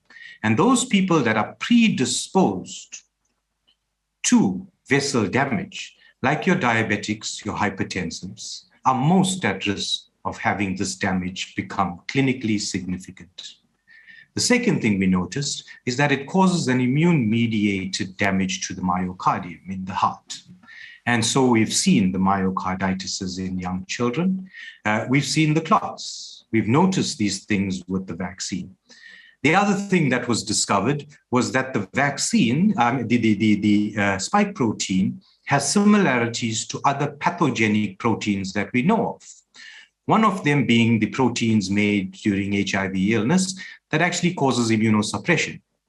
Now, if the spike protein caused immunosuppression, then we would expect to see a reemergence of latent infections like Epstein-Barr, like herpes zoster. We'd expect to see a reemergence of cancers that were in remission. And we would expect to see a waning of immunity over time and people exposed to spike protein becoming more prone to illness.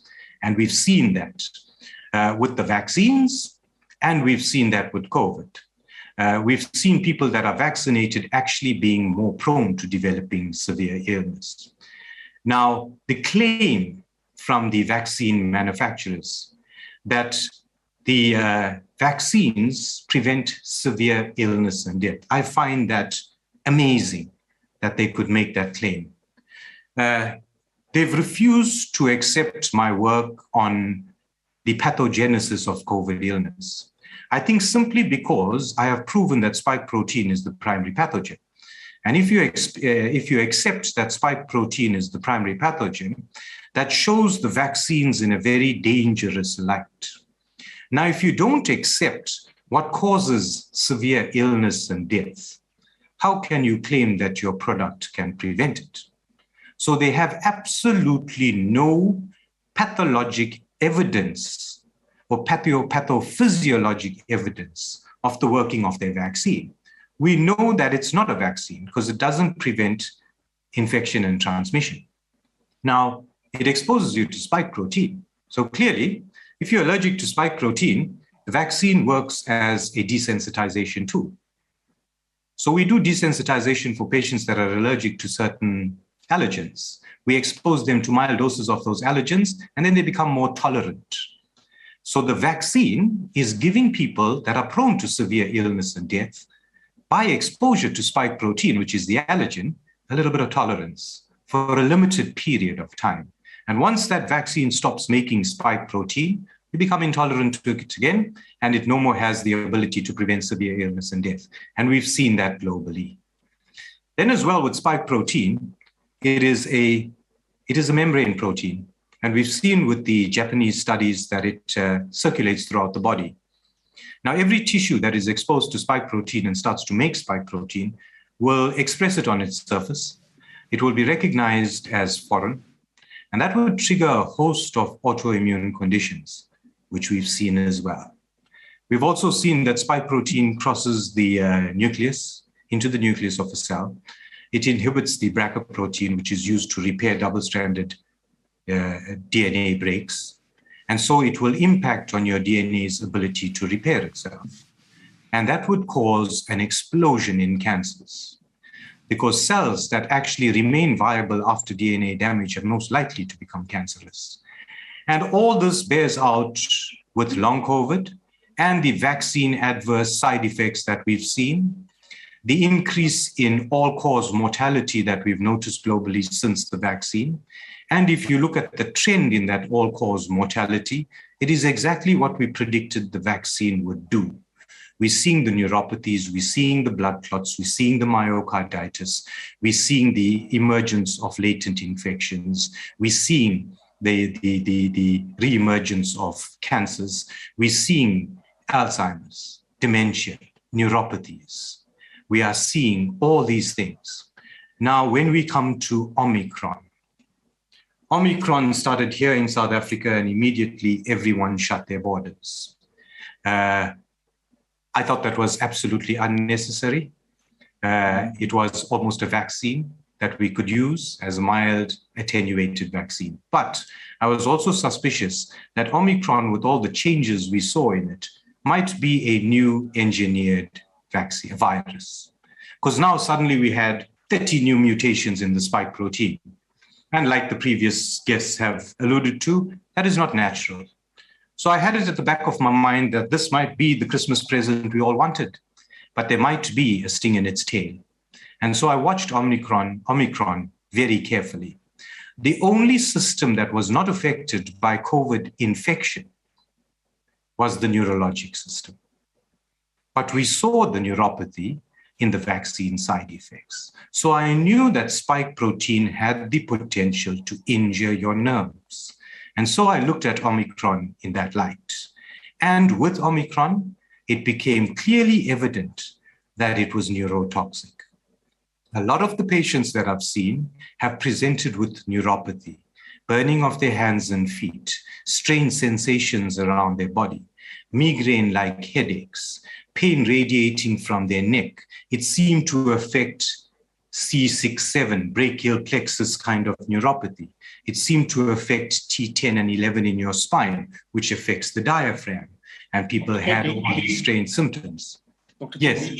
Yeah, thank you so much for giving all that information and being so elaborative. I'm actually also looking that we still have a few witnesses that still yes, evidence. Yes, I'm actually done. That was the last. Omicron is where it all ended and where we are.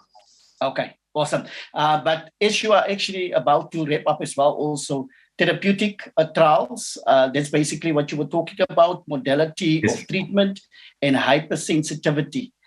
You have covered everything in relation to those 3 pointers. Yes. Okay.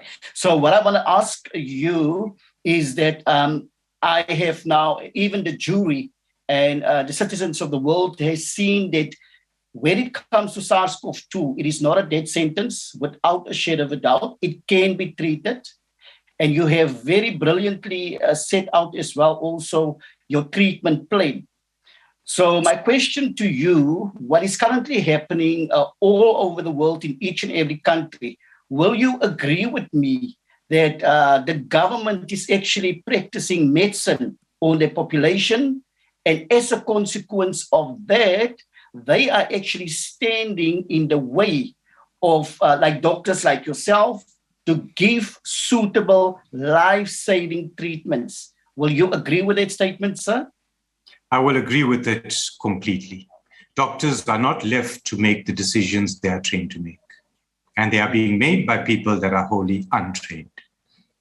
So then you will say, so yes, it is then in agreement that the government needs to step aside and they need to trust in the medical doctors.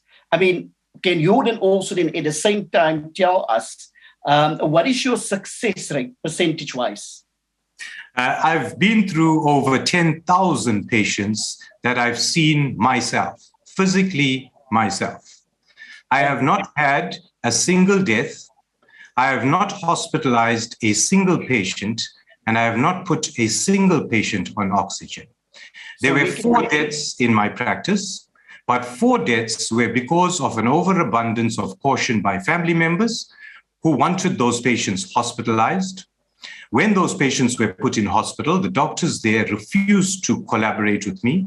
My treatment was stopped. They were put onto hospital protocols, and those were the only 4 deaths that I've had in my practice. So will you then say when it comes to your treatment plan, you've got a 100% success rate?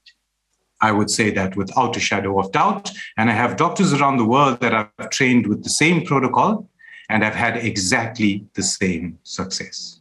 Thank you so much, Doctor. Yes, thank you very much, Shankara. This is the good news at the end of the day, so to speak. And I hope it throws light on what's transpiring around us and the plan around us, that there's more than meets the eye. I agree. Now, since it is very late, are there any comments that you, Mike, or you, Thomas, or you, Sonia, would like to add to this? Does that change any of your views that you have expressed earlier, or does this confirm what you have said?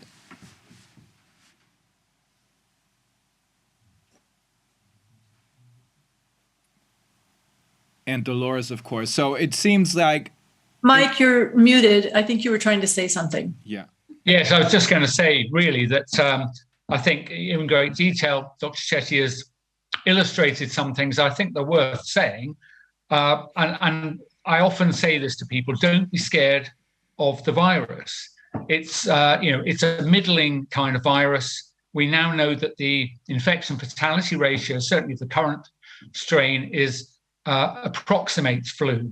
And if it approximates flu, please, people of the jury, then we shouldn't be taking, unreasonable, oppressive totalitarian steps. And not only is it a similar fatality to flu, but it's very treatable. And there are a variety of treatment protocols, early treatment. You will know about this. But the thing that drew me as an experienced R&D professional into this game, and I think very early in the UK, was that I noticed the government and their advisors lying to us. In fact, I think I've famously given many interviews where I featured COVID lies, And they would tell us that this virus is much more serious than it actually is, and then told us things that we needed to do that are not true, like masking and lockdowns and border closures, school closures, mass testing. And I just want to point out to people that until 2019, all countries had a pandemic preparedness plan, which involved none of those things. The pandemic preparedness plan on the WHO website and the UK website simply said, if you're symptomatic, stay home and wash your hands more often. None of the other things have ever been used. And yet, I point out to people that in March 2020, all of the countries discarded those simple, time-honored plans, and they all adopted the same set of crazy, oppressive measures that in large measure continue to this day. They've kind of burned them into the global consciousness. But I just need to point out to you, none of them were validated. They were all, most of them actually were analyzed in 2019 by scientists at WHO. You can find that review.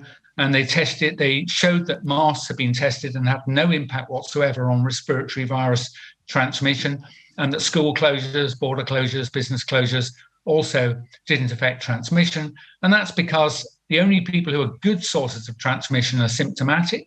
And when people are symptomatic, they generally stay home and out of circulation.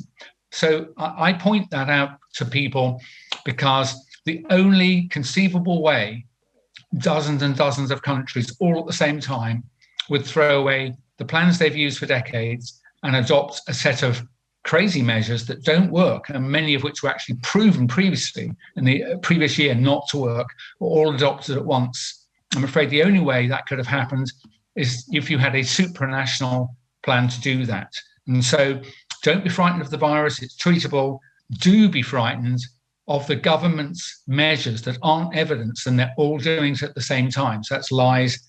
We're not going to talk about it today, but the second risk you should be frightened of, and not the virus, are the vaccines. And I'm afraid the third risk, which frightens me as much as the other two, is our general passivity as citizens of free countries.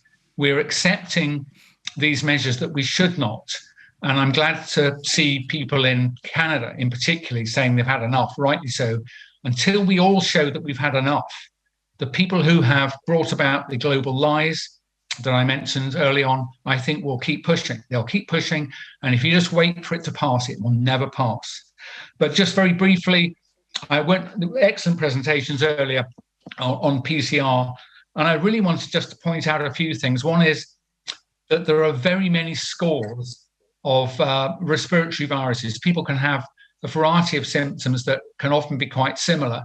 So people say to me, well, if these COVID tests, the PCR tests aren't reliable, how come my grandfather died? And I've said, well, they were symptomatic almost certainly with something else. And you can have a false positive from people who aren't symptomatic at all and aren't certainly not ill from this particular virus. So it's worth being aware that the normal respiratory viral infections that we've all known throughout our lives still exist. So this insertion of this inaccurate PCR test when positive does not mean suddenly you've all got COVID. You could probably still have influenza, rhinoviruses, adenoviruses, and coronaviruses, by the way. And then in terms of just building on very briefly on the theme of bad mass testing. I happen to specialize in the UK system because that's where I was living. And I pushed and pushed, and I could not get the people involved in mass testing to agree that there was a false positive rate of any test. Every single test, if you do this in hospital laboratories, you always want to know what's the rate of false positives, the operational false positive rate. You need to know what that is in the context you're doing it.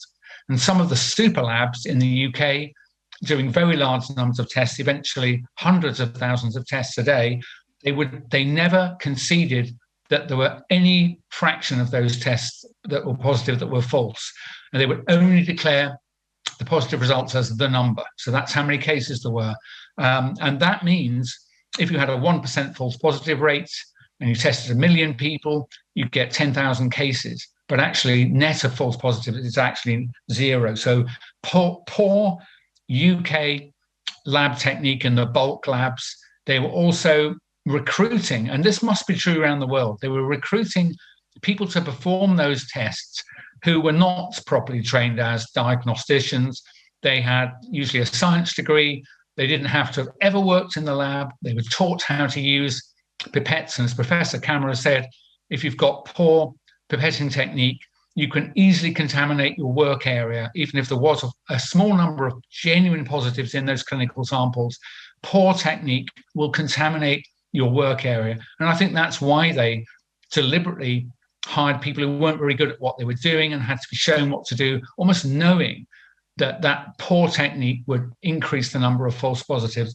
A friend of mine even went to work in one of those labs, a very experienced PCR scientist. And I asked him afterwards, from the techniques you observed, what do you think the false positive rate would be just from bad technique? And he looked at me and he said, any number you like, 0.1, 1, 15, I don't know. He said, it's that bad, you should utterly disregard the statistics coming out of this laboratory. And it was the biggest one in England at the time.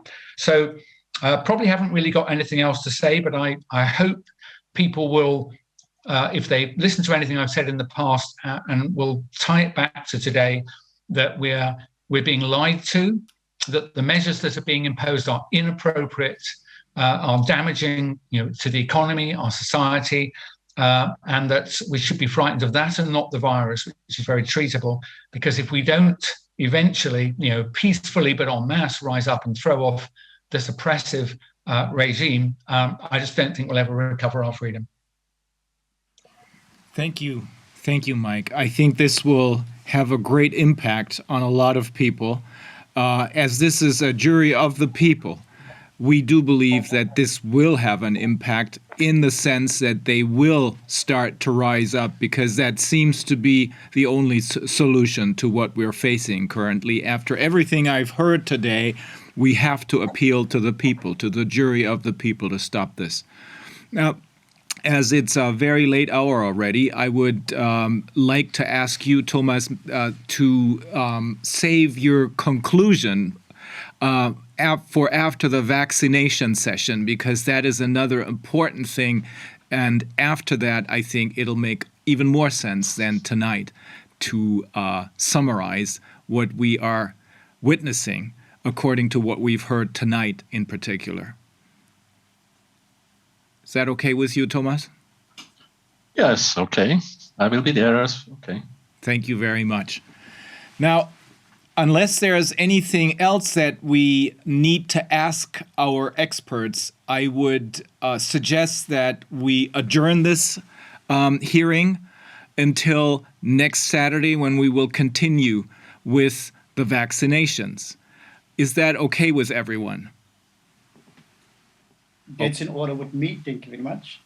Thank you very much. And thank you, everyone, for having joined us and for helping in this endeavor to stop the pandemic and hold all of those who are responsible for this plandemic liable in the courts of law.